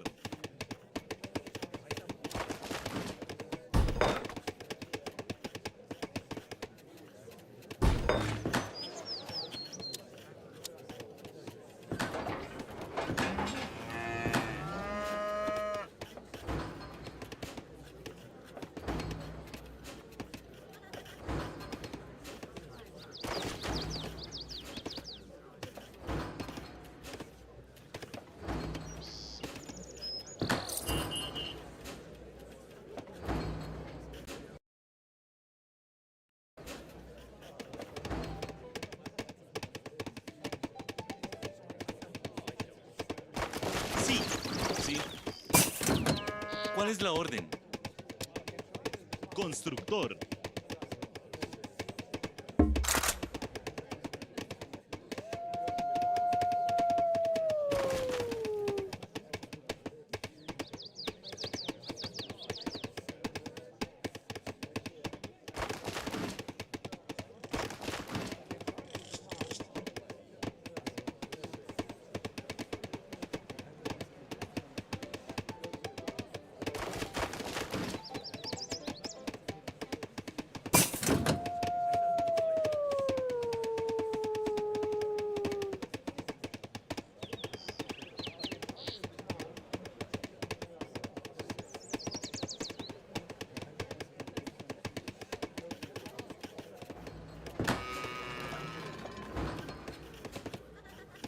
Sí.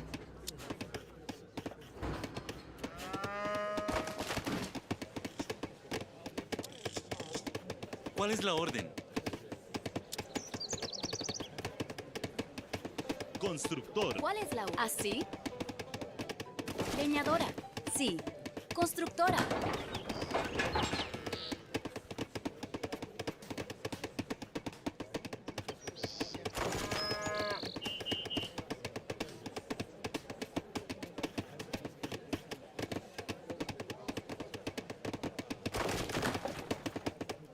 Sí, leñador.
Sí.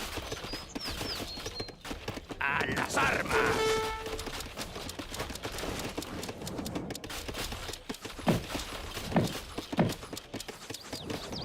¿Qué me ordena? Lo haré. Voy a hacerlo. Sí, sí. Al ataque. Preparado. ¡A las armas! Sí. Mande, presidente. ¡Avancen! ¡Por la patria! Sí, sí, así se leñador. Sí. Sí. ¿Qué me ordena? Preparado.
bien en el no. ¡Saquen a los invasores!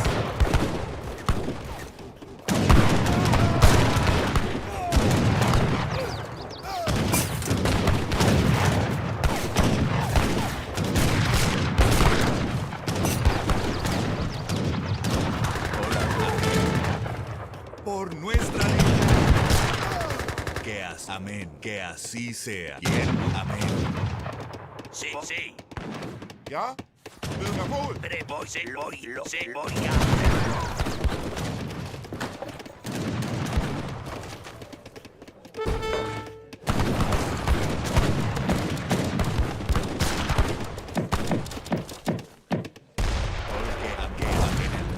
Padre, que amén en el nombre del Padre. Amén en el nombre del amén. Que así en el nombre del Padre. Hola. Que así quien busca salvación. ¡Al ataque! ¡Saquen a los invasores! Bereit, jawohl. Lo haré, sí. Bereit.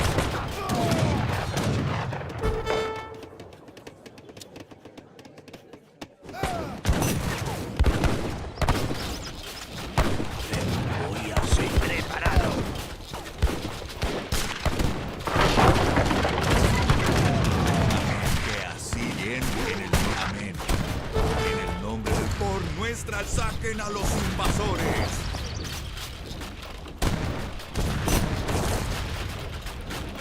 ¡Por la libertad!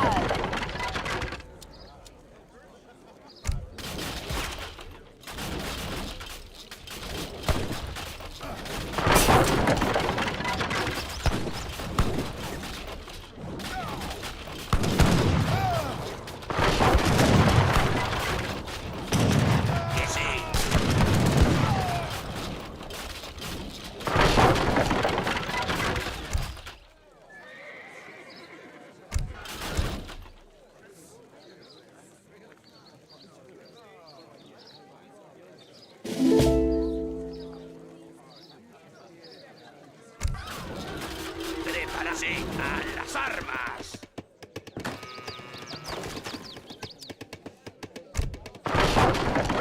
Leñadora. Sí, leñador. ¿Cuál es la orden? ¡Ataca! Sí, así será. ¡Que lo haré! ¡Voy a hacer! Mande a la batalla.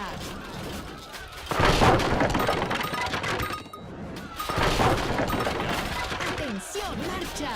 ¡Ya!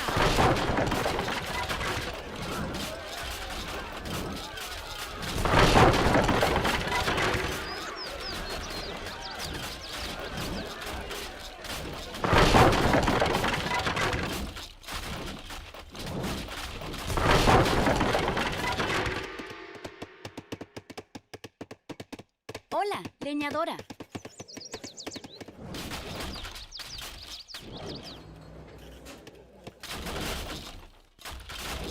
Sí. Prepara. Voy a hacer mi orden. Sí. Bereit, verstanden.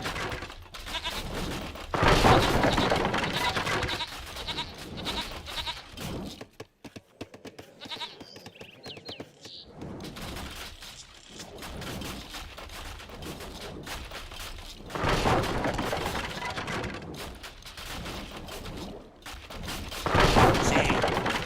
Voy a preparar. Sí.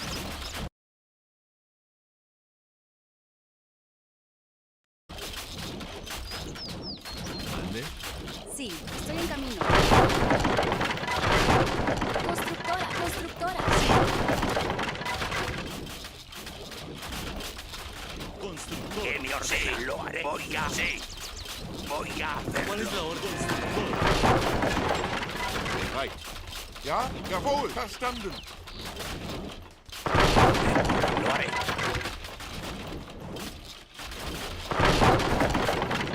Que mi orden. Sí.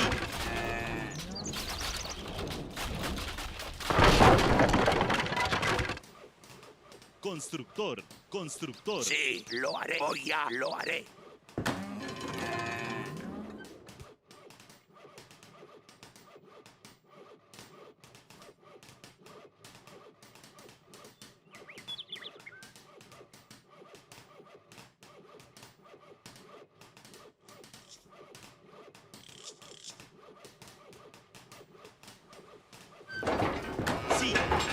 Constructor.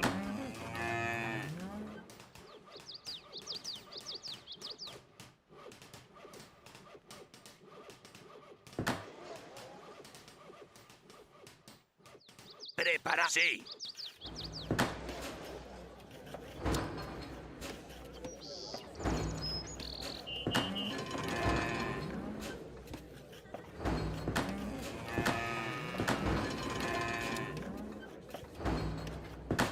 ¿Cuál es la orden? Granjero.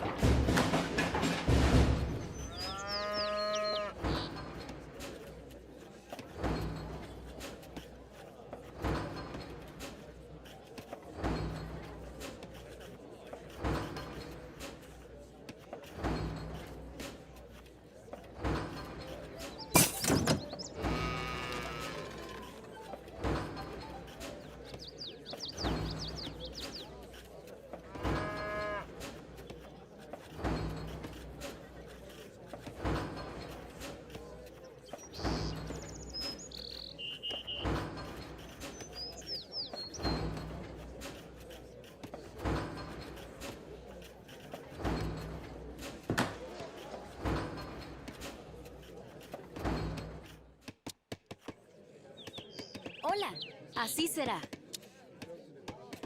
Constructora, constructora, constructora, constructora.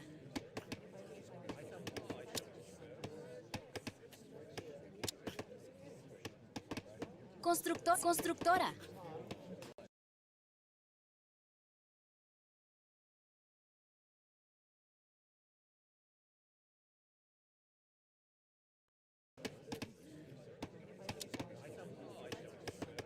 ¿Quién qué hace en el nombre del Padre? Mande, presidente. Avance. Marcha. Ya. Alabad. Marcha. Ya. ¿Cuál es la orden? Constructora. Sí, constructora.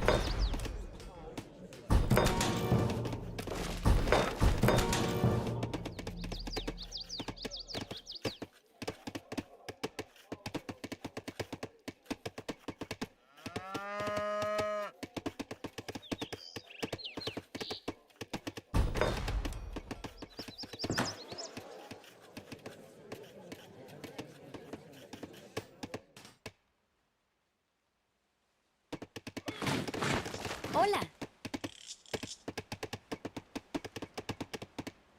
Leñadora. Leñadora.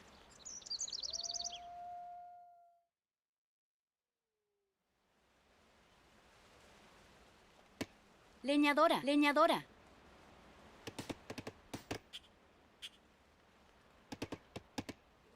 Sí.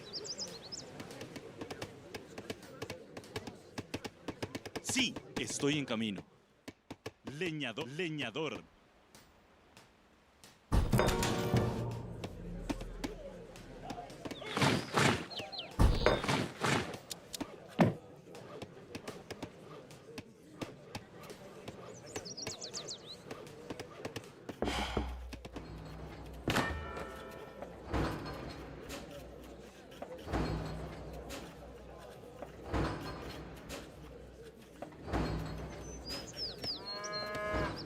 Sí, leñador. ¿Cuál es la orden?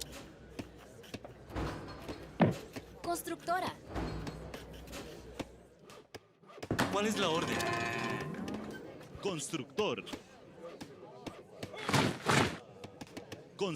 Constructor. Sí, constructora.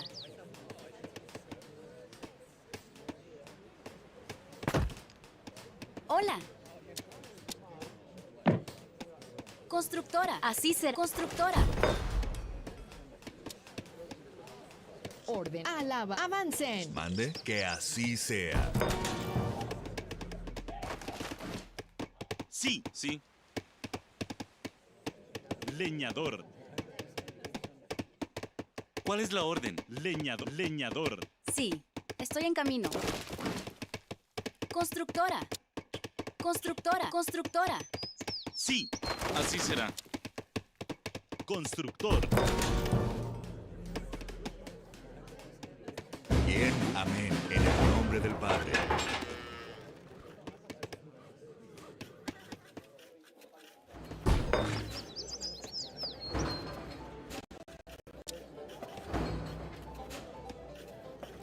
Hola.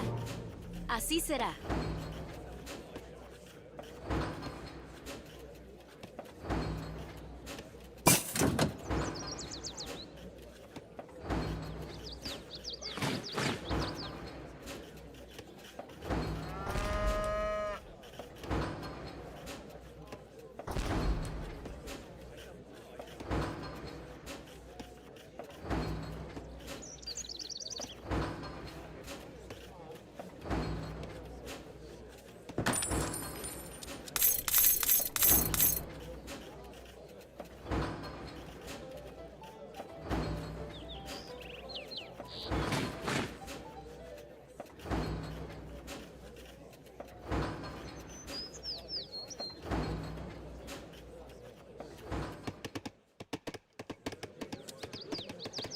¿Cuál es la orden? Estoy en camino. ¿Sí? Así será. Estoy en camino. ¿Sí? Así será. Sí. Constructor. Hola, leñadora. Constructora. Hola, ¿qué haces? Amén. Prepara, lo haré. Sí, voy a. Sí.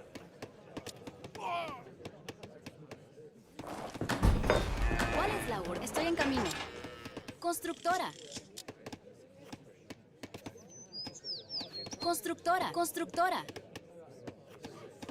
Hola.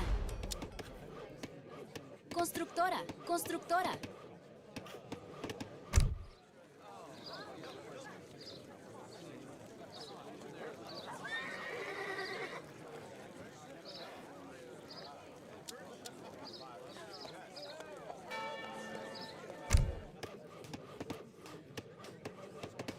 Mande, presidente.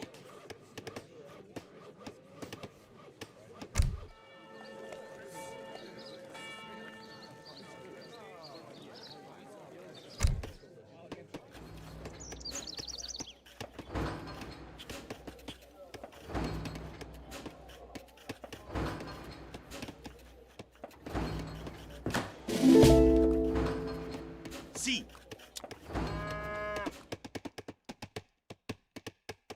Sí, así será.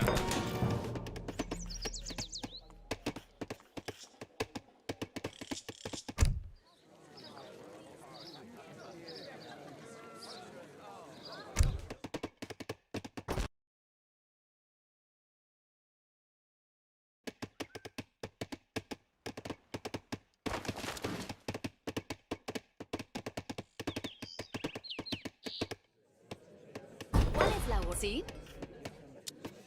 Constructora.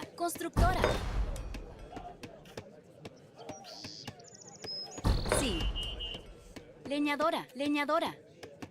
¿Cuál es la orden? Constructor. Hola. Así será. Constructora.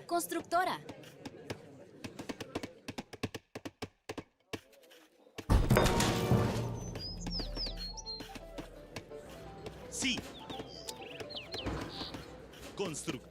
Constructor.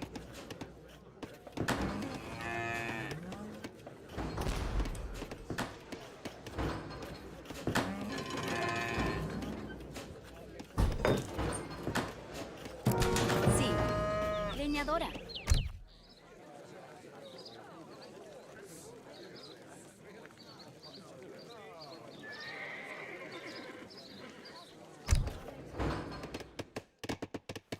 Hola. Estoy en camino. Leñadora.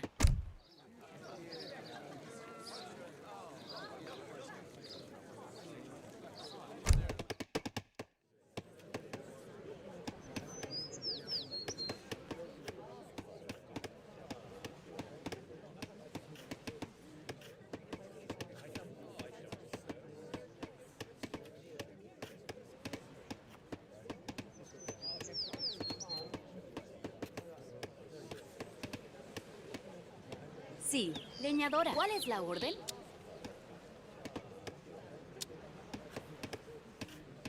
Sí. Hola. ¿Sí? Sí. Constructora.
¿Mande? En el nombre del que así sea. ¿Órdenes? Alaba. ¡Marcha! ¡Ya! ¡Avancen! ¿Qué me ordena? Voy a... Sí. Voy a hacerlo. ¡Atención! ¡Marcha! ¡Avancen! ¡A la batalla! ¡Ataca!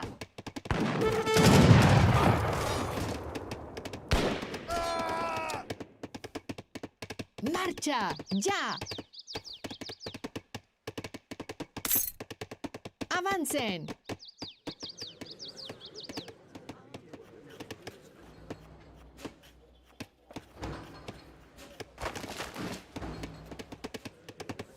¡Alaba! ¡Avancen!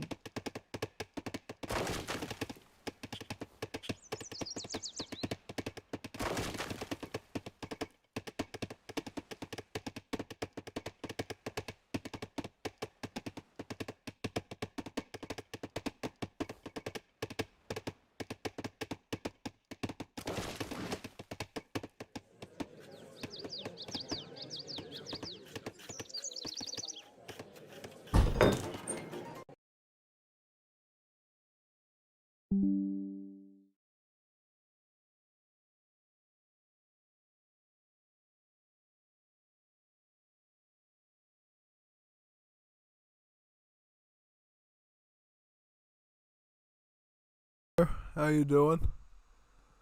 Just noticed your chat there when I was checking up on OBS. So far so good here. Sí, lo haré. Just wondering who's gonna end up winning between France and Haudenosaunee in this battle. All I'm doing is just rounding out my perimeters right now because I want to basically be able to put down as many barracks and foundries as possible.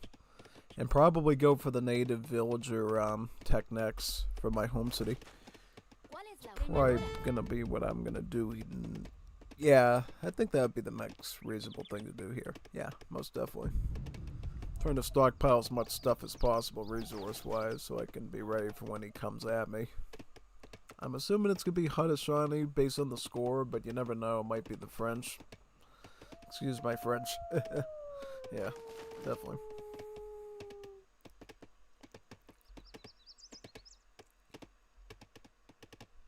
What treasure is this? Gold? I could use some gold actually. Let me get some of that.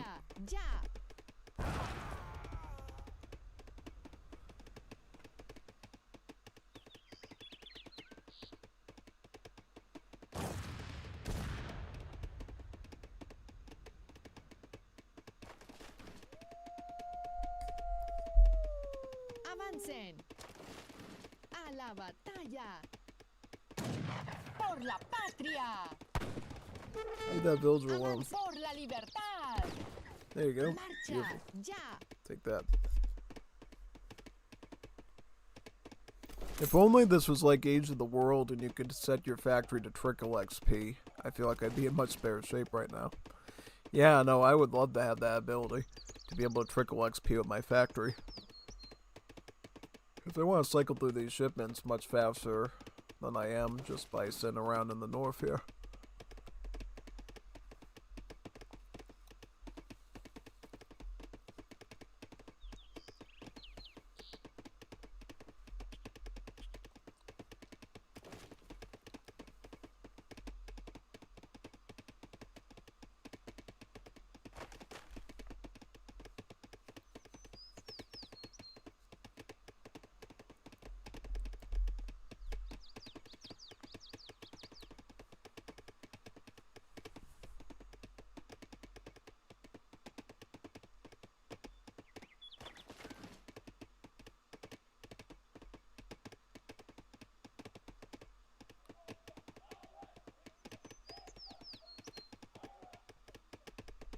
That's why I warned you before we even started this. You always gotta make sure, when you do Black Forest Nothing, that you have about 3 to 4 hours to spare, potentially. Because you never know how long it's gonna take exactly to complete everything. Yeah, it can be pretty daunting how much time it actually takes to do this. More than you even realize, so definitely make sure before you engage in one of these that you give yourself the needed time to, you know, complete the match, because if not, you're gonna have a pretty swell time trying to fit it in. Definitely. Absolutely, it's not good. Well, it's good because it's a lot of content, but yeah, you know, obviously if you have a doctor's appointment or something, it's not good. Yeah.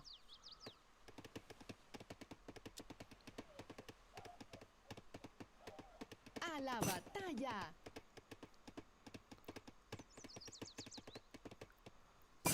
That way I can see more what's going on around there. Yeah. Ooh, Hadashai has a pretty big fortress around there. Wow, crazy. He's got war huts, he's got a siege workshop there, he's got corral. Oh, he's pushing. He's pushing deep.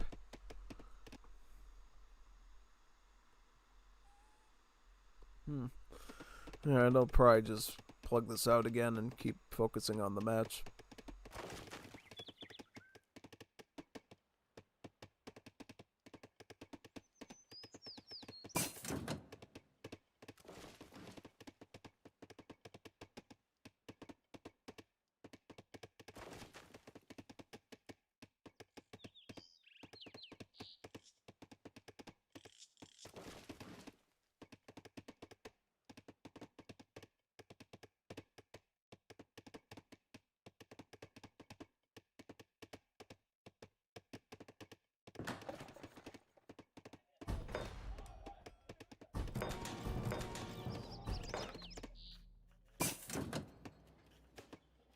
Mande, presidente. Marcha, avancen. Marcha, avancen. A la batalla, avance a la batalla. Marcha, ya.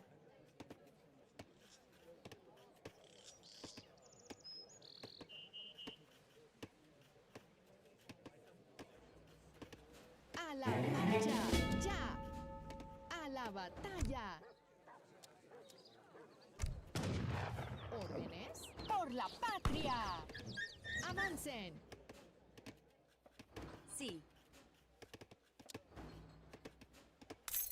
Constructora, constructora.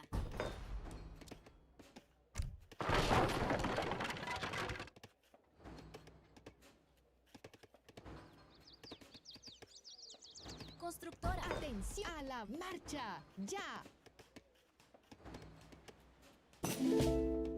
A la batalla. Bereit!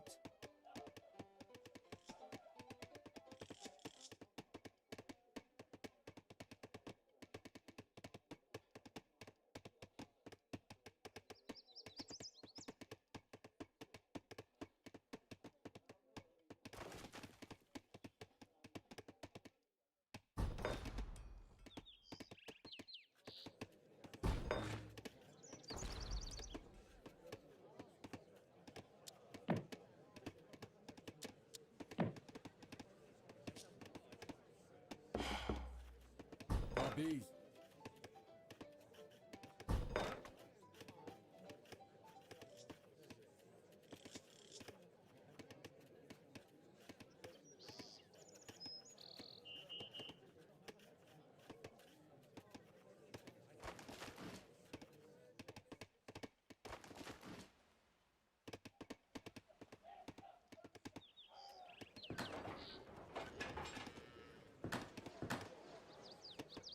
¿Cuál es la orden?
Sí.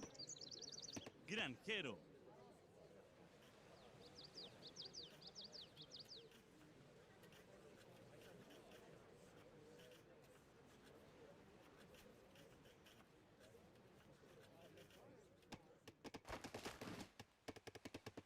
Sí. ¿Cuál es la orden? Granjero.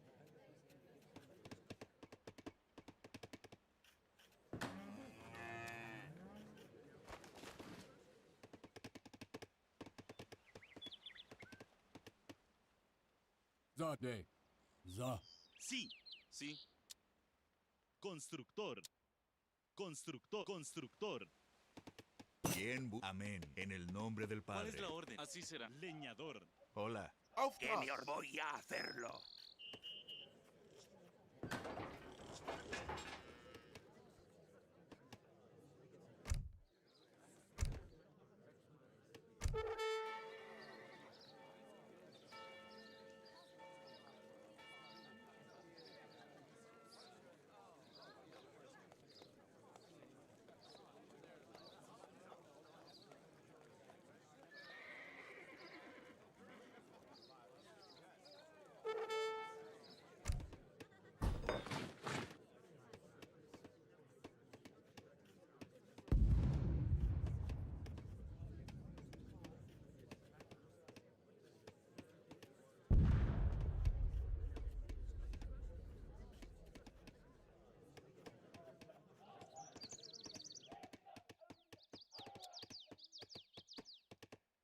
Tabiz.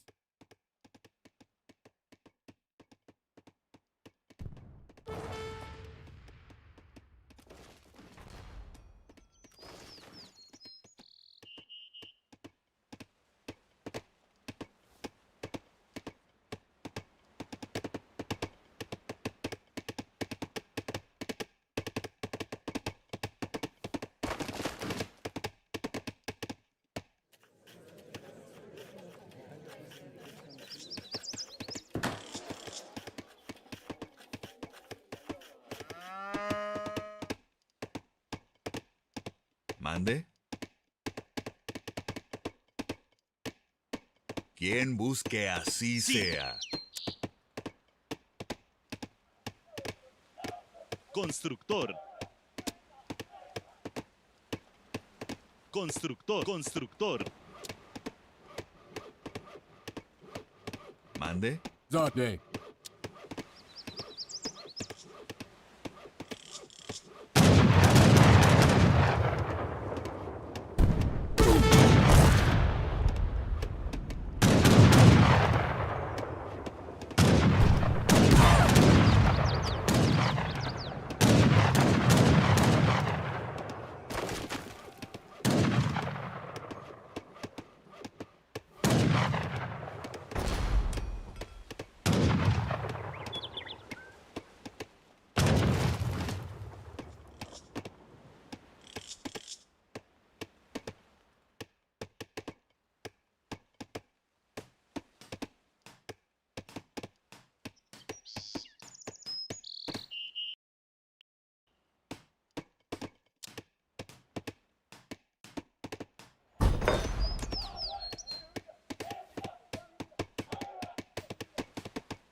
¿Cuál es la orden?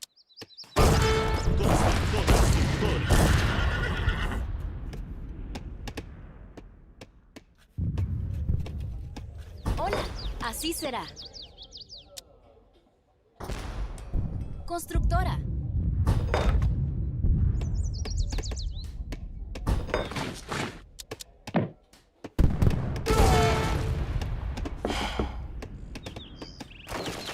Ja, Verstand wird erledigt. Copy.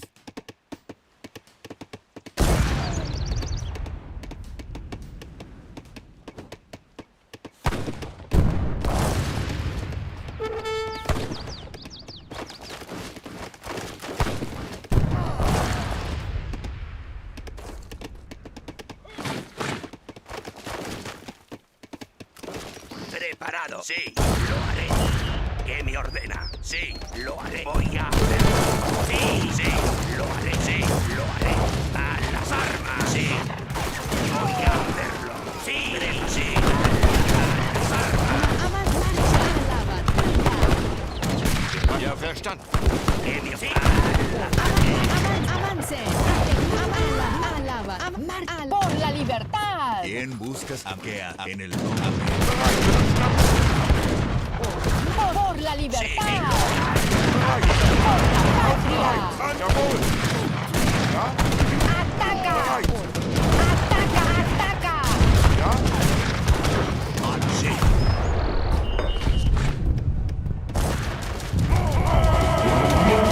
Para pelear. ¡Viva México! Sí, vámonos.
Por nuestra saquen a los invasores.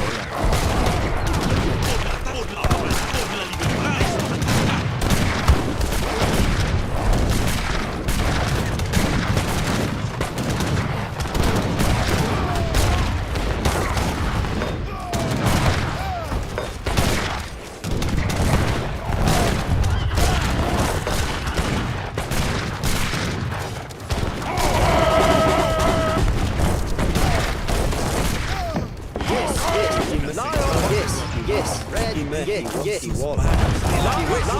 Yes, come on, lucky west.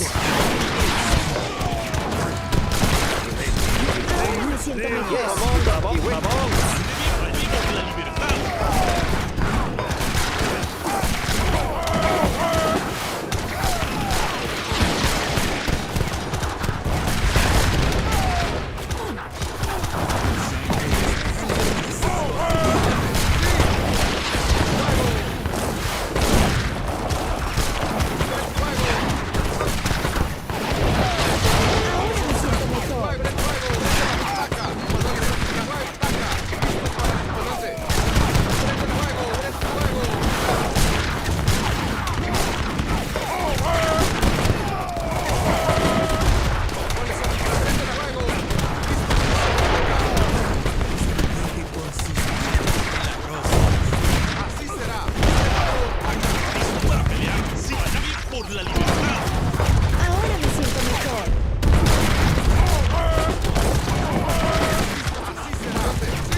súper viva, sí, vámonos, viva México. Viva, sí, viva México.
showing that everybody's left the stream, so I figure I'll just close it here then, since everybody's sleeping. Thank you for coming today. We did some good casting. We had a really fun Risk game, and we had a great Black Forest Nothing. I actually enjoyed today quite a bit, so thanks for coming along the ride with me. I don't know what we're doing tomorrow. It's either going to be 0AD, PvZ Hero stuff for Age of Mythology, I would assume. Yeah. Unless somebody wants to do an Age of the World session with me, I would be up for that too with the new alpha. But they better do it for like a good number of hours with me instead of just like 1 or 2 games though. Just saying. But anyways, see you tomorrow. I'll be planning the special surprise for the later half of this week. Hopefully it comes together perfectly so we can do it. So yeah.